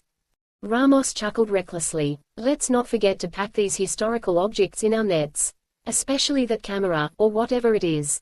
Money in the bank at last, boy. But after they set out, it wasn't long before they knew that 2 people were following them. There was no place to hide. And a mocking voice came into their phones. Hey, Nelsen. Oh, Mex. Wait up. I've been looking for you for over 3 months. They tried first to ignore the hail. They tried to speed up. But their pursuers still had better propulsion. Nelsen gritted his teeth. He felt the certainty of disaster closing in. There's just two of them, so far, Ramos hissed. Maybe here's our chance, Frank, to really smear that rat. Ramos' eyes had a battle light. All right, Typhoon, approach. These guns are lined up and loaded. Or, is that friendship, Mex? The renegade seemed to wheedle. But insolently, he and his larger companion came on. Toss us your pistols, Ramos commanded, as they drifted close, checking speed. Typhoon flashed a smirk that showed that his front teeth were missing. Honest, Mex, do you expect us to do that? Be cavalier, I haven't even got a pistol, right now. Neither has Igor, here. Come look see. Hi, Frankie. Just stay there, Nelsen gruffed. Typhoon cocked his head inside the helmet of a brand new Archer 6, in a burlesque pose for inspection. He looked bad. His face had turned hard and lean. There were scars on it. The nervous, explosive-tempered kid, who couldn't have survived out here, had been burned out of him. For a second, Nelsen almost thought that the change could be for the good. But it was naive to hope that that could happen. Glenn Typhoon had become passive, yielding, mocking, with an air of secret knowledge withheld. What did an attitude like that suggest? Treachery, or, perhaps worse, a kind of poised, and poisonous, mental judo. Nelsen looked at the other man, who wore a Tovi armor. Tall, starvation-lean, horse-faced, with a lugubrious, bumpkinish smile that almost had a whimsical appeal. Honest, I just picked up Igor, which ain't his real name, in the course of my travels, Typhoon offered lightly. He used to be a comic back in Eurasia. He got bored with life on Ceres, and sort of tumbled away. p. 95. With his body stiff as a stick, Igor toppled forward, his mouth gaping in dismay. He turned completely over, his great boots kicking awkwardly. His angular elbows flapped like crow wings. He righted himself, looked astonished, then beatifically self-approving. He burped delicately, patted his chest plate, then sniffed in sad protest at the leveled pistols. Now Nelsen and Ramos cast off the loaded nets they had been towing, and closed in on this strange pair. Nelsen did the searching, while Ramos pointed the guns. Haven't even got my shiv anymore, Frankie, Typhoon remarked casually. Threw it at a guy named Fessler, once. Missed by an inch. Guess it's still going, round and round the sun, for millions of years. Longest knife throw there ever was. Fessler, Frank snapped. Now we're getting places, USOB. The funny character that robbed and dumped Ramos and me, I'll bet. Probably with your help. You know him, huh? Knew, for a while, past tense, Typhoon chuckled wickedly. Nope, it wasn't me that stripped off his armor in space. He wasn't even around, anymore, when you beauties got caught. They come and they go. But you were around, Typhoon. Maybe not. Maybe I was 20 million miles off. Like hell. Nelsen gritted his teeth, grabbed Typhoon's shoulder, and swung his gloved fist as hard as he could against the thin layer of rubber and wire over Typhoon's stomach. He struck 3 times.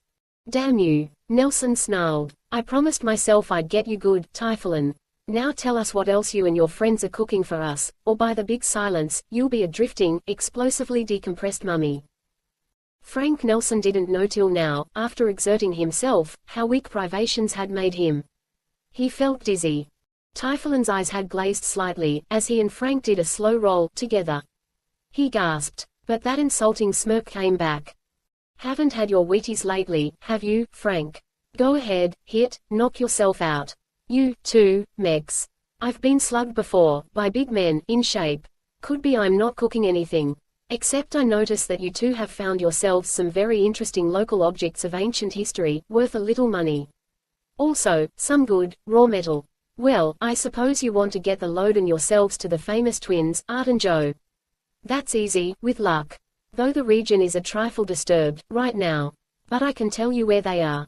You won't have to fiddle around, hunting. Here, hold these guns, Frank. Lemme have a couple of pokes at the slob, Ramos snapped. p. 96. All right, who's asking you guys to believe me? Typhoon cut in. I'll beam the twins for you, since I guess your transmitter won't reach. You can listen in, and talk back through my set. Okay.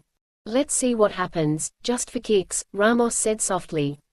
If you're calling some friends to come and get us, or anything, Tiff, well, you've had it. They watched Typhoon spin and focus the antenna. Kuzak, Kuzak, Kuzak, Kuzak, he said into his phone. Missing boys alive and coming to you. Mex an old guess which. Kicking and independent, but very hungry, I think. Put on the coffee pot, you storekeepers. Kuzak, Kuzak, Kuzak. Talk up, Frank and Miguel. Your voices will relay through my phone. Hi, Art and Joe, it's us, Ramos almost apologized. Yeah, we don't quite know yet what Typhoon is pulling. But here we are, if it's you we're talking to. There was the usual long wait as impulses bridged the light minutes. Then Art Kuzak's voice snarled guardedly. I hear you, Ram and Nell. Come in, if you can. Tiff, you garbage. Someday. This is all. This is all. The message broke off. Typhoon smirked. Third quadrant of the belt, he said, giving a position in space almost like latitude and longitude on Earth. About 20 minutes of the 31st degree. 3 degrees above median orbital plane. Approximately 200 hours from here. Can Igor and I leave you, now, or do you want us to escort you in? We'll escort you, Ramos said. So it was, until, near the end of a long ride, a cluster of bubs was in view in the near distance, and Ramos and Nelsen could contact Art Kuzak themselves. We've got Typhoon and his Tovi pal with us, Art, Frank Nelsen said. They showed us the way, more or less because we made them. But Tiff did give us the right position at the start. A favor, maybe. I don't know. And now he's saying, be cavalier, it might be awkward for me to meet Art and Joe just at present. Do you want to fix this character's wagon bad enough?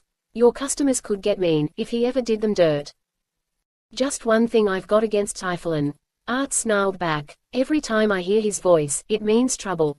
But I've never seen the crumb face to face since that moon hop. Okay, let's not spoil my stomach. Turn him loose. It can't make much difference. Or maybe I'm sentimental about the old bunch.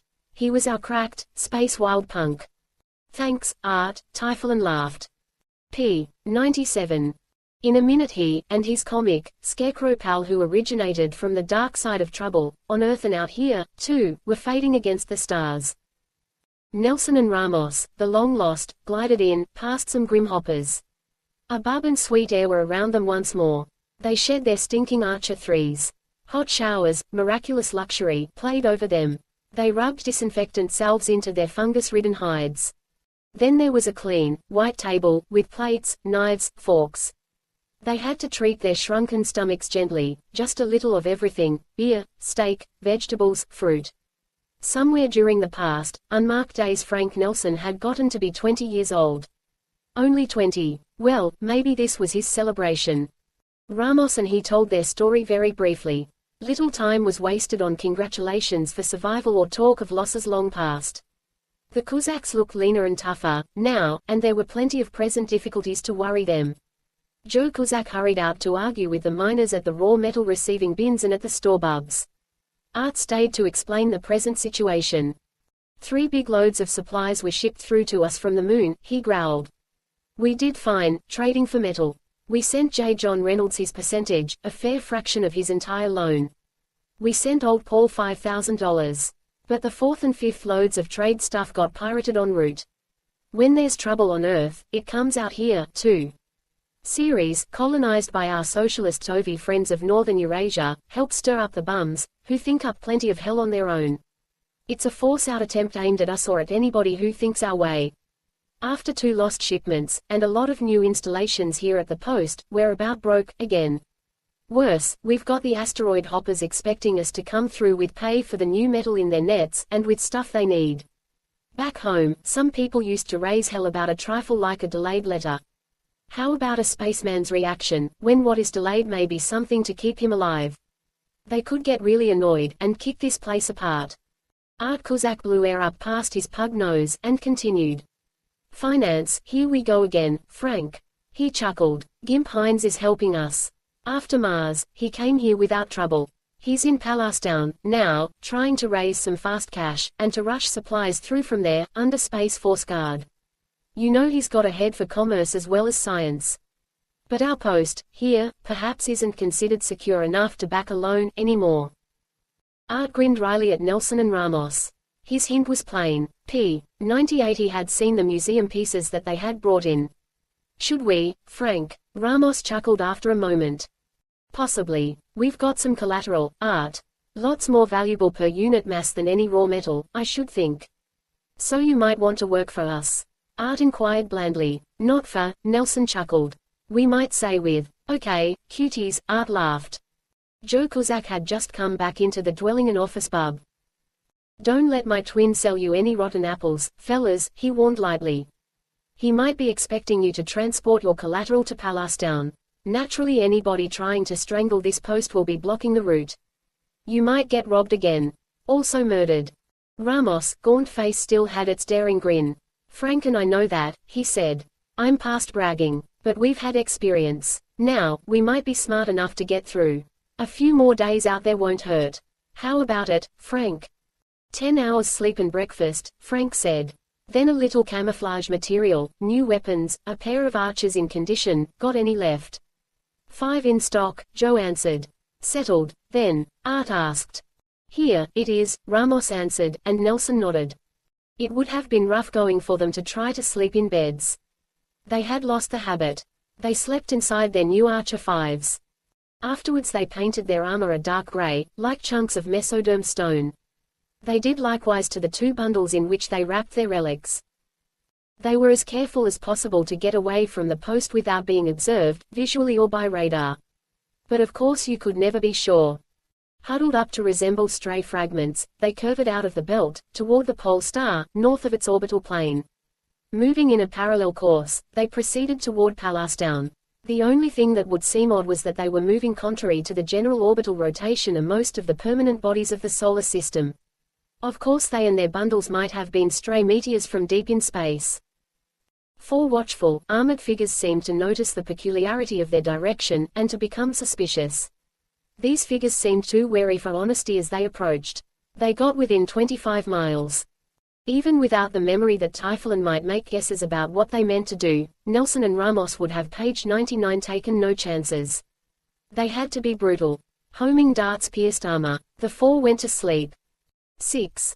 The asteroid, Pallas, was a chunk of rich core material, 200-some miles in its greatest dimension. It had a mottled, pinkish shine, partly from untarnished lead, osmium, considerable uranium, some iron, nickel, silver, copper.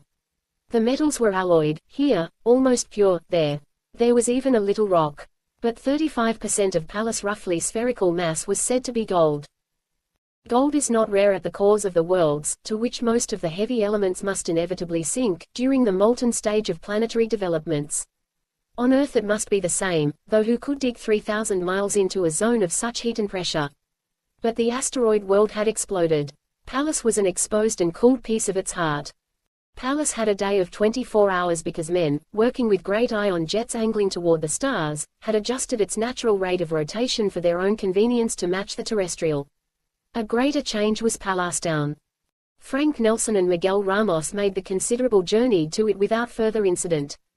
Because he was tense with hurry, Nelsen's impressions were superficial, something like serene, but bigger and more fantastic. A man weighed only a few ounces, here. Spidery guidance towers could loom impossibly high. There were great storage bins for raw metal brought in from all over the belt. There were rows of water tanks. As on the Moon, the water came mostly from gypsum rock or occasionally from soil frost, both found on nearby crustal asteroids. Beyond the refineries bulged the domes of the city itself, housing factories, gardens, recreation centers, and sections that got considerably lost and divergent trying to imitate the apartment house areas of Earth. Frank Nelsen's wonder was hurried and dulled. Gimp Hines and David Lester were waiting inside the Stellan reception dome when Nelsen and Ramos landed lightly at the port on their own feet, with no more braking assistance than their own shoulder ionics. P. 100.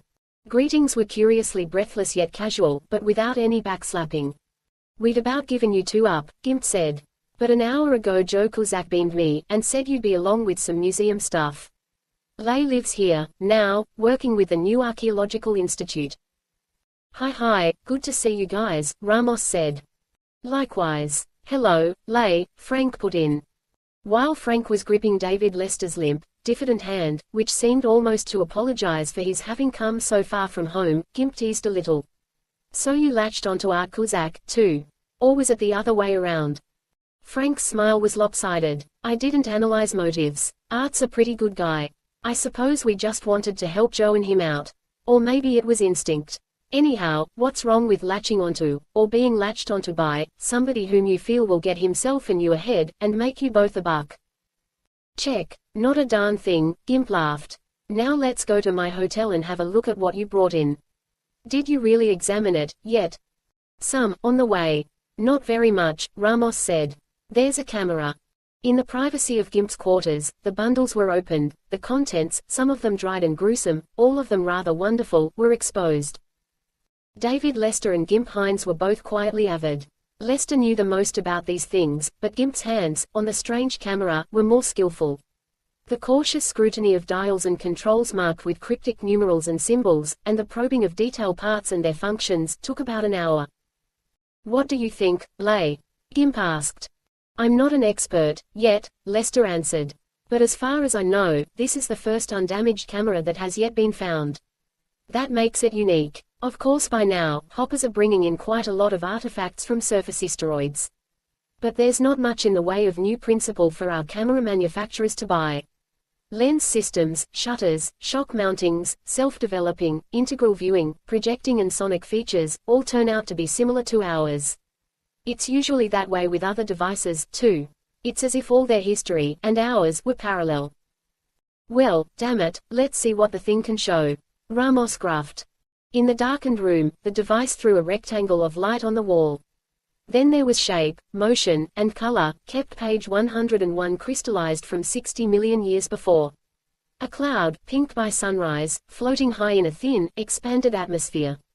Did clouds everywhere in the universe always look much the same? Wolfish, glinting darts, vanishing away. Then a mountainside covered with spiny growths that, from a distance, seemed half cactus and half pine. A road, a field, a dull-hued cylinder pointing upward.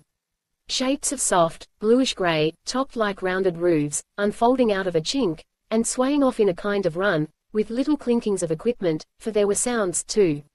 Two eye-like organs projecting upward, the pupils clear and watchful. A tendril with a ridged, dark hide, waving what might have been a large, blue flower, which was attached to the end of a metal tube by means of a bit of fiber tied in a granny knot. A sunburst of white fire in the distance. It could have gone on, perhaps for many hours. Reality, with every detail sharp. Parallels with earthly life. Maybe even sentiment was there, if you only knew how it was shown. But in the differences you got lost, as if in a vivid dream that you couldn't fully understand.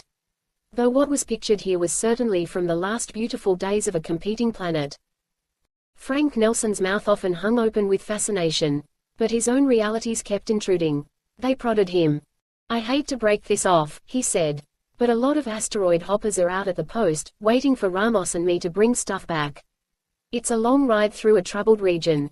There's plenty to get arranged beforehand. So first, what do we do to realize some quick funds out of these relics? Hines terminated the pictured sequence. Frank, Ramos, I'd keep this camera, he said urgently. It's a little bit special, at least. History is here, to be investigated. Offers, bids, could come up. Okay, I'm talking about dough, again.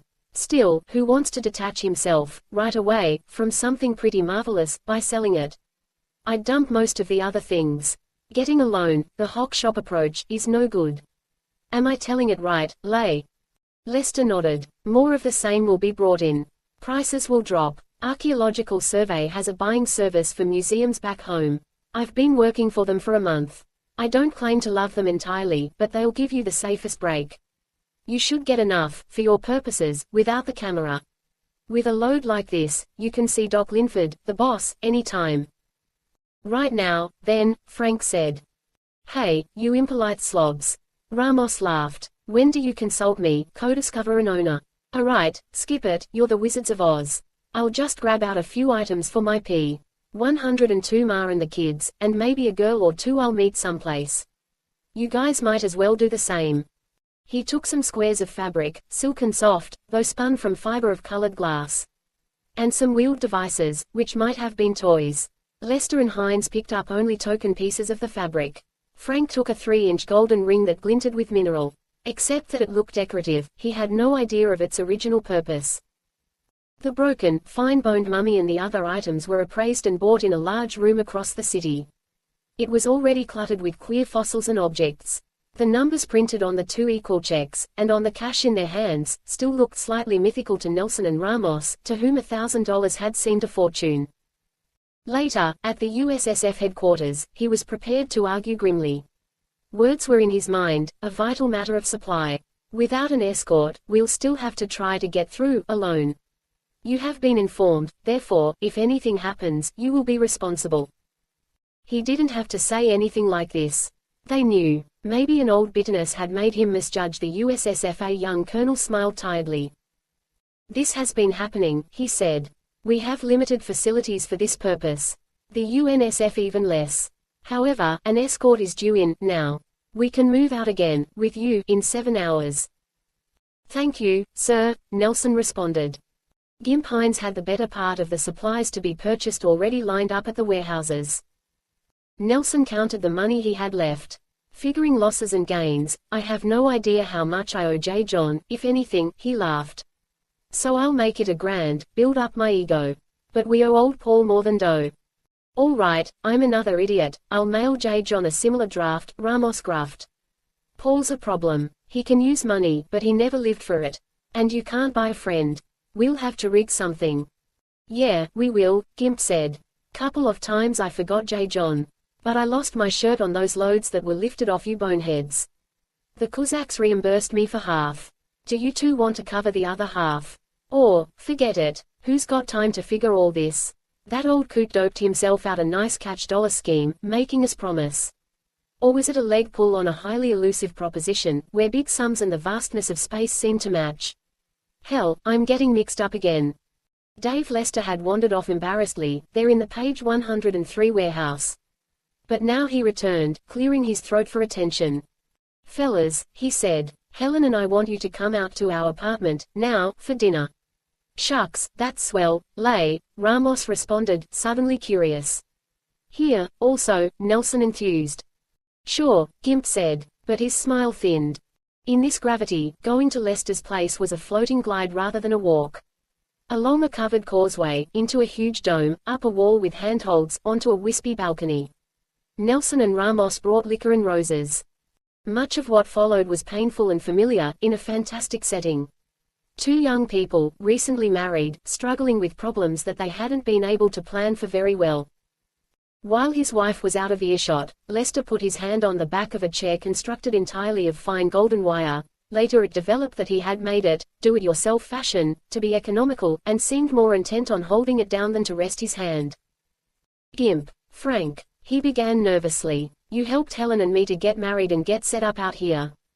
The Archaeological Institute paid our way to Palestine. But there were other expenses. My father-in-law, died by his own hand while still awaiting trial. Everything he owned is still tied up. Now, well, you know human biology. I hope you can wait a little longer for us to begin paying back your loan. Nelsen had a vagrant thought about how money now had to stand on its own commercial value, rather than rely on the ancient witchcraft of a gold standard. Then he almost suspected that Lester was being devious and clever. But he knew the guy too well. Cripes, Lay, he burst out almost angrily. How about your services, just now, as an archaeological consultant? If you won't consider that we might have meant to make you a gift. Pretty soon you'll have us completely confused. What a topic for an evening of fun, Gimp complained. Hey, Helen, can I mix the drinks? Yes, of course, Mr. Hines. I'll get you the things, she said with apology in her eyes and voice, as if fussy celebrities had descended on her small, unsettled, and poor household. On the moon you were a swell cook, Helen, Frank reminded her. She flashed a small smile. It was different, there. Things weighed something, and stayed in place. Here, just breathe hard and you have a kitchen accident. Besides, I had a garden. 104 we'd like one here, but there's no room. And in the market. Shucks, it's new here to us, too, Ramos soothed. Riding an Archer in space, at 0G, is different from this. Things were a bit less strained, after that, through the skimpy meal, with its special devices, unique to the asteroids and their tiny gravity. Clamps to fasten plates to tables and victuals to plates. Drinking vessels that were half-squeeze bottles. Such equipment was now available in what might once have been called a dime store, but with another price level. The visitors made a game of being awkward and inept together. It was balm for Helen's sensitivity. Somebody's got to keep the camera for us, Mex, Frank Nelsen said presently. Yeah, I know. Les'll do it for us, Ramos answered. He's the best, there. He can run through all the pictures, make copies with an ordinary camera. See if he can market them. 20% ought to be about right for his cut. Lester tried to interrupt, but Frank got ahead of him. We owe Gimp for those loads we lost. Got to cut him into this, as a consultant. You'll be around Palestine for a while, helping out with this end of the twins' enterprises, won't you, Gimp? Hines grinned. Probably. Glad you slobs got memories. Glad to be of assistance, anytime. Lay is no louse, he'll help old friends.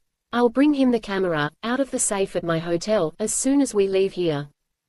Lester smiled doubtfully, and then happily. That was how they work the fabulous generosity of Spaceman in the chips on him. Nelsen, Ramos and Hines escaped soon after that. 3 hours left. I guess you guys want to get lost, separately, Gimp chuckled. I'll say so long at the launching catapults, later. I've got some tough guards, fresh from the moon, who will go along with you. Art and Joe need them. Frank Nelsen wandered alone in the recreation area. He heard music, Fire Streak, Queen of Serene. He searched faces, looking for an ugly one with shovel teeth. He thought, with an achy wistfulness, of a small hero-worshipping girl named Jenny Harper, at Serene. He found no one he had ever seen before. In a joint he watched a girl with almost no clothes, do an incredible number of spinning somersaults in midair. He thought he ought to find himself a friend, then decided perversely, to hell with it. He thought of the trouble on Earth, of Ceres, of Typhon and Igor, of Fanshawe, the latest leader of the asteroid belt toughs, the P-105 jolly lads, that you heard about. He thought about how terribly vulnerable to attack Palestine seemed, even with its encirclement of our Trident guard stations. He thought of Paul Hendricks, 2 and 2 Baines, Charlie Reynolds, Otto Kramer, Mitch Story, and Miss Rosalie Parks, who was his old Latin teacher. He thought of trying to beam some of them. But hell, they all seemed so long lost, and he wasn't in the mood, now. He even thought about how it was, trying to give yourself a dry shave with a worn-out razor, inside an Archer.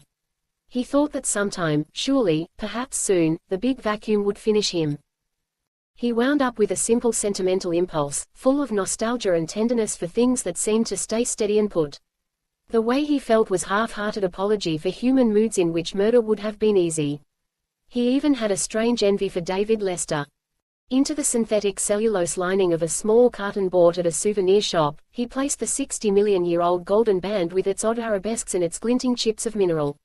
Regardless of its mysterious intentional function, it could be a bracelet.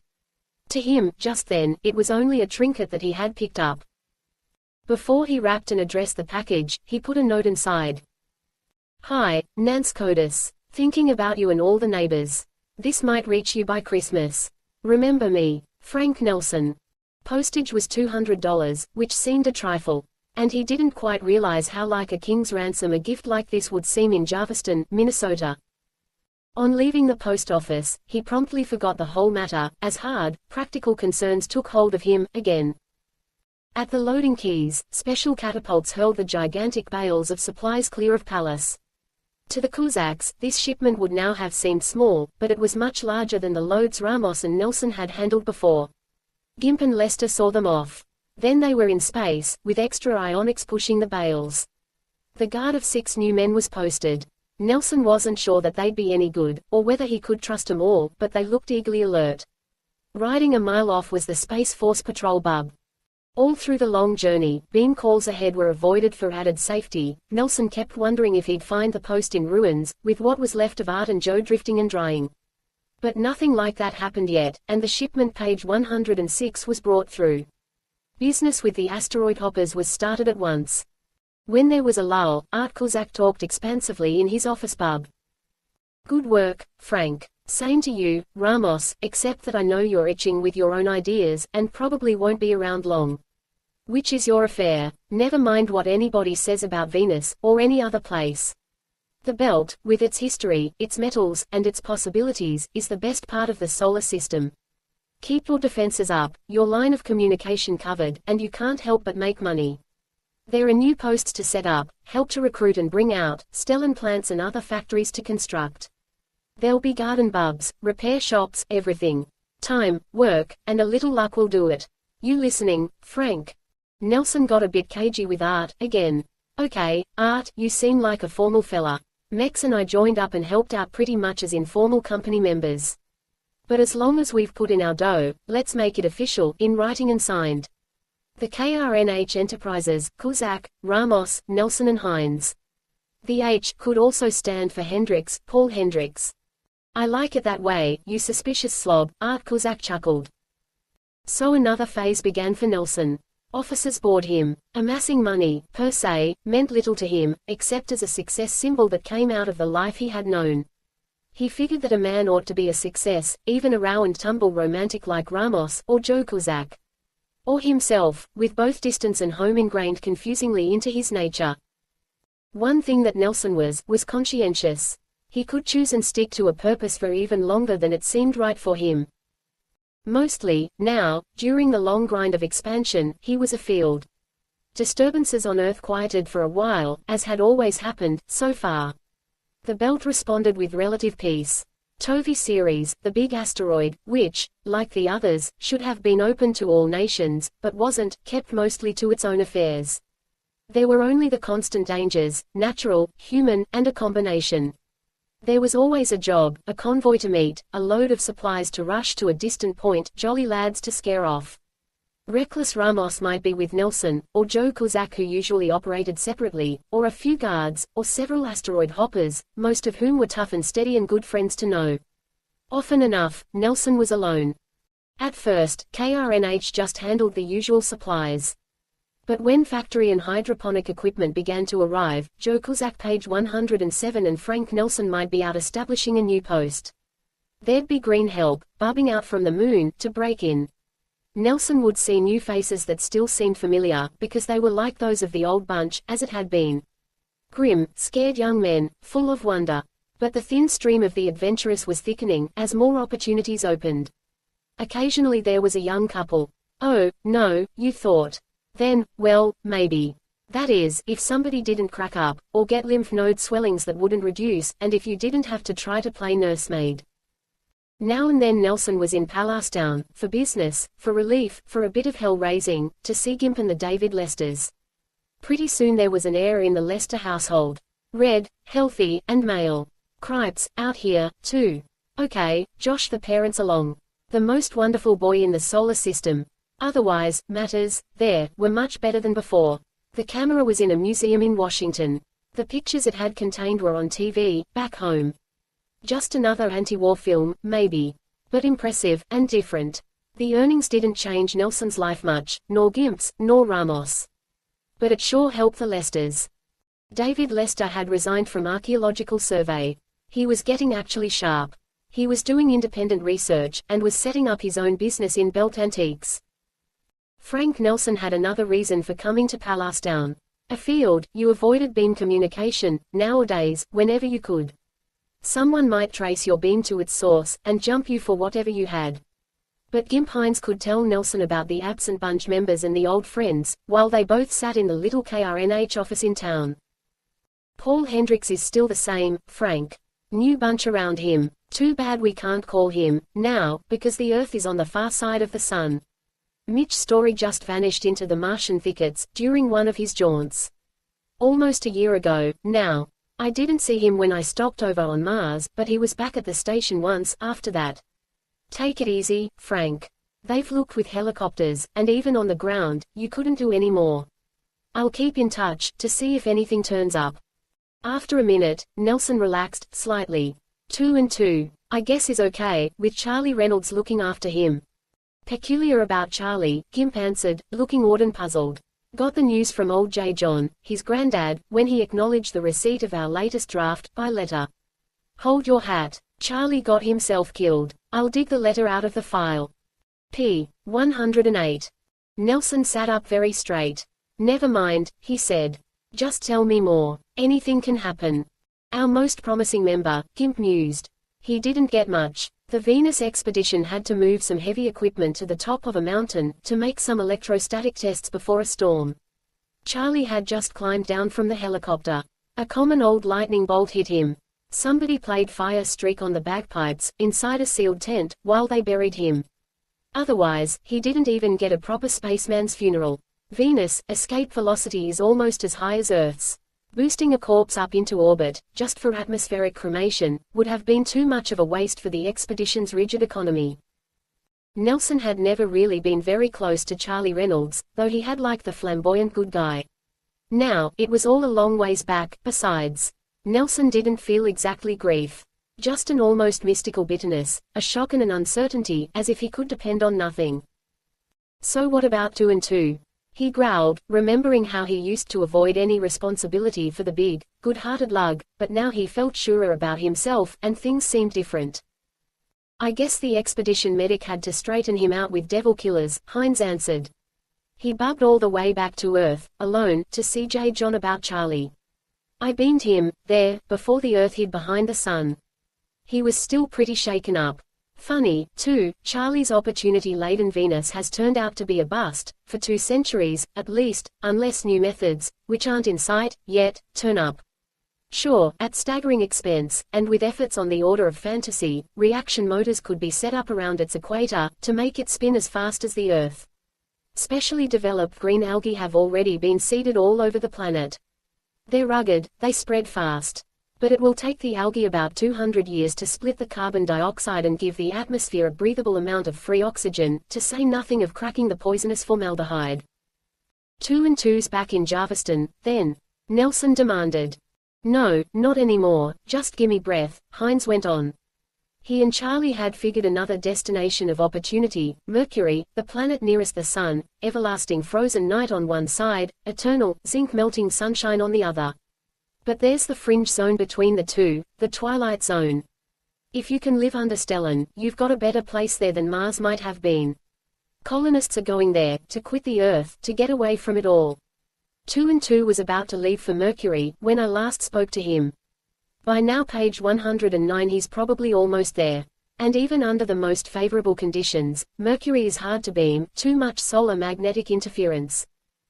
That poor sap, Nelsen gruffed. It probably isn't that bad, anymore, Hines commented. Sometime I might go to Mercury, myself, when I get good and sick of sitting on my tail, here, when I always was a man of action. Mercury does have possibilities, plenty of solar power, certainly, plenty of frozen atmosphere on the dark face. Interesting, Frank. Oh, hell, I forgot, there's a letter here for you. And a package. Just arrived. I'll scram, now. Got to go down to the Keys. Hold the fort, here, will you? Gimp. Hines grinned as he left. Nelsen was glad to be alone. The lonesomeness of the big vacuum was getting grimed into him. When he saw the return name and address on the package, and the $210 postage sticker, he thought, cripes, that poor kid, what did I start? Then the awful wave of nostalgia for Jarviston, Minnesota, hit him, as he fumbled to open the microfilmed letter capsule, and put it in the viewer. Hello, Frank, it has to be that, doesn't it, and not Mr. Nelsen, since you've sent me this miraculous bracelet, which I don't dare wear very much, since I don't want to lose an arm to some international, or even interstellar, jewel thief. It makes me feel like the queen of something, certainly not serene, since it implies calmness and repose, which I certainly don't feel, no offense to our Miss Sands, whom I admire enormously. In a very small way I am repaying to you in kind, an item which I made, myself, and which I know that some spacemen use inside their arches. You see, we are all informed in details. Paul, Otto, Chippy Potter and his dog, and other characters whom you won't remember, send their best greetings. Oh, I've got stardust fever, too, but I'll yield to my folks' wishes and wait, and learn a profession that will be of some use out there. May you wear what I'm sending in good health, safety and fortune. Send no more staggering gifts, please, I couldn't stand it, but please do write. Tell me how it really is in the belt. You simply don't realize how much. Nance Coder's missive rattled along, and the scrawled words got to be like small, happy bells inside Nelsen's skull. His crooked grin came out, he unpacked the sweater, Kralin wool, very warm, bright red, a bit crude in workmanship here and there, but imagine a girl bothering, these days. He donned the garment and decided it fit fine. Then he tried to write a letter. Hi, Nance. I've just put it on, first time, beautiful. It'll stay right with me. Thanks. Talk about being staggered. P. 110. There he bogged down, wondering how much she had changed, wondering just what he ought to say to her, and who these characters that he wouldn't remember, might be. Cripes, how old was she, now? 17. He ended up taking her at her word. He described Palestine rather heavy-handedly, and bought some microfilm postcards to go along with his missive, as soon as he went out to mail it. But a few hours later, from deep in space, he looked back at the town, shining in the distance, and in the blue mood of thinking about Charlie Reynolds, Mitch Story, and 2 and 2, he wondered how much longer it, or Nance, or anything else, could last. Then he glanced down at the bright sweater, and chuckled. Unexpectedly, Ramos remained an active member of KRNH Enterprises for over a year. But the end had to come. I told Art I'd let my dough ride, Frank, he said to Nelsen in the lounge of Post 1. I'll only draw enough earnings to build me a real, deep space bub, nuclear-propelled, and with certain extra gadgets. A few guys have tried to follow the unmanned, instrumented rockets, out to the system of Saturn. Nobody got back, yet. I think I know what they figured wrong. The instruments showed, well, skip it. I'm going into town to prepare. It'll take quite a while, so I'll have some fun, too. Ramos' eyes twinkled with a secret triumph before the fact. You don't argue a fighting rooster out of fighting, Nelsen laughed. Besides, it wouldn't be destiny, or any fun, to succeed. So accept the complimentary comparison, if it fits, which maybe it doesn't, you egotistical bonehead. Good luck, buena suerte, amigo. I'll look you up in town, if I get a chance. Nelsen was always busy to the gills. Progress was so smooth for another couple of years, that the hunch of big trouble building up, became a gnawing certainty in his nerves. Of course there were always the jolly lads to watch out for, the extreme individualists, space-twisted and wild. Robbing and murdering could seem easier than digging. Take your loot into Palestine, who knew you hadn't grubbed it, yourself. Sell it. Get the stink blown off you, forget some terrible things that had happened to you. Have yourself a time. Strike out again. Repeat. Nelsen knew that, through the months, he had killed defensively at least twice. Once, with a long-range homing bullet, weapons sanctioned by pious and cautious international agreement, were more lethal, now, to match the weapons of the predatory. Once by splitting a helmet with a rifle barrel. P. 111 when he was out alone, exploring a new post site on a small asteroid, a starved Tovi runaway had jumped him.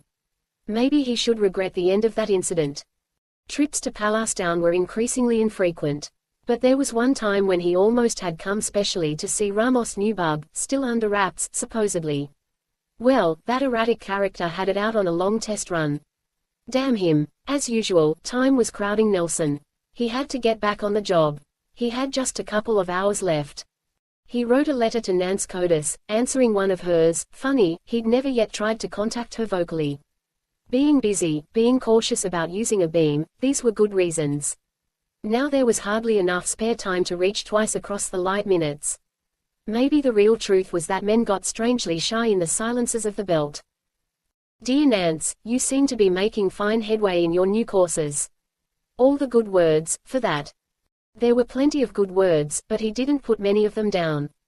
He didn't know if the impulse to write darling was just his own loneliness, which any girl with a kind word would have filled. He didn't know her, or that part of himself, very well. He kept remembering her as she had been. Then he'd realized that memory wasn't a stable thing to hang on to.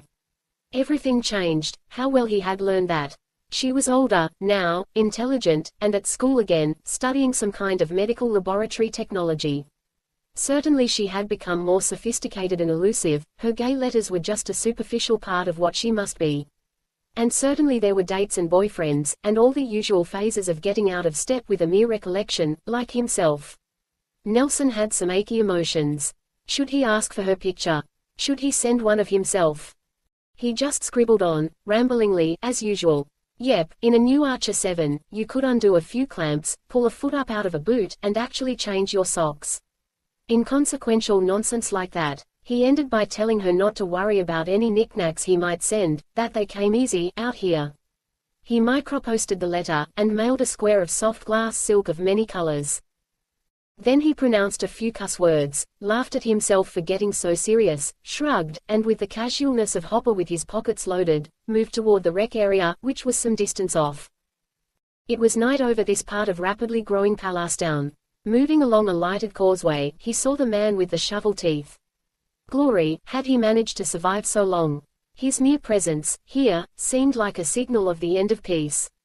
p. 112 Nelsen and Ramos used to practice close contact tactics at 0G, in space. So Nelsen didn't even wait for the man to notice him. He leaped, and sped like an arrow, thudding into the guy's stomach with both of his boot heels. Shovel Teeth was hurled 50 yards backward, Nelsen hurtling with him all the way. Unless Nelsen wanted to kill him, there wasn't any more to do. Partial revenge. He wasn't worried about anybody except the guy's jolly lad henchman. There was nobody close by. Now he did a quick fade, sure that nobody had seen who he was, during the entire episode. No use to call the cops, there were too many uncertainties about the setup in wild, polyglot Palestine.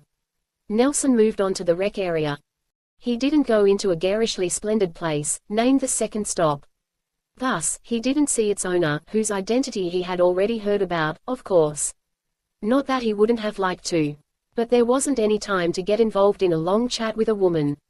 Nor did he see the tall, skinny, horse-faced comic, known only as Igor, go through slapstick acrobatics that once would have been impossible. By a roundabout route he proceeded to the catapults, where Gimp was waiting for him. They had been conversing just a short while ago. "Did you drop in on Eileen?" Gimp asked right away. "No, there'll be other occasions," Nelsen laughed. "Someday, if we live, she'll own all the joints in the solar system." "Aha, I'd bet on it. By the way, there's a grapevine yarn around. Somebody kicked Fanshawe, the jolly lad big shot, in the belly. You, perhaps." "Don't listen to gossip," Nelsen said primly. "Are you serious about going to Mercury?" "Of course. There are people to take over my office duties. I'll be on my way in a couple of weeks.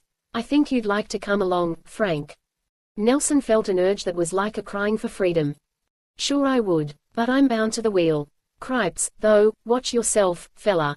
Don't you get into a mess." "Hell, you're the mess specialist, Frank. Fanshawe isn't here for fun. And there's been that new trouble at home." A Tovi bub, loaded with people, and a stateside bub, both in orbit around the Earth, had collided. No survivors. But there was plenty of blaming and counter-blaming. Another dangerous incident. Glory, with all the mass destructive power there was, could luck really last forever? Frank Nelsen got back to Post 1, okay. But later, riding into Post 3, just in an Archer 6, with a couple of guards page 113 for company, he picked up a long-lost voice, falsely sweet, then savage at the end. "I'm a jinx, aren't I, Frankie? A vulture. Nice and cavalier, you are. I bet you hoped I was dead. Okay, sucker." Typhoon didn't even answer when Nelsen tried to beam him. Nelsen was able to save Post 3. The guards and most of the personnel were experienced and tough. They drove the jolly lads back and deflected some chunks of aimed and accelerated asteroid chips, with new defense rockets. Joe Kuzak, at Post 7, wasn't so lucky, though Frank had tipped him off. Half of the post was scattered and pirated. 6 fellas and the wife of one of them, a bunch from Baltimore, were just drying shreds that drifted in the wreckage. Big Joe, though he had a rocket chip through his chest, had been able to beat off the attackers, with the help of a few asteroid hoppers and his novice crew, which turned out to be more rugged than some people might have expected. Frank got to them just as it was over, except for the cursing, the masculine tears of grief and rage, the promises of revenge. Luckily, none of the women had been captured. Joe Kuzak, full of new antibiotics and coagulants, was still up and around. "So we knocked off a few of them, Frank," he said ruefully in his office bub. "Several were in Tovi armor. Runaways, or agents. They're crowding us, boy. Hell, what a junk heap this post is going to be, to sort out." "Get to it," Nelsen commented. "You've got something in mind." "Aha. Coming in, I heard somebody address somebody else's fan. Fanshawe, that would be. And I kind of remembered his voice, as he cracked out orders. He was with this group. I'm going after him. Good night. I'll send some of my crowd along." "Nope, Joe. They'd spot 2 or more guys. 1, they won't even believe in. This is a lone wolf deal. Besides, it's personal. Shucks, I don't even think there's a risk." There, he knew he exaggerated, especially as, huddled up to resemble a small asteroid fragment, he followed the retreating specks. His only weapon was a rapid-fire launcher, using small rockets loaded only with chemical explosive. He felt a tingle all through him. Scare, all right. Ahead, as he expected, he saw 3 stolen bubs blossom out. There'd be a real pirates' party, like he'd seen, once. They'd have a lookout posted, of course. But the enormity of the belt made them cocky. Who could ever really police very much of it? One other advantage was that jolly lads were untidy. Around the distant bubs floated a haze of jettisoned page 114 refuse. Boxes, wrappings, shreds of stellene. Nelsen had figured on that. Decelerating, he draped a sheet of synthetic cellulose that he'd brought along, loosely over his armored shape. Then he drifted unobtrusively close. At a half-mile distance, he peered through the telescope sight of his launcher. The bubs were close together. The lookout floated free. He got first, with a careful, homing shot. Immediately he fired a burst into each bub, saw them collapse around their human contents. The men inside were like cats in limp bags, the exits of which could no longer be found. Calmly he picked the biggest lumps of struggling forms, and fired again and again, until there was no more motion left except an even rotation. He soon located Fanshawe. His unarmored body was bloated and drying, his mouth gaped, his shovel teeth were exposed to the stars and the distant, naked sun. Nelsen had to think back to 6 dead young men and a girl, to keep from feeling lousy. Had Fanshawe been just another guy invading a region that was too big and terrible for humans? With something like dread, Nelsen looked for Typhoon, too. But, of course, that worthy wasn't around. Nelsen picked up some space fitness cards. Quite a few nations were represented. Joe would have to turn in the cards to the respective authorities. Noting its drift course, Nelsen left the wreckage, and hurried back to Post 7, before other jolly lads could catch up and avenge their pals. Fanshawe's groups will fight it out for a new leader, Joe, he said. That should keep 'em busy, for a while. Succeeding months were quieter, but the Tovies had lost no advantage. They had Ceres, the biggest of the asteroids, and their colonies were moving in on more and more others that were still untouched, closing them, against all agreements, to any competition. The new Archer 7, which Nelsen presently acquired, had a miniature TV screen set in its collar. Afield, he was able to pick up propaganda broadcasts from Ceres. They showed neat, orderly quarters, good food, good facilities, everything done by command and plan.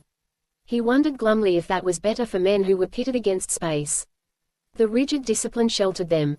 They didn't have to think in a medium that might be too huge for their brains and emotions. Maybe it was more practical than rough-and-tumble individualism.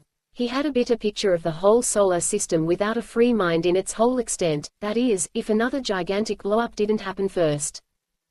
Nelsen didn't see Ramos' new bub, nor did he see him leave page 115 for Saturn and its moons. The guy had avoided him, and gone secretive. But over a year later, the news reached Nelsen at Post 8. A man named Miguel Ramos had got back, more dead than alive, after a successful venture, alone, to the immediate vicinity of the ringed planet. His vehicle was riddled. He was in a Palestine hospital. Frank Nelsen delegated his duties, and went to see Ramos. The guy seemed hardly more than half conscious. He had no hands left. His legs were off at the knee. Frostbite. Only the new antibiotics he had taken along, had kept the gangrene from killing him. There was a light safety belt across his bed. But somehow he knew Nelsen. And his achievement seemed like a mechanical record fixed in his mind. "Hi, Frank," he whispered hurriedly. "I figured it right. Out there, near Saturn, clusters of particles of frozen methane gas are floating free like tiny meteors. The instrumented rockets didn't run into them, and they were too light to show clearly on radar. But a bub with a man in it is lots bigger, and can be hit and made like a sieve. That's what happened to those who went first. Their archers were pierced too. I had mine specially armored, with a heavy helmet and body plating. The particles just got my gloves and my legs. Cripes, I got pictures, right from the rim of the rings. And lots of data." Ramos showed the shadow of a reckless grin of triumph. Then he passed out. Later, Nelsen saw the photographs, and the refrigerated box with the clear, plastic sides. Inside it was what looked like dirty, granular snow, frozen water. Which was all it was. Unless the fact that it was also the substance of Saturn's rings made a difference. Saturn, another of the great, cold, largely gaseous planets, where it would perhaps always be utterly futile for a man to try to land. Ramos, the little mechs who chased the girls. Ramos, the hero, the historical figure, now. Cursing under his breath, Nelsen wandered vaguely to the second stop. There, he saw what probably every spaceman had dreamed of.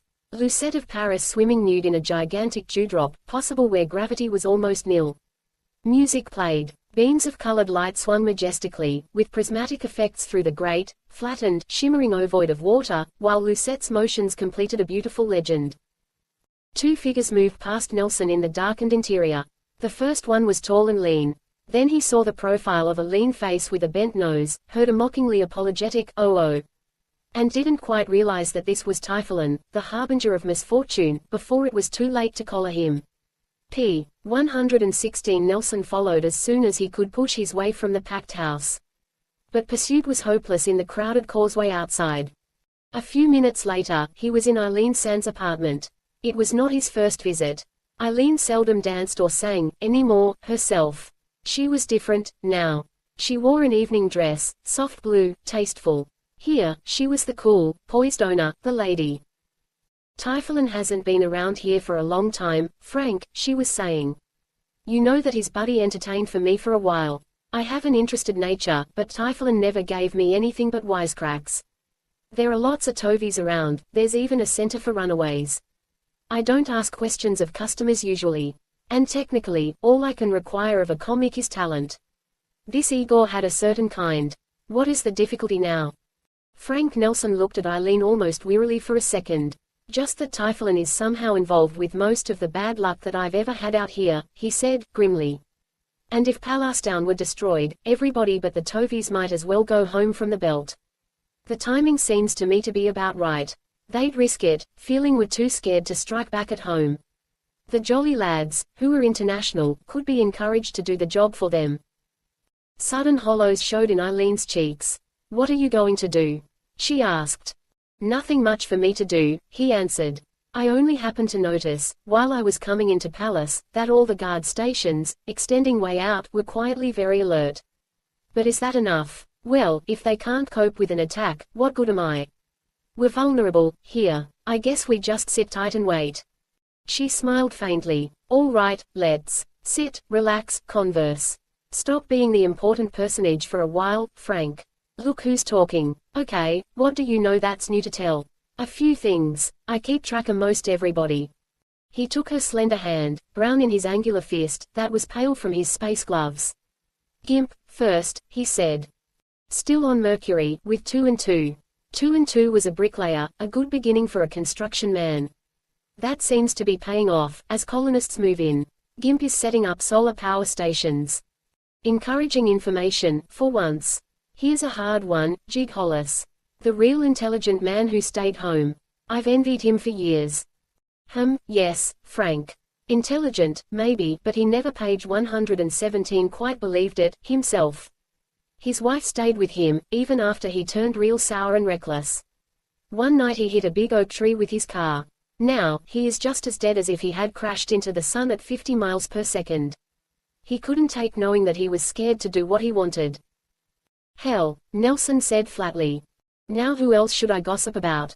Eileen questioned. Oh, yes, Half Diamond, hero of our lost youth, who got space fatigue.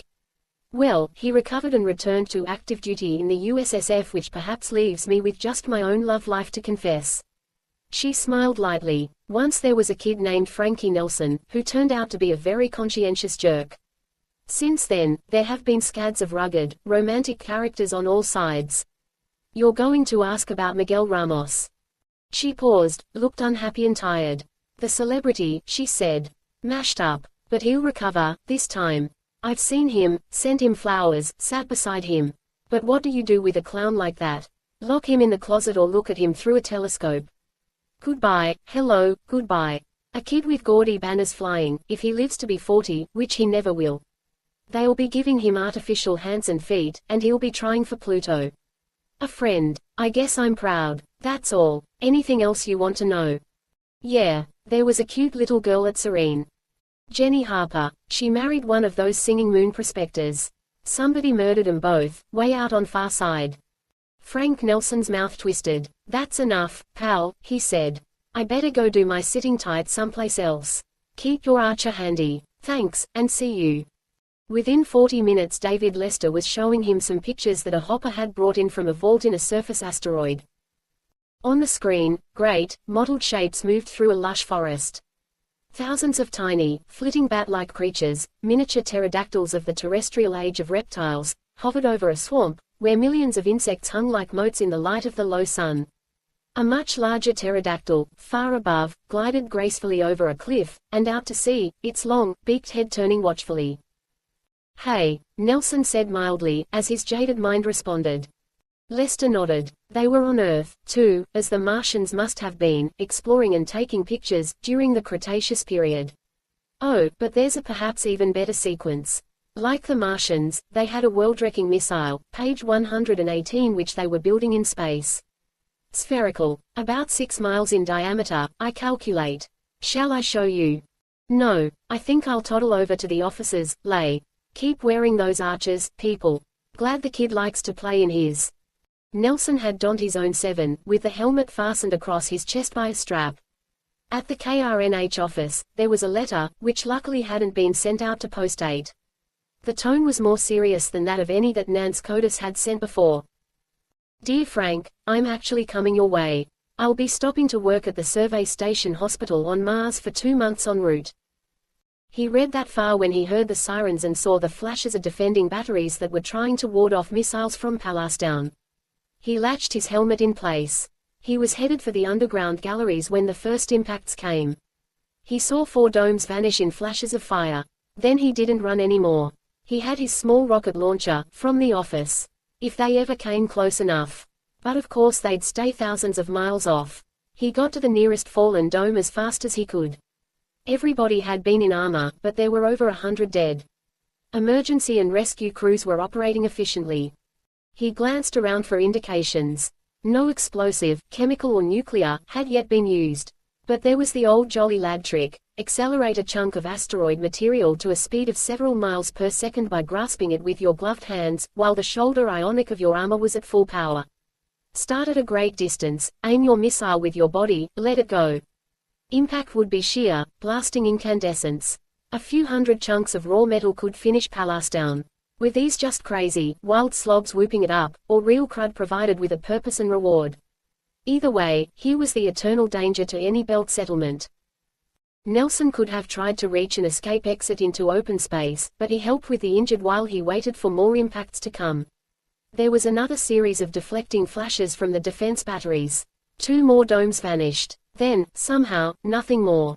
Evidently some of the attackers had been only half-hearted, this time. Reprieve. Almost 400 people were dead. It could have been the whole town. Then spreading disaster. All Nelsen's friends were okay. The posts called in, okay, too.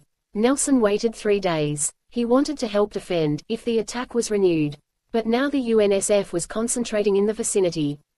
For a while, things would be quiet, out here. Just the same, he page 119 felt kinda fed up. He felt as if the end of everything he knew had crept inevitably a little closer. He beamed Mars, the survey station. He contacted Nance. He had known that she should have arrived already. He was relieved. He knew what the region between here and there could be like when there was trouble.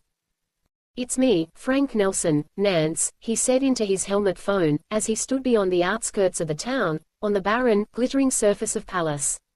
"I'm still wearing the sweater. Stay where you are. I've never been on Mars, either. But I'll be there, soon." His old uncertainties about talking to her evaporated now that he was doing it. "For Pete's sake, Frank." He heard her laugh happily, still sounding like the neighbor kid. "Gosh, it's good to hear you." He left for Post 1, soon after that. Nowadays, it was almost a miniature of the ever more magnificent, if insecure, Palestine. He kept thinking angrily of Art Kuzak, getting a little overstuffed, it seemed. The hunky kid, the ex-football player who had become a big commercial and industrial baron of the belt. Easy living, cuties around, and poor twin Joe, just another stooge. Nelsen went into the office, his fists clenched over dramatically. "I'm taking a leave, Art, maybe a long one," he said. Art Kuzak stared at him. "You damned, independent bums, you, too, Nelsen." He began to growl, but when he saw Nelsen's jaw harden, he got the point, and grinned, instead. "Okay, Frank. Nobody's indispensable. I might do the same when you come back, who knows." Frank Nelsen joined a KRNH bub convoy, earthbound, but also passing fairly close to Mars, within a few hours. 7. Frank Nelsen meant the journey to be vagabond escape, an interlude of to hell with it relief from the grind, and from the increasingly uncertain mainstream of the things he knew best. He rode with a long train of bubbs and great sheaves of smelted metal rods, tungsten, osmium, uranium-238. The sheaves had their own propelling ionic motors. He lazed like page 120 a tramp. He talked with asteroid hoppers who meant to spend some time on Earth. Several had become almost rich. Most had strong, quiet faces that showed both distance and home hunger. A few had broken, and the angry sensitivity was visible. Nelsen treated himself well. He was relieved of the duty of eternal vigilance by men whose job it was. So, for a while, his purpose was almost successful. But the memory, or ghost, of Mitch's story was never quite out of his mind. And, as a tiny, at first telescopic crescent with a rusty light enlarged with lessened distance ahead, the ugly enigma of present-day Mars dug deeper into his brain. Every 24 hours and 38 minutes, the length of the Martian day, whenever the blue-green wedge of Syrtis Major appeared in the crescent, he beamed the survey station, which was still maintained for the increase of knowledge, and as a safeguard for incautious adventurers who will tackle any dangerous mystery or obstacle. His object was to talk to Nance Codis. "I thought perhaps you and your group had gotten restless and had started out for the belt already," he laughed during their first conversation. "Oh, no, a lab technician like me is far too busy here, for one thing," she assured him, her happy tone bridging the distance. "We came this far with a well-armed freight caravan, in good passenger quarters. If we went on, I suppose it would be the same. Anyway, for years you didn't worry much about me. Why now, Frank?" "A mystery," he teased in return. "Or perhaps because I considered Earth safe, instinctively." But he was right in the first place. It was a mystery, something to do with the startling news that she was on the way, that closer friendship was pending. The impulse to go meet her had been his first, almost thoughtless impulse. He was still glad that she wasn't out between Mars and the Belt, where disaster had once hit him hard. But now he wondered if the survey station was any better for anybody, even though it was reputed to be quite secure. The caravan he rode approached his destination no closer than 10 million miles. Taking cautious note of radar data which indicated that space all around was safely empty, he cast off in his Archer with a small, new, professional-type bub packed across his hips. Inside his helmet he lighted a cigarette, quite an unusual luxury. It took a long time to reach Phobos. They gave him shots there, new preventative medicine that was partially effective, page 121, against the viruses of Mars. Descent in the winged rocket was rough. But then he was gliding with a sibilant whistle through a natural atmosphere again. Within minutes he was at the station, low, dusty domes, many of them deserted, now, at the edge of the airfield, a lazily spinning wind gauge, tractors, auto jeeps, several helicopters. He stepped down with his gear. Mars was all around him, a few ground-clinging growths nearby, harmless, locally evolved vegetation. Distant, coppery cliffs reflecting the setting sun. Ancient excavations notched them. Dun desert to the east, with little plumes of dust blowing. Through his Archer, a necessary garment here not only because the atmosphere was only 1/10 as dense as Earth air and poor in oxygen, but because of the microscopic dangers it bore, Nelsen could hear the faint sough of the wind. The 38% of terrestrial gravity actually seemed strong to him now, and made him awkward, as he turned and looked west. Perhaps 2 miles off, past a barbed wire fence and what must be an old tractor trail of the hopeful days of colonization, he saw the blue-green edge of Syrtis Major, the greatest of the thickets, with here and there a jutting spur of it projecting toward him along a gully. Nelsen's hide tingled, but his first glimpse was handicapped by distance. He saw only an expanse of low shagginess that might have been scrub growths of any kind. Dug into the salt-bearing ground at intervals, he knew, were the fire weapons ready to throw oxygen and synthetic napalm, jellied gasoline. Never yet had they been discharged, along this defense line. But you could never be sure just what might be necessary here. A man of about 30 had approached. "I meet the new arrivals," he said. "If you'll come along with me, Mr. Nelsen." He was dark, and medium-large, and he had a genial way. He looked like a hopper, an asteroid miner, the tough, level-headed kind that adjusts to space and keeps his balance. "Name Z Hoot," he continued, as they walked to the reception dome. "Canadian. Good, international crowd here, however long you mean to stay. Most interesting frontier in the solar system, too. Probably you've heard most of the rules and advice. But here's a paper. Refresh your memory by reading it over as soon as you can. There is one thing which I am required to show everybody who comes here. Inside this peak box, you were instructed to take a good look. Hoot's geniality had vanished. The metal box was a yard high, and twice as long and wide. It stood, like a memorial, before the reception dome entrance. P. 122. A light shone beyond the glass-covered slot, as Nelsen bent to peer. He had seen horror before now. He had seen a pink mist dissolve in the sunshine as a man in armor out in the belt was hit by an explosive missile, his blood spraying and boiling. Besides, he had read up on the thickets of Mars, watched motion pictures, heard Gimp stories of his brief visit here. So, at first, he could be almost casual about what he saw in the peak box. There were many ghastly ways for a man to die. Even the thicket plant in the box seemed dead, though Nelsen knew that plant successors to the original Martians had the rugged power of revival. This one showed the usual paper dry whorls or leaves, and the usual barrel body, perhaps common to arid country growths, everywhere. Scattered over the barrel, between the spines, were glinting specks, vegetable, light-sensitive cells developed into actual visual organs. The plant had the usual tympanic pods of its kind, a band of muscle-like tissue stretched across a hollow interior, by which it could make buzzing sounds. Nelsen knew that, like any earthly green plant, it produced oxygen, but that, instead of releasing it, it stored the gas in spongy compartments within its horny shell, using it to support an animal-like tissue combustion to keep its vitals from freezing during the bitterly frigid nights. Nelsen also knew that deeper within the thing was a network of whitish pulp, expanded at intervals to form little knobs.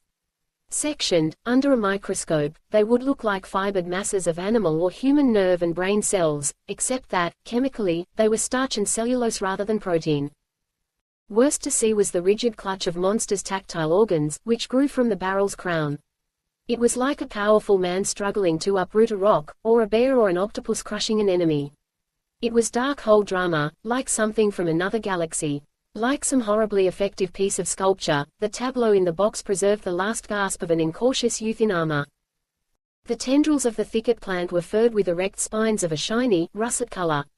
They were so fine that they looked almost soft. But Nelsen was aware that they were sharper than the hypodermic needles they resembled, in another approach to science. Now, Nelsen felt the tingling revulsion and hatred.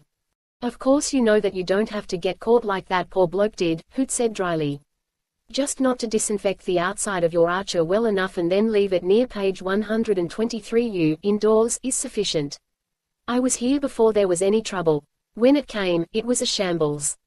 Hoot eyed Nelsen for a moment, then continued on another tack. Biology. Given the whole universe to experiment in, I suppose you can never know what it will come up with, or what is possible. These devils, you get to hate them in your sleep.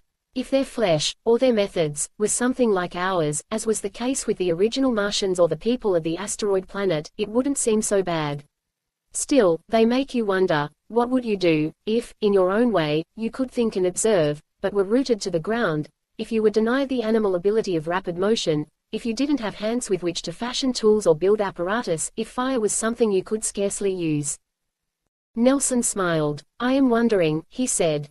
I promise to do a lot more of it as soon as I get squared away. I could inflate my bub, and sleep in the yard in it, if I had to. Then, as usual, off the Earth, you'll expect me to earn my breathing air and keep, after a couple of days, whether I can pay instead or not. That's fine with me, of course. There's another matter which I'd like to discuss, but that can be later. No sleeping out, Hoot laughed. That's just where people get careless. There are plenty of quarters available since the retreat of settlers almost emptied this world of terrestrial intrusion, except for us here and the die-hard desert rats, and the new, screwball adventurers. By the way, if it ever becomes important, the deserts are safe, at least from what you just saw, as you probably know. Nelsen passed through an airlock, where live steam and a special silicone oil accomplished the all-important disinfection of his archer, his bub, and the outside of his small, sealed baggage roll. Armor and bub he left racked with rows of others. It wasn't till he got into the reception dome lounge that he saw Nance Codis.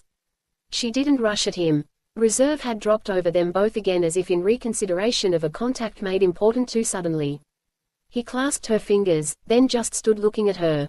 Lately, they had exchanged a few pictures. Your photographs don't lie, Nance, he said at last. Yours do, Frank, she answered with complete poise. You look a lot less grim and tired. Wait, he told her. I'll be right back. He went with Ed Hoot to ditch his role in his sleeping cubicle, get cleaned up and change his clothes. She was beautiful, she had grave moods, she was wearing his fabulous bracelet, if only not to offend him. But when he returned, he met two of the girls who had come out to Mars with page 124, her, a nurse and another lab technician. They were the bubbly type, full of bravado and giggles for their strange, new surroundings. For a moment he felt far too old at 24 for Nance's 20.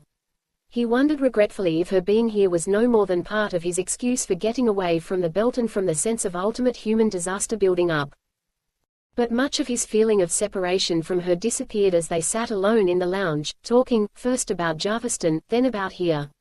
Nance had available information about the thickets pretty well down pat. "You can't keep those plants alive here at the station, Frank," she said quietly. "They make study difficult by dying. It's as if they knew that they couldn't win here. So they retreat, to keep their secrets. But Dr. Pacity, our head of medical research, says that we can never know that they won't find a way to attack us directly. That's what the waiting napalm line is for. I don't think he is exaggerating." "Why do you say that?" Nelsen asked. He was encouraging her, of course. But he wasn't being patronizing. Frost tingled in his nerves. He wanted to know her version. "I'll show you the little museum we have," she replied, her eyes widening slightly. "This is probably old hat to you, but it's weird, it gives you the creeps."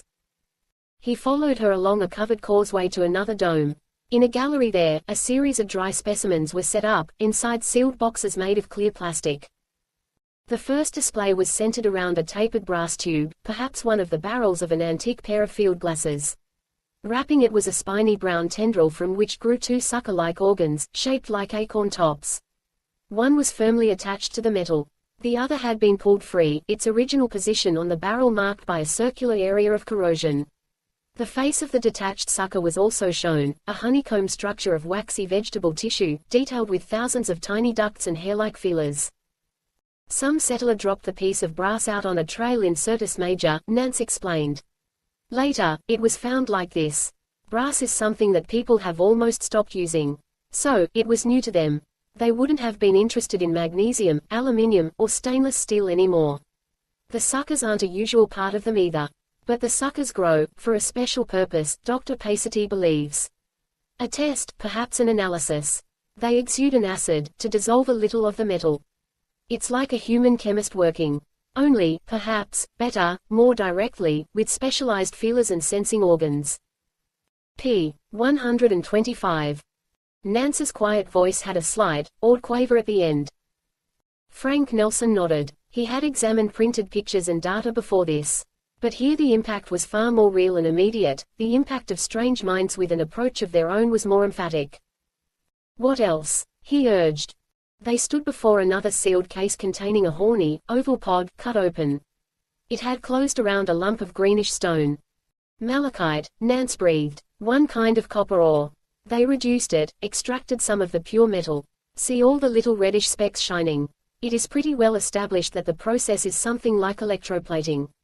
There's a dissolving acid, then a weak electric current, from a kind of battery. Oh, nobody should laugh, Frank, Dr. Pacity keeps pointing out that there are electric eels on Earth, with specialized muscle tissue that acts as an electric cell. But this is somewhat different. Don't ask me exactly how it functions, I only heard our orientation lecture, while we toured this museum. But see those small compartments in the thick shells of the pod, with the membranes separating them. All of them contained fluids, some acid, others alkaline. Mixed in with the cellulose of the membranes, you can see both silvery and reddish specks, as if they had to incorporate both a conductor and a difference of metals to get a current. At least, that was what was suggested in the lecture. Frank Nelsen and Nance Codis moved on from display case to display case, each of which showed another kind of pod cut in half. The interiors were all different and all complicated. Membranes with a faint, metallic sheen, laminated or separated by narrow air spaces as in a capacitor, for instance. Balls of mast fiber, glinting. Curious, spiral formations of waxy tissue. They use electricity as a minor kind of defense, Nance went on, her tone still low with suppressed excitement that was close to dread. We know that some of them can give you a shock, if you're fool enough to get so close that you can touch them. And they do emit radio impulses on certain wavelengths. Signals, communication. As for the rest, perhaps you'd better do your own guessing, Frank. But the difference between us and them seems to be that we make our apparatus. They grow them, build them, with their own living tissue cells, in a way that must be under their constant, precise control. I suppose they even work from a carefully thought-out design, a kind of cryptic blueprint. Go along with the idea, or not, as you choose. But our experts suspect that much of what we have here represents research apparatus, physical, page 126, chemical, electrical. That they may get closer to understanding the ultimate structure of matter than we can, because their equipment is part of themselves, in which they can develop senses that we don't possess. Well, I'll skip any more of that. Because the best, or the worst, is still coming. Right here, Frank. The case showed several small, urn-like growths, sectioned like the other specimens. Frank Nelsen grinned slightly. All right, let me tell it, he said. Because this is something I really paid attention to. Like you imply, their equipment is alive. So they work best with life, viruses, germs, vegetable allergy substances. These are their inventing, developing and brewing bottles, for the numerous strains of certus fever virus.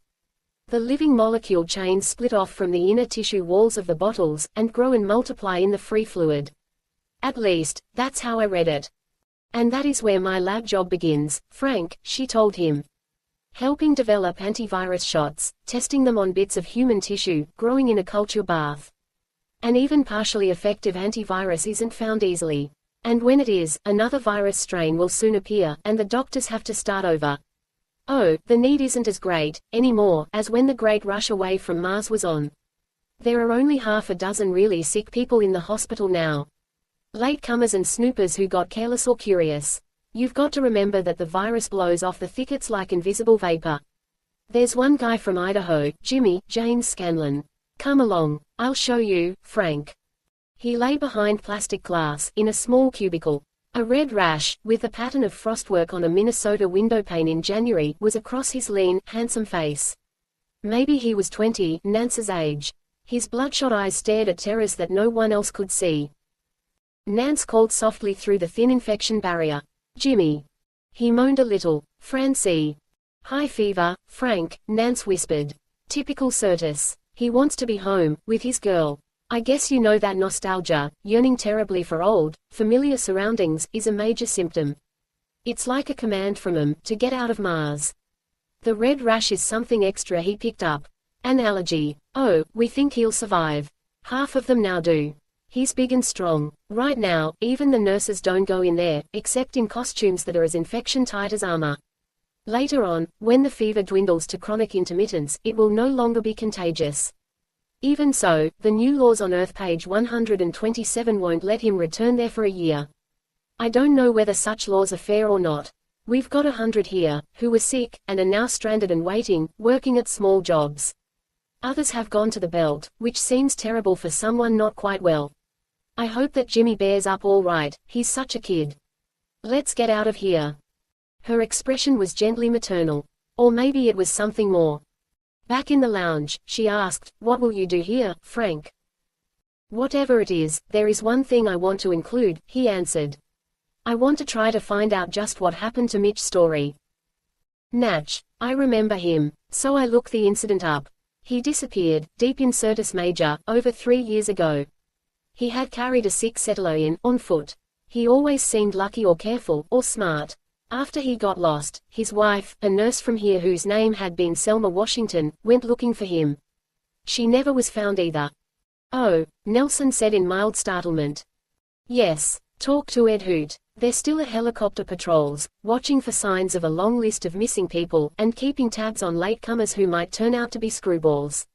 You look as though you might be Ed's type for that kind of work. I'll have to go, now, Frank. Duty in half an hour. Hoot was grinning at him a little later. This department doesn't like men who have a vanished friend, Nelsen, he said. It makes their approach too heroically personal. On the other hand, some of our lads seem underzealous, nowadays. If you can live up to your successful record in the belt, maybe you're the right balance. Let's try you. For a week, about all Nelsen did was ride along with Hoot in the heli. At intervals, he'd call, Mitch Story, into his helmet phone. But, of course, that was no use. He couldn't say that he didn't see Mars, from a safe altitude of 2,000 feet. the vast, empty deserts where, fairly safe from the present dominant form of Martian life, a few adventurers and archaeologists still rummaged among the rust heaps of climate control and other machines, and among the blasted debris of glazed ceramic cities, still faintly tainted with radioactivity, where the original inhabitants had died. The straight ribbons of thicket growths, crossing even the deserts, carrying in their joined, hollow roots the irrigation water of the otherwise mythical canals. The huge south polar cap of hoarfrost melting, blackening the soil with brief moisture, while the frost line retreated toward the highlands. Syrtis, itself, where the trails, once burned out with oxygen and page 128 gasoline jelly to permit the passage of vehicles, had again become completely overgrown. Who could hope to stamp out that devilishly hardy vegetation, propagating by means of millions of windblown spores, with mere fire? The broken-down trains of tractors and trailers, now almost hidden. The Stellan garden domes that had flattened. Here were the relics left by people who had sought to spread out to safety, to find old goals of freedom from fear. Several times in Syrtis, Houghton Nelson descended, using a barren hillock or an isolated spot of desert as a landing area. That was when Nelson first heard the buzzing of the growths. Twice, working warily with machetes, and holding their flame weapons ready, they chopped armored mummies from enwrapping tendrils, while little eye cells glinted at them balefully, and other tendrils bent slowly toward them. They searched out the space fitness cards, which bore old dates, and addresses of next of kin. In a few more days, Nelson was flying the copter. Then he was out on his own, watching, searching. For a couple of weeks he hangared the heli at once, after each patrol, and Nance always was there to meet him as he did so. Inevitably the evening came when he said, "We could fly out again, Nance. For an hour or two. It doesn't break any rules." Those evening rides, high over Syrtis Major, toward the setting sun, became an every other day custom, harmless in itself. A carefully kept nuclear battery motor didn't conk, the vehicle could almost fly without guidance. It was good to look down at the blue-green shagginess below. Familiarity bred, not contempt, but a decline of dread to the point where it became a pleasant thrill, an overtone to the process of falling in love. Otherwise, perhaps they led each other on, into incaution. Out in the lonely fastnesses of Mars they seemed to find the sort of peace and separation from danger on the hectic Earth that the settlers had sought here. "We always pass over that same hill," Nance said during one of their flights.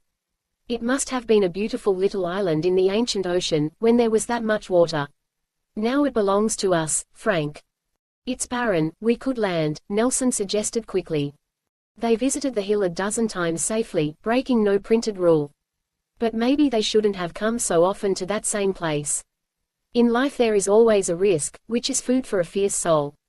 Frank Nelsen and Nance Codis were fierce souls.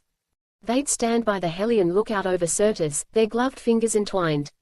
If they couldn't kiss, here, through page 129 their helmets, that was merely comic pathos, another thing to laugh and be happy over. "Our wind-blown hill," Nance chuckled on that last evening. "Looking down over a culture, a history, maybe arguments, lawsuits, jokes, parties, gossip too, for all we know, disguised as a huge briar patch that makes funny noises." "Shut up, I love you," Nelson gruffed.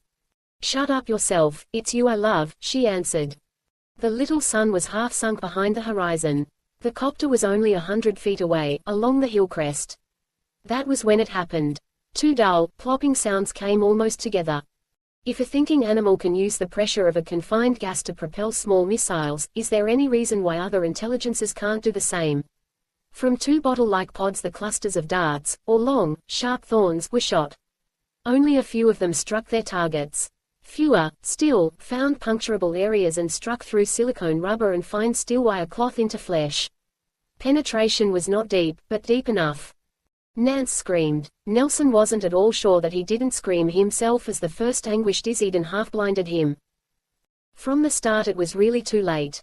Nelson was as hardy and determined as any. He tried to get Nance to the copter. Less than halfway, she crumpled. With a savage effort of will he managed to drag her a few yards, before his legs refused to obey him, or support him.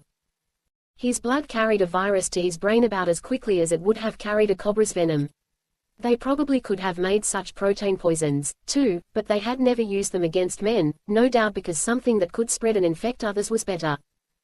For a while, as the black, starshot night closed in, Nelson knew, or remembered, nothing at all, unless the mental distortions were too horrible. Then he seemed to be in a pit of stinking, viscous fluid, alive with stringy unknowns that were boring into him. Unreachable in another universe was a town called Jarviston. He yelled till his wind was gone. He had a half-lucid moment in which he knew it was night, and understood that he had a raging fever. He was still clinging to Nance, who clung to him. So instinct still worked. He saw that they had blundered, its black bulk was visible against the stars. Phobos hadn't risen. Deimos, the father moon, was too small to furnish appreciable light. Something touched him from behind, and he recoiled, pushing Nance back. He yanked the machete from his belt, and struck blindly. "Oh, no, you didn't get caught like this, not page 130 usually," he told himself. Not in their actual grip. They were too slow, you could always dodge. It was only when you were near something not properly disinfected that you got certus fever, which was the worst that could happen, wasn't it? He heard an excited rhythm in the buzzing. Now he remembered his shoulder lamp, fumbled to switch it on, failed, and stumbled a few steps with Nance toward the hill. Something caught his feet, then hers. Trying to get her free, he dropped his machete. Hoot's voice spoke in his helmet phone. "We hear you, Nelsen. Hold out. We'll be there in 40 minutes. "Yeah, 40 minutes. It's silly to be so scared, Frankie." He heard Nance stammer almost apologetically. "Dear Nance." Screaming, he kicked out again and again with his heavy boots, and got both her and himself loose. It wasn't any good. A shape loomed near them. A thing that must have sprung from him, some way.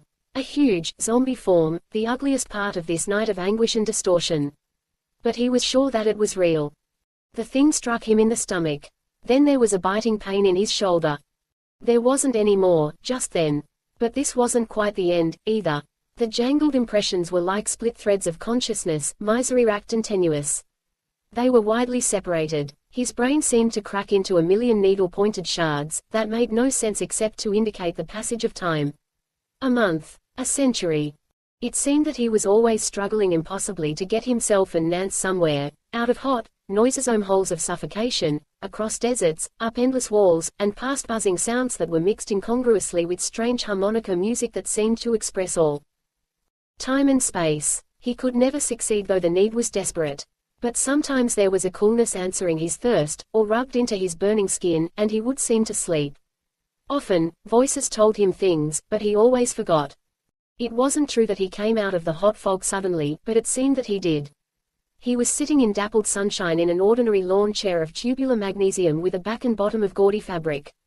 Above him was a narrow, sealed roof of stellene. The stone walls showed the beady fossils of prehistoric Mars. More than probably, these chambers had been cut in the living rock, by the ancients. Reclining in another lawn chair beside his was Nance, her eyes closed, her face thin and pale. He was frightened, until page 131 he remembered, somehow, that she was nearly as well as he was. Beyond her was a doorway, leading into what seemed a small, modern kitchen.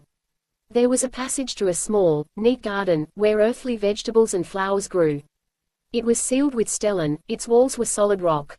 Looking up through the transparent roof above him, he saw how a thin mesh of fuzzy tendrils and whorls masked this strange Shangri-La. Nelsen closed his eyes, and thought back. Now he remembered most of what he had been told. "Mitch," he called quietly, so as not to awaken Nance. "Hey, Mitch, Selma." Mitch's story was there in a moment, dressed in dungarees and work shirt like he used to be, but taller, even leaner, and unsmiling. Nelsen got up. "Thanks, Mitch," he said. Their voices stayed low and intense. "For nothing, Frank. I'm damned glad to see you, but you still shouldn't have come nosing. 'Cause, I told you why. Looking for you, who'd burned out more than 5 square miles. And if folks get too smart and too curious, it won't be any good for what's here." Nelsen felt angry and exasperated. But he had a haunting thought about a lanky colored kid in Jarviston, Minnesota. A guy with a dream, or perhaps a prescient glimpse of his own future. "What's a pal supposed to do?" he growled. "For a hell of a long time you've answered nobody, though everyone in the bunch must have tried beaming you." "Sure, Frank. Blame, from me, would be way out of line. I heard you guys lots of times. But it was best to get lost, maybe help keep the thickets like they are for as long as possible. A while back, I began picking up your voice in my phones again. I figured you were heading for trouble when you kept coming with your girl to that same hill. So I was around, like I told you before. Sorry I had to hit you and give you the needle, but you were nuts, gone with Certus. Getting you back here, without who'd spotting the old heli I picked up once at a deserted settlers camp was real tough going. I had to land, hide it and wait, 4 or 5 times. And you were both plenty sick. But there are a few medical gimmicks I learned from the thickets, better than those at the station. You've done all right for yourself here, haven't you, Mitch? Nelsen remarked with a dash of mockery. All the modern conveniences, in the middle of the forbidden wilds of Certus Major. p. 132. Sure, Frank, 'cause maybe I'm selfish. Though it's just stuff the settlers left behind. Anyway, it wasn't so good at the start. I was careful, but I got the fever, too. Light. Then I fell, broke my leg, out there. I thought sure I was finished when they got hold of me. But I just lay there, playing on my mouth organ, an old hymn, inside my helmet. Maybe it was the music, they must have felt the radio impulses of my tooting before.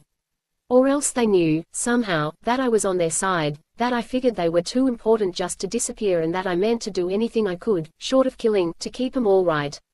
Nope, I wouldn't say that they were so friendly, but they might have thought I'd be useful, a guinea pig to study and otherwise. For all I know, examining my body may have helped 'em improve their weapons.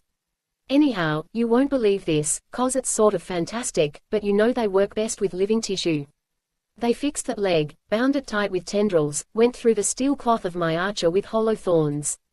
The bone knit almost completely in 4 days. And the fever broke. Then they let me go.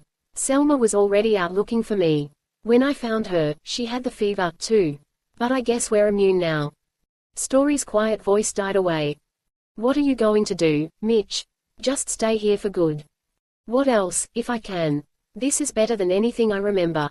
Peaceful, too. If they study me, I study them, not like a real scientist, but by just having them close around. I even got to know some of their buzzing talk. Maybe I'll have to be their ambassador to human folks, sometime. They are from the planets of the stars, Frank. Serious, I think. Tough little spores can be ejected from one atmosphere, and drift in space for millions of years. They arrived after the first Martians were extinct. Now that you're here, Frank, I wish you'd stay. But that's no good. Somebody lost always makes people poke around. Nelsen might have argued a few points. But for one thing, he felt too tired.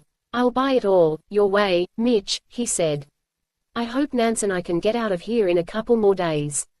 Maybe I shouldn't have run out on the belt. Can't run, thoughts follow you. But now, damn it, I want to go home. That's regular, Frank. 'Cause you've got Certus. Chronic, now, intermittent. But it'll fade. Same with your girl. Meanwhile, they won't let you go Earthside, but you'll be okay. I'll fly you out, close enough to the station to get back, any morning before daylight, that you pick. Only, you won't tell, will you, Frank? No, I promise, if you think secrecy makes any difference. p. 133. Otherwise, thanks for everything. By the way, do you ever listen in on outside news? Enough. Still quiet. And a fella named Miguel Ramos, with Neve-controlled clamps for hands, got a new, special bub and took off for Pluto. No. Damn fool. Almost as loony as you are, Mitch. Less. Wake up, Nance. Dinner. Chicken, raised right here. That same afternoon, Frank Nelsen and Nance Codis sat in the garden. If I blur, just hold me tight, Frankie, she said. Everything is still too strange to quite get a grip on, yet. But I'm not going home, Frank, not even when it is allowed.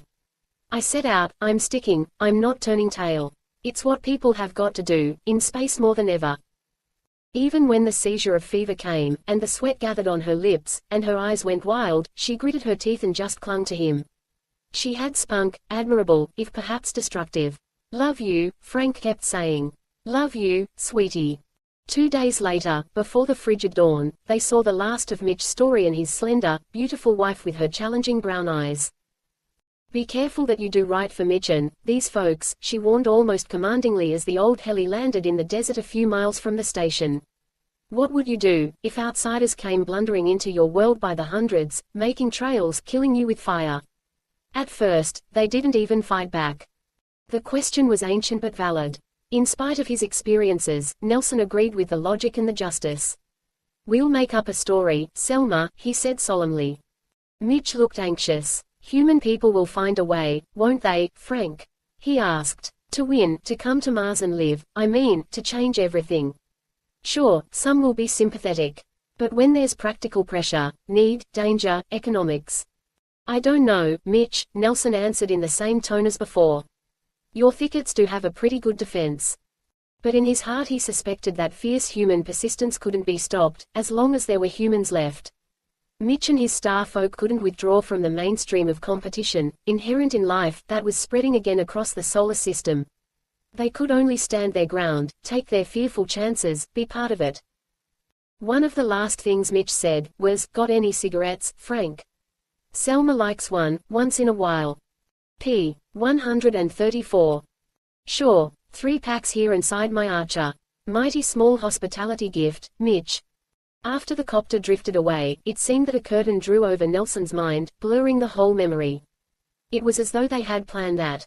It was almost as though Mitch, and Selma, as he had just seen them, were just another mind fantasy of the heebie-jeebie planet, created by its present masters. Should we believe it? Nance whispered. My cigarettes are gone, Frank told her.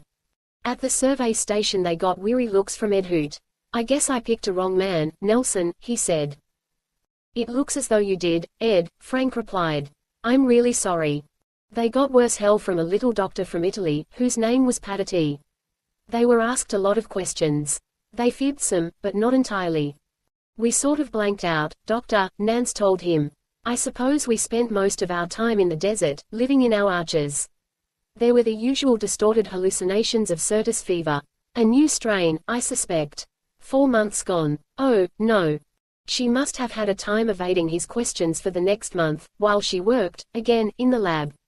Maybe he did divine half of the truth, at last. Maybe he even was sympathetic toward the thickets that he was trying to defeat. Nelsen wasn't allowed to touch another helicopter. During that month, between brief but violent seizures of the fever, he was employed as a maintenance mechanic. Then the news came. There had been an emergency call from Palestine. Rescue units were to be organized, and rocketed out in high-velocity UNSF and USSF bubs. There had been sabotage, violence. The town was 3/4 gone, above the surface. Planned attack or, almost worse, merely the senseless result of space-poisoned men kicking off the lid in a spree of hell-raising humor and fun. Nelsen was bitter, but he also felt the primitive excitement, almost an eagerness. That was the savage paradox in life. You still have the dregs of certus fever, a recruiting physician told him. But you know the belt. That makes a big difference. All right, you're going. Nance Codis didn't have that experience. Her lab background wasn't enough. So she was stuck, on Mars. Nelsen had been pestering her to marry him. Now, in a corner of the crowded lounge, he tried again. She shook her head. You'd still have to leave me, Frank, she told him. Because that's the way strong people have to page 135B, when there's trouble to be met. Let's wait. Let's know a little better where we're at, please, darling. I'll be all right. Contact me when you can. Her tone was low and tender and unsteady. He hugged her close. Soon, he was aboard a geo-rocket, shooting up to Phobos to join the assembling rescue team. He wondered if this was the beginning of the end. 8. Frank Nelsen missed the first shambles at Palestine, of course, since even at high speed, the rescue unit with which he came did not arrive until days after the catastrophe. There had been hardly any warning, since the first attack had sprung from the sub-levels of the city itself. A huge tank of liquid oxygen, and another tank of inflammable synthetic hydrocarbons to be used in the manufacture of plastics, had been simultaneously ruptured by charges of explosive, together with the heavy, safety partition between them. The resulting blast and fountain of fire had jolted even the millions of tons of palace mass several miles from its usual orbit. The sack of the town had begun at once, from within, even before chunks of asteroid material, man-accelerated and aimed, had begun to splatter blossoms of incandescence into the confusion of deflating domes and dying inhabitants. Other vandal bands had soon landed from space. The first hours of trying to regain any sort of order, during the assault and after it was finally beaten off, must have been heroic effort almost beyond conception. Local disaster units, helped by hoppers and citizens, had done their best. Then many had turned to pursuit and revenge. After Nelsen's arrival, his memory of the interval of acute emergency could have been broken down into a series of pictures, in which he was often active. First, the wreckage, which he helped to pick up, like any of the others. Pallasdown had been like froth on a stone, a castle on a floating, golden crag. It had been a flimsy, hastily built mushroom city, with a beautiful, tawdry splendor that page 136 had seemed out of place, a target shining for thousands of miles. Haw, haw. Nelsen could almost hear the coarse laughter of the jolly lads, as they broke it up, robbed it, raped it, because they both sneered at its effeteness and missed what it represented to them. Nelsen remembered very well how a man's attitudes could be warped while he struggled for mere survival in an archer drifting in space. Yet even as he worked with the others, to put up temporary domes and to gather the bloated dead, the hatred arose in him, and was strengthened by the fury and grief in the grim, strong faces around him. To exist where it was, Pallasdown could not be as soft as it seemed. And to the hoppers, the rugged, level-headed ones who deserved the name, it had meant much, though they had visited it for only a few days of fun, now and then. The jolly lads had been rooted.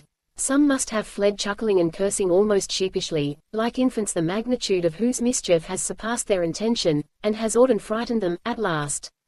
They had been followed, even before the various late-coming space forces could get into action. Nelsen overheard words that helped complete the pictures. "I'll get them. They had my wife. This was planned, you know where." It was planned, all right. But if Ceres, the Tovi colony, had actually been the instigator, there was evidence that the scheme had gotten out of hand. The excitement of destruction had spread. Stories came back that Ceres had been attacked, too. "I killed a man, Frank, with this pre-asteroidal knife. He was after Helen and my son." This was timid David Lester talking, awed at himself, proud, but curiously ashamed. This made another picture. By luck the Lesters lived in the small above-the-surface portion of Pallasdown that had not been seriously damaged. Frank Nelsen also killed, during a trip to post one of the KRNH Enterprises, to get more stellene and other materials to expand the temporary encampments for the survivors. He killed 2 fleeing men coldly and at a distance, because they did not answer his hail. The shreds of their bodies and the loot they had been carrying were scattered to drift in the vacuum, adding another picture of retribution to thousands like it. Belt Pane was the name of the leader whom everybody really wanted to get. Belt Pane, another Fessler, another Fanshawe. That was a curious thing. There was another name and face, but as far as could be told, the personality was very page 137 similar. It was as if, out of the darker side of human nature, a kind of reincarnation would always take place. They didn't get Pane. Inevitably, considering the enormity of space, many of the despoilers of Pallasdown escaped. The shrewdest, the most experienced, the most willing to shout and let others do the dangerous work, had the advantage. For they also knew how to run and hide and be prudently quiet. Pane was one of these. Some captives were recovered. Others were found, murdered. Fortunately, Pallasdown was still largely a man's city. But pursuit and revenge still went on. Post 1 was intact. Art Kozak had surrounded it with a cordon of tough and angry asteroid hoppers. It was the same with the other posts, except 5 and 9, which were wiped out. "Back at last, eh, Nelsen?" Art roared angrily, as soon as Frank had entered his office. "A fact we should accept, not discuss," Nelsen responded dryly. "You know the things we need." Nelsen. "To rescue and restore Pallasdown, when it's pure nonsense, only inviting another assault. When we know that dispersal is the only answer. The way things are, everywhere, the whole damned human race needs to be dispersed, if some of it is to survive." It made another picture. Art Kozak, the old friend, gone somewhat too big for his oversized britches, perhaps. No doubt Art had had to put aside some grandiose visions, considering the turn that events had taken. Whole asteroids moved across the distance, and put into orbit around the Earth, so that their mineral wealth could be extracted more conveniently. Space resorts established for tourists, new sports made possible by zero gravity invented and advertised. Art Kozak had the gift of both big dreaming and of practice. He'd talked of such things, before. Nelsen's smirk was wry. "Dispersal for survival. I agree," he said. "When they tried to settle Mars, it was being mentioned. Also, long before that. Your wisdom is not new, Art. It wasn't followed perhaps because people are herding animals by instinct. Anyhow, our side has to hold what it has really got, 1/4 of Pallasdown above the surface, and considerably more underground, including shops, installations, and 70% of its skilled inhabitants, determined to stay in the belt after the others were killed or wounded, or ran away. Unless you've quit claiming to be a practical man, Art, you'll have to go along with helping them. You know what kind of materials and equipment are needed, and how much we can supply, better than I do. Or do I have to withdraw my page 138 fraction of the company in goods? We'll take up the dispersal problem as soon as possible. Art Kozak could only sigh heavily, grin a lopsided grin, and produce. Soon a great caravan of stuff was on the move. There was another picture, Eileen Sands, the old queen of Serene in a no-tired forgotten song, sitting on a lump of yellow alloy splashed up from the surface of Pallas, where a chunk of mixed metal and stone had struck at a speed of several miles per second, fusing the native alloy and destroying her splendid second stop utterly in a flash of incandescence. Back in Archer, she looked almost as she used to look at Hendricks. Her smile was rueful. "Shucks, I'm all right, Frank," she said. "Even if insurance, with so many disaster claims, can't pay me, which they probably still can. The boys'll keep needing entertainment, if it's only in a Stellan space tent. They won't let me just sit. For 2 bits, though, I'd move into a nice, safe orbit, out of the belt and on the other side of the sun from the Earth, and build myself a retreat and retire. I'd become a spacewoman, like I wanted to, in the first place." "I'll bet," Nelsen joshed. "Otherwise, what have you heard and seen? There's a certain fella." Right away, she thought he meant Ramos. "The damn fool, why ask me, Frank?" She sniffed, her expression sour and sad. "How long has he been gone again, now?" As usual he was proposing, for the first few days after he set out. After that, there were a few chirps of messages. Then practically nothing. Anyway, how long does it take to get way out to Pluto and back, even if a whole man can have the luck to make it? And is there much more than half of him left? For 2 bits I'd, skip it. Nelsen smiled with half of his mouth. "I wanted to know about Ramos, too, Eileen. Thanks. But I was talking about Typhoon. You're right. He and Pal Igor were both around at my place about an hour before we were hit. I called him something worse than a bad omen. He was edgy, almost like he used to be. He said that, one of these days, be cavalier, I was going to get mine. He and Igor eeled away before my customers could break their necks."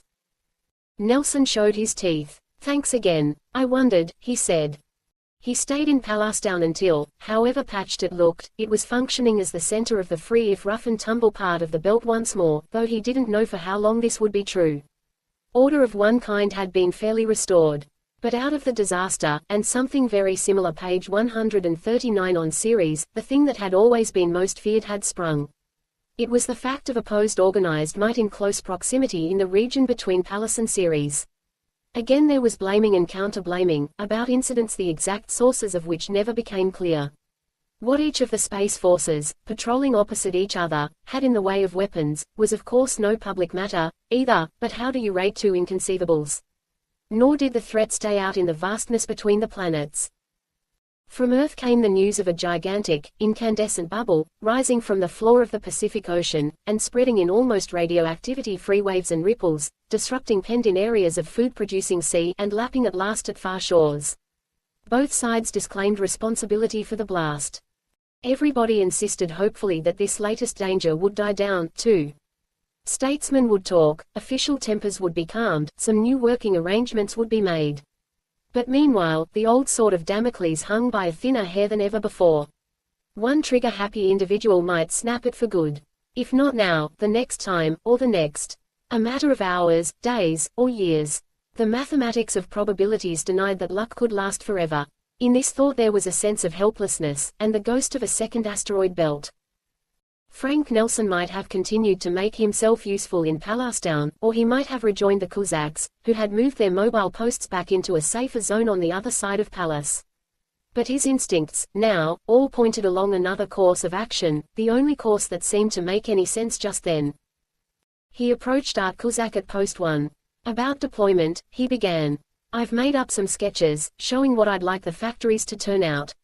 The ideas aren't new, now they'll spring up all around like thoughts of food in a famine. If anything will approach answering all problems, they will. And KRNH is as well able to put them into effect as anybody. So, unless you've got some better suggestions." Art Kozak looked the sketches over shrewdly for half an hour. "All right, Frank," he said after some further conversation. "It looks good enough. I'll chip in. Whether they're sucker bait or not, these things will sell. Only, could it be you're running away? Perhaps, Nelsen answered. Or following my nose, by a kind of natural compulsion which others will display, too. 200 of these to start. The men going with me will pay for theirs. I'll cover the rest of this batch. You'll be better than I am at figuring out prices and terms for later batches. Just on a page 140 hunch, I'll always want a considerable oversupply. Post one's shops can turn them out fast. All they are, mostly, is just stellene, arranged in a somewhat new way. The fittings, whatever can't be supplied now, can follow. 50 asteroid hoppers, 10 of them accompanied by wives, went with Nelsen as he started out with a loaded caravan toward an empty region halfway between the orbits of Earth and Mars. Everyone in the group was convinced by yearnings of his own. Thinking of Nance Codis, Nelsen planned to keep within beam range of the Red Planet. He had called Nance quite often.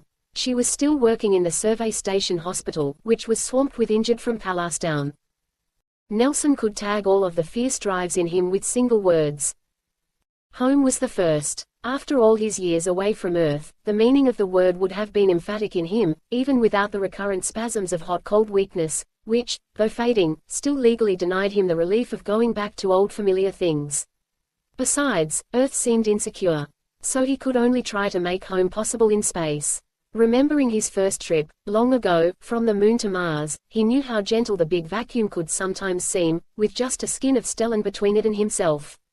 Home was a plain longing, too, in the hard, level eyes around him. Love. Well, wasn't that part of the first item he had tagged? Wanderlust. The adventurous distance drive, part of any wild-blooded vagabond male. Here in his idea, this other side of a human paradox seemed possible to answer, too. You could go anywhere. Home went with you. Your friends could go along, if they wished. Freedom. In the billions of cubic miles could any system ever be big enough to pen you in, tell you what to think or do, as long as you hurt no one? Well, he thought not, but perhaps that remained to be seen. Safety. Deployment was supposed to be the significant factor, there. And how could you make it any better than it was going to be now? Even if there were new dangers. The future. There was no staying with the past. The Earth was becoming too small for its expanding population. It was a stifling, dangerous little world that, if the pressures were not relieved, might puff into fire and fragments at any moment during any year. And the era of prospecting and exploration in the asteroid belt seemed destined soon to come to an end, in any event. Frank Nelsen's drives were very strong, after so much had passed around him for so long a time. Thus, maybe he became page 141 too idealistic and, at moments, almost fanatically believing, without enough of the saving grain of doubt and humor. The hoppers with him were much like himself, singly directed by what they had lacked for years. The assembly operation was quickly accomplished, as soon as they were what they considered a safe distance from the belt. On a greater scale, it was almost nothing more than the first task that Nelsen had ever performed in space, the jockeying of a bub from its blast-off drum, inflating it, rigging it, spinning it for centrifugal gravity, and fitting in its internal appointments. Nelsen looked at the 50-odd stellene rings that they had broken out of their containers. The others, still packed, were held in reserve. Those that had been freed glistened translucently in the sunlight. Nelsen had always thought that bubs were beautiful. And these were still bubs, but they were bigger, safer, more complicated. A bantam-sized hopper named Hank Jans spoke from beside Nelsen as they floated near each other. Pop, sizzle, and it's yours, Chief. A prefab, a house, a dwelling. A kitchen, a terrace, a place for a garden, a place for kids, even. With a few personal touches, you've got it made. Better than the house trailer my dad used to hook onto the jalopy when I was 10. My Alice likes it, too, Chief, that's the real signal. Tell your pals Kuzak that this is the idea of the century. Frank Nelsen kind of thought so, too, just then. The first thing he did was to beam the survey station on Mars, like he was doing twice a week. To communicate more often would have courted the still dangerous chance of being pinpointed. For similar reasons he couldn't explain too clearly what his project was, but he hoped that he had gotten a picture of what it was like across to his girl. Come see for yourself, Nance, he said enthusiastically. I'll arrange for a caravan from Post 1 to stop by on Phobos and pick you up. Also, there's my old question. So, what'll it be, Nance? Maybe we can feel a little surer of ourselves, now. We can work the rest out. Come and look, hang around, see how everything shakes down, if you'd rather. He waited for the light minutes to pass, before he could hear her voice. "Hello, Frank." There was the same eager quaver. "Still pretty jammed, Frank. But we know about it here, from Art. Some of the Palestine convalescents will be migrating your way.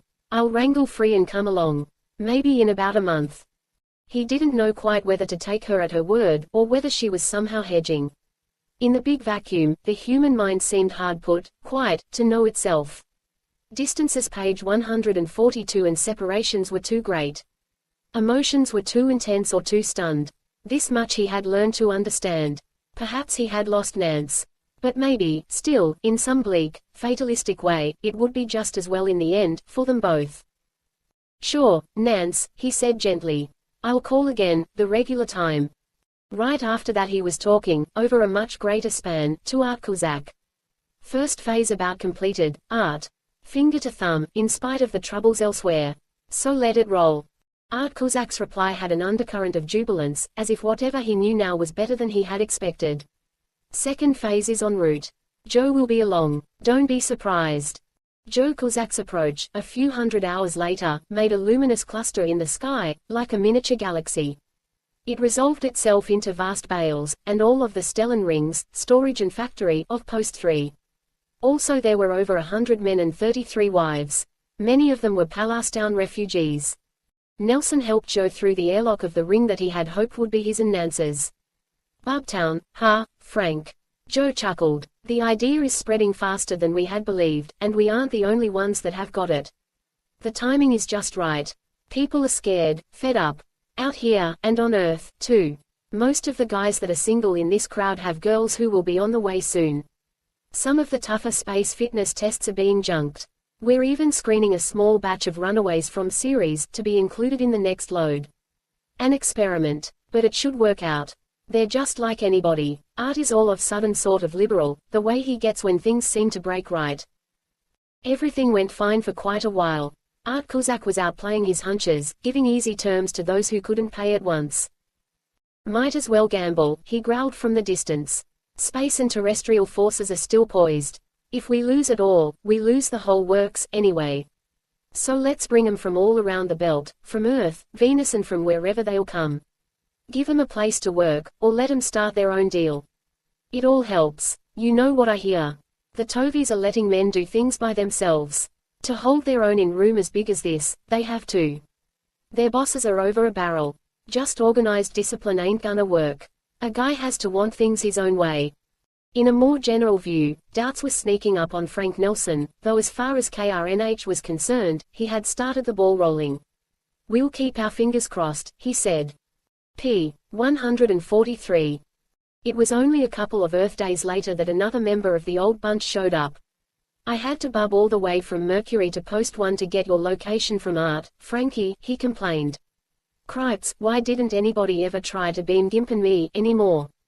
Solar radiation ain't that hard to get past. So I had to come sneak a look for myself, to see what the big deal on the grapevine is. We left the back door unlatched for you, 2 and 2, Nelsen laughed.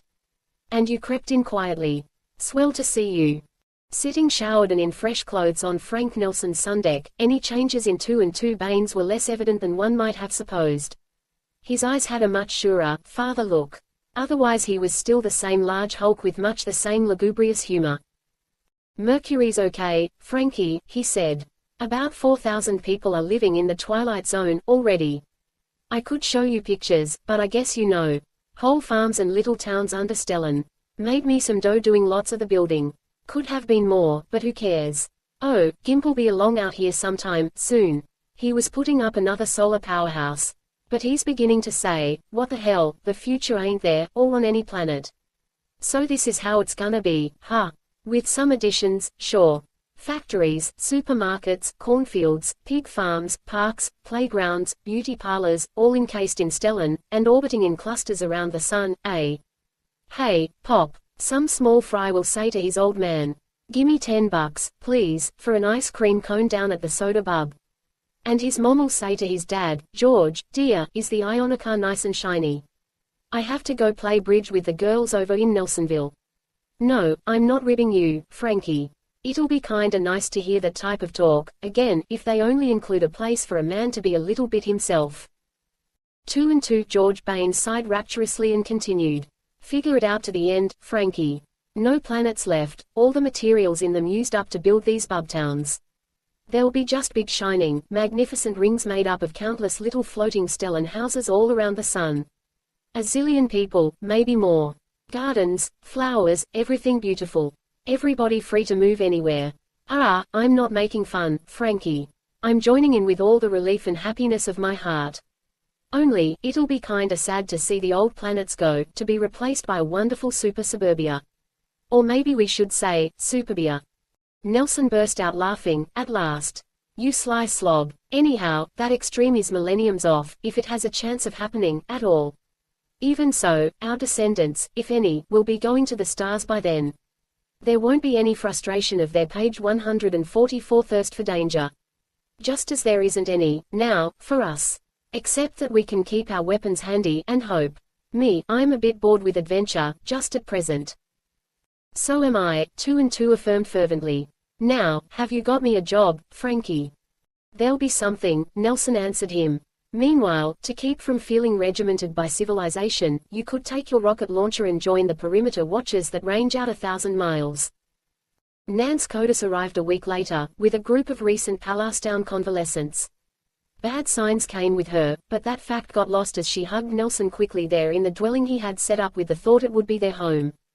At once she went on a feminine exploring expedition of the prefab's interior, and its new, gleaming appointments. Kitchen, living room, sun deck. Nelsen's garden was already well along. Like the place? He asked. Love it, Frank, she answered quietly. It could have been more individual, he commented. But we were in a hurry. So they are all identical. That can be fixed, soon. You're thinking about improvements. Her eyes twinkled past the shadow in her expression. Always some, she laughed. Then her face went solemn. Let them ride, for now, Frank. It's all wonderful and unbelievable. Hug me again, I love you.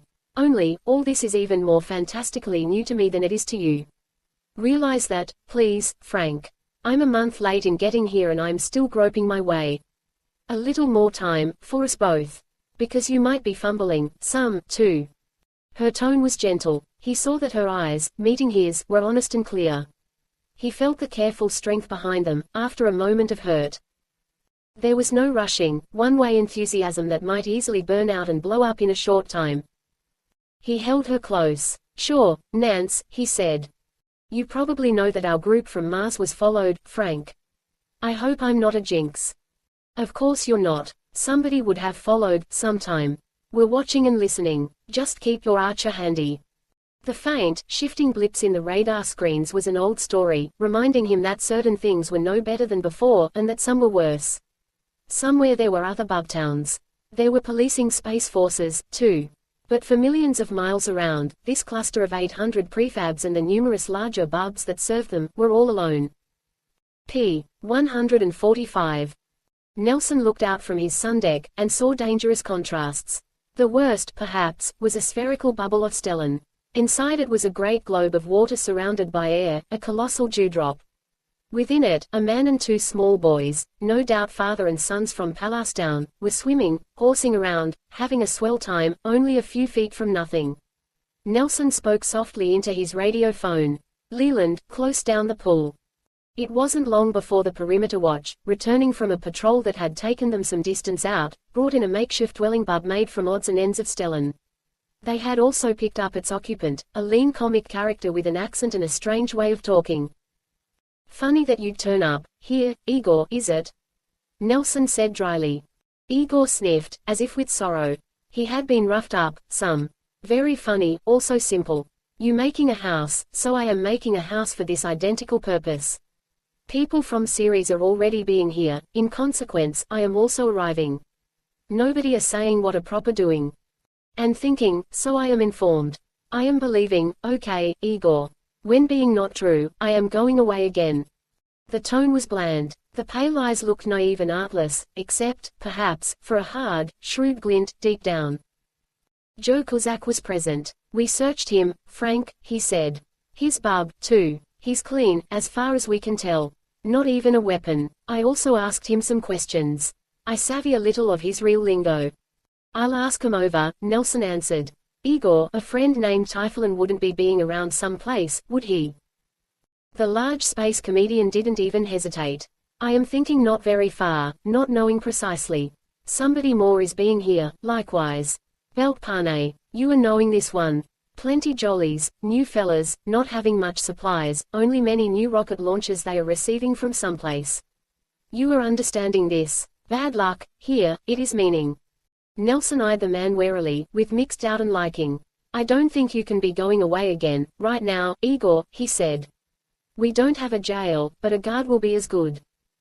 The watch didn't give the alarm for several hours. 3 hisses in the phones, made vocally. Then 1, then 2 more. North, second quadrant, that meant. Direction of first attack. Ionic drives functioned. The cluster of bubs began to scatter further.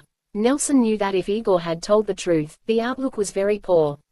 Too much deployment would thin the defenses too much. And against new, homing rockets, if P-146 Pane really had them, it would be almost useless. A relatively small number of men, riding free in armor, could smash the much larger targets from almost any distance. Nelsen didn't stay in his prefab. Floating in his Archer, he could be his own, less easily identifiable, less easily hit command post, while he fired his own homing missiles at the far-off radar specks of the attackers. He ordered everyone not specifically needed inside the bubs for some defense purpose to jump clear. In the first half-minute, he saw at least 50 compartmented prefabs partly crumple as explosives tore into them. A dozen, torn open, were deflated entirely. The swimming pool globe was punctured, and a cloud of frosty vapor made rainbows in the sunshine as the water boiled away. Far out, Nelsen saw the rockets he and his own men had launched, sparkling soundlessly, no doubt scoring some, too. The attackers didn't even try to get close yet.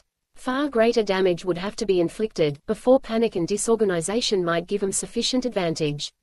But such damage would take only minutes. Too much would reduce the loot. So now there was a halt in the firing, and another component of fear was applied. It was a growling, taunting voice. Nelsen, and all of you silly bladder brains. This is Belt Pane. Ever hear of him? Come back from hell, eh? Not with just rocks, this time. The latest, surest equipment. Want to give up, now, Nelsen, you and your nice, civilized people. Cripes, what will you cranks try next? Villages built in nothing and on nothing. Thanks, though. Brother, what a blowout this is gonna provide. Pane's tone had shifted, becoming mincingly mocking, then hard and joyful at the end. Maybe he shouldn't have suggested so plainly what would happen, unless something was done, soon. Maybe he shouldn't have sounded just a little bit unsure of himself under all his bluff. Because Nelsen had made preparations that matched a general human trend. Now, he saw a condition that fitted in, making an opportunity. So he began to taunt Pane back. We've got a lot of the latest type rockets to throw, too, Pane. You'd have quite a time, trying to take us. But there's more. Just look behind you, Pane. And all around. Not too far. Who's silly? Who's the jerk? Some new guys are in your crowd, I hear. Then they won't have much against them, they aren't real outlaws. Do you think they want to keep following you around, stinking in their armor, when what we've got is what they're bound to want, right now, too? They can hear what I'm saying, Pane. Every one of them must page 147 have a weapon in his hands. Why, you stupid clown, you're in a trap. We will give them what they need most, without them having to risk getting killed. In space, there'll have to be a lot of things forgotten, but not for you or for the rough old-timers with you. Come on, you guys out there. There's a folded bub right here waiting for each of you. Take it anywhere you want, away from here, of course. Pane, big, important Belt Pane, are you still alive? Nelsen had his own sneering tone of mockery. He used it to best advantage, but with fear in his heart. Plenty of his act was only counter-bluff. But now, as he paused, he heard Two and Two Bane's mournful voice continue the barrage of persuasion. Flowers, Pane. We ain't got many, yet. But you won't care. Fellas, do you want to keep being pushed around by this loudmouth who likes to run and lets you sweat for him, because he's mostly alone and needs company? Believe me, I know what it's like out there, too. At a certain point, all you really want is something a little like home. And the chief ain't kidding. It was all planned. Try us and see. Send a couple of guys in. They'll come out with the proof. Other voices were shouting. Wake up, you suckers. You'll never take us, you stupid slobs. Come on and try it, if that's what you want to be. What happened could never have happened so quickly if Panay's doubtless considerably disgruntled following hadn't been disturbed further by intrigue beforehand. Nelsen heard Panay roar commands and curses that might have awed many a man. But then there was a cluster of minute sparks in the distance, as rockets, not launched by the defenders, homed and exploded. There was a pause. Then many voices were audible, shouting at the same time, with scarcely any words clear. Several minutes passed like that. Then there was almost silence. So, has it happened? Nelsen growled into his phone. It has, came the mocking answer. Be cavalier, Nelsen. Salute the new top outlaw. Don't faint, I knew I'd make it. And don't try anything you might regret. I'm coming in with a couple of my jolly lads. You'd better not welsh on your promises. Because the others are armed and waiting. The guys with Typhoon looked more tired than tough. Out from under their fierce, truculent bravado showed the fiercer hunger for common things and comforts. Nelsen knew. The record was in his own memory. You'll get your bubs right away, he told them. Then send the others in, a pair at a time. After that, go and get lost. p. 148 Make your own place, town, whatever you want to call it. Leland, Crowbert, Sharp, fit these guys out, will you? All this happened under the sardonic gaze of Glenn Typhoon, and before the puzzled eyes of Joe Cusack and Two Baines. A dozen others were hovering near. Nelsen lowered his voice and called, Nance. She answered at once. I'm all right, Frank. A few people to patch. Some beyond that. I'm in the hospital with Doc Forbes. You guys can find something useful to do, Nelsen snapped at the gathering crowd.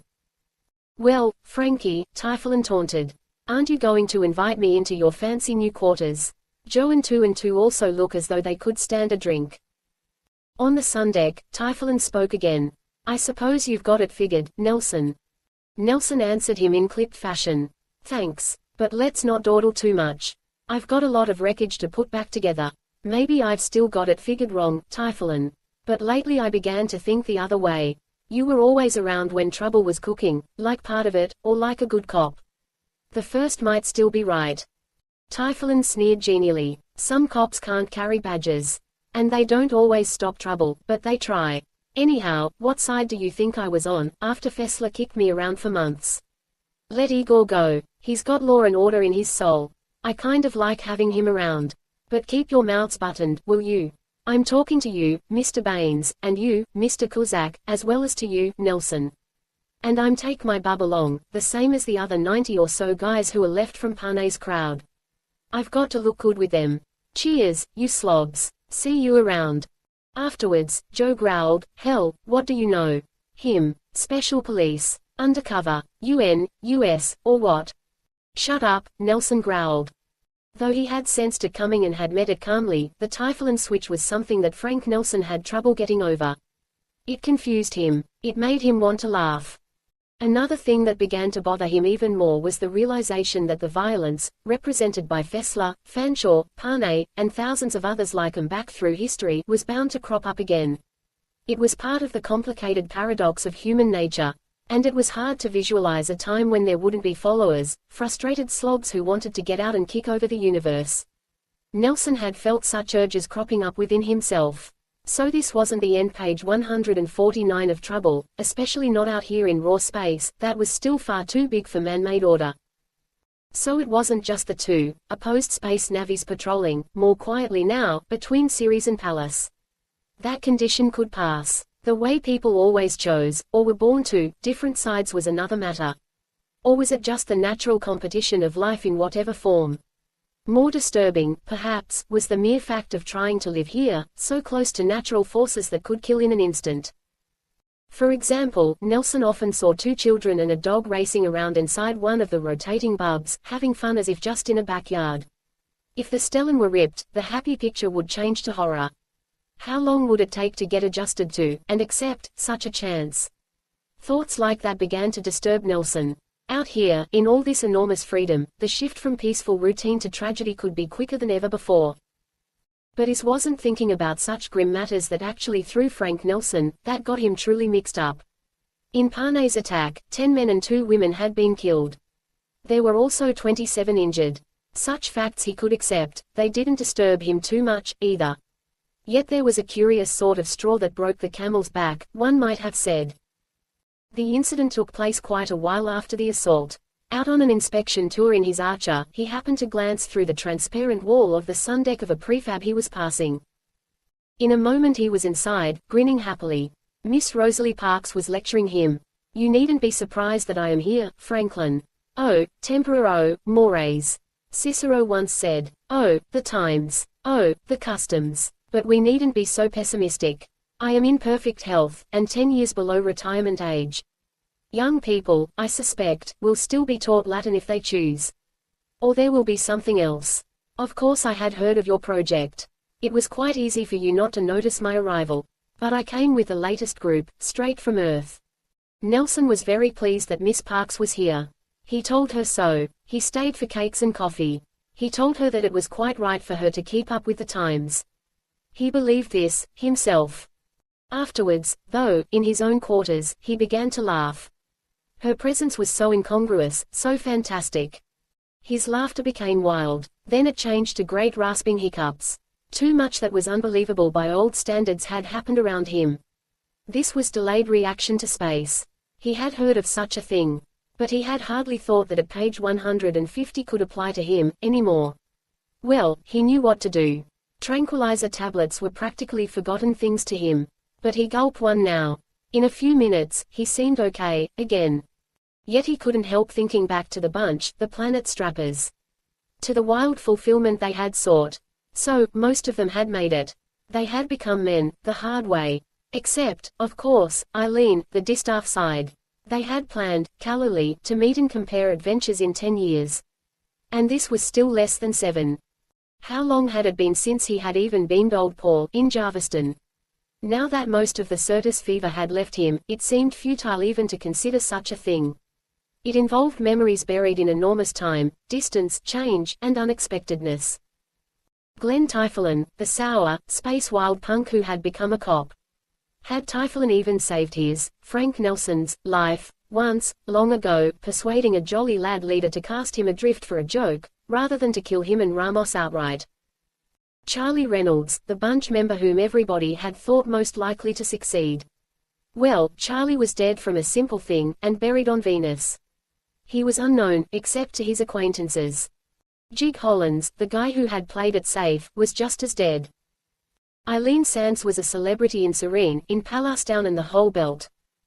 Mex Ramos, of the flapping squirrel tails on an old motor scooter, now belonged to the history of exploration, though he no longer had real hands or feet, and, very likely, was now dead, somewhere out toward interstellar space. David Lester, the timid one, had become successful in his own way, and was the father of one of the first children to be born in the belt. 2 and 2 Baines had won enough self-confidence to make cracks about the future. Gimp Hines, once the saddest case in the whole bunch, had been, for a long time, perhaps the best adjusted to the big vacuum. Art Kuzak, one-time hunky football player, was a power among the asteroids. His brother, Joe, had scarcely changed, personally. About himself, Nelsen got the most lost. What had he become, after his wrong guesses and his great luck, and the fact that he had managed to see more than most? Generally, he figured that he was still the same freewheeling vagabond by intention, but too serious to quite make it work out. Sometimes he actually gave people orders. It came to him as a page 151 surprise that he must be almost as rich as old J. John Reynolds, who was still drawing wealth from a comparatively small loan, futilely at his age, unless he had really aimed at the ideal of bettering the future. Nelsen's busy mind couldn't stop. He thought of 3 other world cultures he had glimpsed. 2 had destroyed each other. The third and strangest was still to be reckoned with. There, he came to Mitch Story, the colored guy with the romantic name. Of all the planet strappers, his history was the most fabulous. Maybe, now, with a way of living in open space started, and with the planets ultimately to serve only as sources of materials, Mitch's star people would be left in relative peace for centuries. Frank Nelsen began to chuckle again. As if something, everything, was funny. Which, perhaps, it was in a way. Because the whole view, personal and otherwise, seemed too huge and unpredictable for his wits to grasp. It was as if neither he, nor any other person, belonged where he was at all. He checked his thoughts in time. Otherwise, he would have commenced hiccuping. That was the way it went for a considerable succession of arbitrary 24-hour day periods. As long as he kept his attention on the tasks in hand, he was okay, he felt fine. Still, the project was proceeding almost automatically, just now. The first cluster of prefabs had grown until it had been split into halves, which moved 1,000,000 miles apart, circling the sun. And he knew that there were other clusters, built by other outfits, growing and dividing into widely separated portions of the same great ring-like zone. Maybe the old problems were beat. Safety. If deployment was the answer to that, it was certainly there, to a degree, at least. Room enough. Check. It was certainly available. Freedom of mind and action. There wasn't much question that that would work out, too. Home, comfort, and a kind of life not too unfamiliar. In the light of detached logic and observation, that was going fine, too. In the main, people were adjusting very quickly and eagerly. Perhaps too quickly. That was where Nelsen always got scared, as if he had become a nervous old man. The big vacuum had a grandeur. It could seem gentle. Could children, women and men, everybody sometimes forgot, learn to live with it without losing their respect for it, until suddenly it killed them. That was the worst point, if he let himself think. And how could he always avoid that? From there his thoughts would branch out into his multiple uncertainties, confusions and puzzlements. Then those strangling hiccups would come. And page 152 who could be taking devil killers all the time. He hadn't avoided Nance Codis. He talked with her every day, lunched with her, even held her hand. Otherwise, a restraint had come over him. Because something was all wrong with him, and was getting worse. Just one urge was clear, now, inside him. She knew, of course, that he was loused up, but she didn't say anything. Finally he told her. You were right, Nance. I was fumbling my way, too. Space fatigue, the medic told me just a little while ago. He agrees with me that I should go back to Earth. I've got to go, to take a look at everything from the small end, again. Of course I've always had the longing. And now I can go. It has been a year since the worst of the Certus fever. I've had the fever, and sometimes the longing, Frank, she said after she had studied him for a moment. I think I'd like to go. Only if you want to, Nance. It's me that's flunking out, pal. He chuckled apologetically, almost lightly. My part has to be a one-person deal. I don't know whether I'll ever come back. And you seem to fit, out here. She looked at him coolly for almost a minute. All right, Frank, she said quietly. Follow your nose. It's just liable to be right on the beam, for you. I might follow mine. I don't know. Joe and two are around, if you need anything, Nance, he said. I'll tell them. Gimp, I hear, is on the way. Not much point in my waiting for him, though. Somehow he loved Nance Codis as much or more than ever. But how could he tell her that and make sense? Not much made sense to him anymore. It seemed that he had to get away from everybody that he had ever seen in space. 50 hours before his departure with a returning bub caravan that had brought more Earth emigrants, Nelsen acquired a traveling companion who had arrived from Pallas Down with a small caravan bringing machinery. The passenger hostess brought him to Nelsen's prefab. He was a grave little guy, 5 years old. He was solemn, polite, frightened, tall for his age. Funny how corn and kids grew at almost zero gravity. The boy handed Nelsen a letter. From my father and mother, sir, he said. Nelsen read the typed missive. Dear Frank, the rumor has come that you are going home. You have our very best wishes, as always. Our son, Davy, is being sent to his paternal grandmother, now living in Minneapolis. He will go to school there. He is capable of making the trip without any special attention. But, a small imposition. If you can manage it, please look in on him once in a page 153 while on the way. We would appreciate this favor. Thank you, take care of yourself, and we shall hope to see you somewhere within the next few months. Your sincere friends, David and Helen Lester. A lot of nerve, Nelsen thought first. But he tried to grin engagingly at the kid and almost succeeded. We're in luck, Dave, he said. I'm going to Minneapolis, too. I'm afraid of a lot of things. What are you afraid of? The small fry's jutting lip trembled. Earth, he said. A great big planet. Hoppers tell me I won't even be able to stand up or breathe. Nelsen very nearly laughed and went into hiccups, again. Fantastic. Another viewpoint. Seeing through the other end of the telescope. But how else would it be for a youngster born in the belt, while being sent, in the old colonial pattern, to the place that his parents regarded as home? Those jokers, Nelsen scoffed. They're pulling your leg. It just isn't so, Davy. Anyhow, during the trip, the big bub will be spun fast enough, so that we will get used to the greater Earth gravity. Let me tell you something. I guess it's space and the belt that I'm afraid of. I never quite got over it. Silly, huh? But as Nelsen watched the kid brighten, he remembered that he, himself, had been scared of Earth, too. Scared to return, to show weakness, to lack pride. Well, to hell with that. He had accomplished enough, now, maybe, to cancel such objections. Now it seemed that he had to get to Earth before it vanished because of something he had helped start. Silly, of course. He and Davy traveled fast and almost in luxury. Within 2 weeks they were in orbit around the bulk of the old world. Then, in the powerful tender with its nuclear retard rockets, there was the blast in, the reverse of that costly agony that had once meant hard-won and enormous freedom, when he was poor in money and rich in mighty yearning. But now Nelsen yielded in all to the mother clutch of the gravity. The whole process had been gentled and improved. There were special anti-knock seats. There was sound and vibration insulation. Even Davy's slight fear was more than half thrill. At the new Minneapolis port, Nelsen delivered David Lester, Jr. into the care of his grandmother, who seemed much more human than Nelsen once had thought long ago. Then he excused himself quickly. Seeking the shelter of anonymity, he bought a rucksack for his few clothes, and boarded a bus which dropped him at Jarviston, Minnesota, at 2 a.m. He thrust his hands into his page 154 pockets, partly like a lonesome tramp, partly like some carefree immortal, and partly like a mixed-up wraith who didn't quite know who or what he was, or where he belonged. In his wallet he had about $500. How much more he might have commanded, he couldn't even guess. Whoops, fella, he told himself. That's too weird, too indigestible, don't start hiccuping again. How old are you, 25, or 25,000 years? Whoops, careful. The full moon was past zenith, looking much as it always had.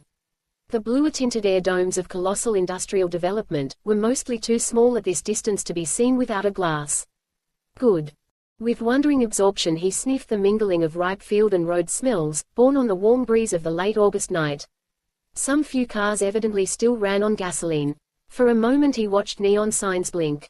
In the desertion he walked past Lehman's drug store and Otto Kramer's bar, and crossed over to pause for a nameless moment in front of Paul Hendrick's hobby center, which was all dark, and seemed little changed. He took to a side street, and won back the rustle of trees and the click of his heels in the silence. A few more buildings, that was about all that was visibly different in Jarviston, Minnesota. A young cop eyed him as he returned to the main drag and paused near a street lamp. He had a flash of panic, thinking that the cop was somebody, grown up, now, who would recognize him. But at least it was no one that he remembered. The cop grinned. "Get settled in a hotel, buddy," he said. "Or else move on, out of town." Nelsen grinned back, and ambled out to the highway, where intermittent clumps of traffic whispered. There he paused, and looked up at the sky, again. The electric beacon of a weather observation satellite blinked on and off, moving slowly. Venus had long since set, with hard-to-see Mercury preceding it. Jupiter glowed in the south. Mars looked as remote and changeless as it must have looked in the Stone Age. The asteroids were never even visible here without a telescope. The people that he knew, and the events that he had experienced out there, were like myths, now. How could he ever put here and there together, and unite the mismatched halves of himself and his experience? He had been born on Earth, the single home of his kind from the beginning. How could he ever even have been out there? He didn't try to hitch a ride. He walked 14 miles to the next town, bought a small tent, provisions and a special, page 155 miniaturized radio. Then he slipped into the woods, along Hickman's Lake, where he used to go. There he camped, through September, and deep into October. He fished, he swam again. He dropped stones into the water, and watched the circles form, with a kind of puzzled groping in his memory. He retreated from the staggering magnificence of his recent past and clutched at old simplicities. On those rare occasions when he shaved, he saw the confused sickness in his face, reflected by his mirror. Sometimes, for a moment, he felt hot, and then cold, as if his blood still held a tiny trace of Certus fever. If there was such a thing. No, don't start to laugh, he warned himself. Relax. Let the phantoms fade away. Somewhere, that multiple bigness of nothing, of life and death, of success and unfairness and surprise, must have reality, but not here. Occasionally he listened to news on the radio. But mostly he shut it off, out. Until boredom at last began to overtake him, because he had been used to so much more than what was here. Until, specifically, one morning, when the news came too quickly, and with too much impact. It was a recording, scratchy, and full of unthinkable distance. Frank, Gimp, 2 and 2, Paul, Mr. Reynolds, Otto, Lay, Joe, Art, everybody, especially you, Eileen, remember what you promised, when I get back, Eileen. Here I am, on Pluto, edge of the star desert. Clear sailing, all the way. All I see, yet, is twilight, rocks, mountains, snow which must be frozen atmosphere, and one big star, Sol. But I'll get the data, and be back. Nelsen listened to the end, with panic in his face, as if such adventures and such living were too gigantic and too rich. He hiccuped once. Then he held himself very still and concentrated. He had known that voice out there and here, too. Now, as he heard it again, here, but from out there, it became like a joining force to bring them both together within himself. Though how could it be? Ramos, he said aloud. Made it. Another good guy, accomplishing what he wanted. Hey, that's swell, like things should happen. He didn't hiccup anymore, or laugh. By being very careful, he just grinned, instead. He arose to his feet, slowly. What am I doing here, wasting time? He seemed to ask the woods. Without picking up his camping gear at all, he headed for the road, thumbed a ride to Jarviston, where he arrived before 8 o'clock. Somebody had started ringing the city hall bell. Celebration. Hendricks was the most logical place for Nelsen to go, but page 156 he passed it by, following a hunch to his old street. She had almost said that she might come home, too. He touched the buzzer. Not looking too completely disheveled himself, he stood there, as a girl, briskly early in dress and impulse, so as not to waste the bright morning, opened the door. Yeah, Nance, me, he croaked apologetically. Ramos has reached Pluto. I know, Frankie, she burst out. But his words rushed on. I've been goofing off, by Hickman's Lake. Over now. Emotional indigestion, I guess, from living too big, before I could take it. I figured you might be here. If you weren't, I'd come. Because I know where I belong. Nance, I hope you're not angry. Maybe we're pulling together, at last. Angry, when I was the first fumbler. How could that be, Frank? Oh, I knew where you were, folks found out. I told them to leave you alone, because I understood some of what you were digging through. Because it was a little the same, for me. So, you see, I didn't just tag after you. She laughed a little. That wouldn't be proud, would it? Even though Joe and 2 said I had to go bring you back. His arms went tight around her, right there on the old porch. Nance, love you, he whispered. And we've got to be tough. Everybody's got to be tough, to match what we've come to. Even little kids. But it was always like that, on any kind of frontier, wasn't it? A few will get killed, but more will live, many more. Like that, Frank Nelsen shook the last of the cobwebs out of his brain, and got back to his greater destiny. I'll buy all of that philosophy, Nance chuckled gently. But you still look as though you needed some breakfast, Frank. He grinned. Later. Let's go to see Paul, first. A big day for him, because of Ramos. Paul is getting feeble, I suppose. Nelsen's face had sobered. Not so you could notice it much, Frank, Nance answered. There's a new therapy, another side of what's coming, I guess. They walked the few blocks. The owner of the hobby center was now a longtime member of KRNH Enterprises.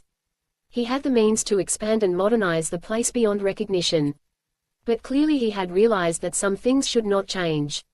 In the display window, however, there gleamed a brand new Archer 9, beautiful as a garden or a town floating, unsupported, page 157 under the stars, beautiful as the future, which was born of the past. A bunch of fellas, the current crop of aficionados, were inside the store, making lots of noise over the news. Was that Chip Potter, grown tall? Was that his same old dog, Blaster? Frank Nelsen could see Paul Hendricks' white-fringed bald spot. Go ahead, open the door. Or are you still scared? Nance challenged lightly. No, just anticipating, Nelsen gruffed. And seeing if I can remember what's out there. Serene, Bub, Belt, Palace. He spoke the words like comic incantations, yet with a dash of reverence. Superbeer, Nance teased. That is somebody's impertinent joke. He growled in feigned solemnity. Anyhow, it would be too bad if something that important couldn't take a little ribbing. Shucks, we've hardly started to work, yet. He drew Nance back a pace, out of sight of those in the store, and kissed her long and rather savagely. With all its super complications, life still seems pretty nice, he commented. The door squeaked, just as it used to, as Nelsen pushed it open. The old overhead bell jangled. Pale, watery eyes lifted and lighted with another fulfillment. Well, Frank. Long time no see. p. 158. p. 159 for science fiction fans, a space-age collection of startling adventures. Tomorrow and Tomorrow Hunt Collins. Battle of Strange Cults for Control of the World. G 654. 6xh Robert Heinlein. Imaginative Tales from Sorcery to the Fourth Dimension. G 642.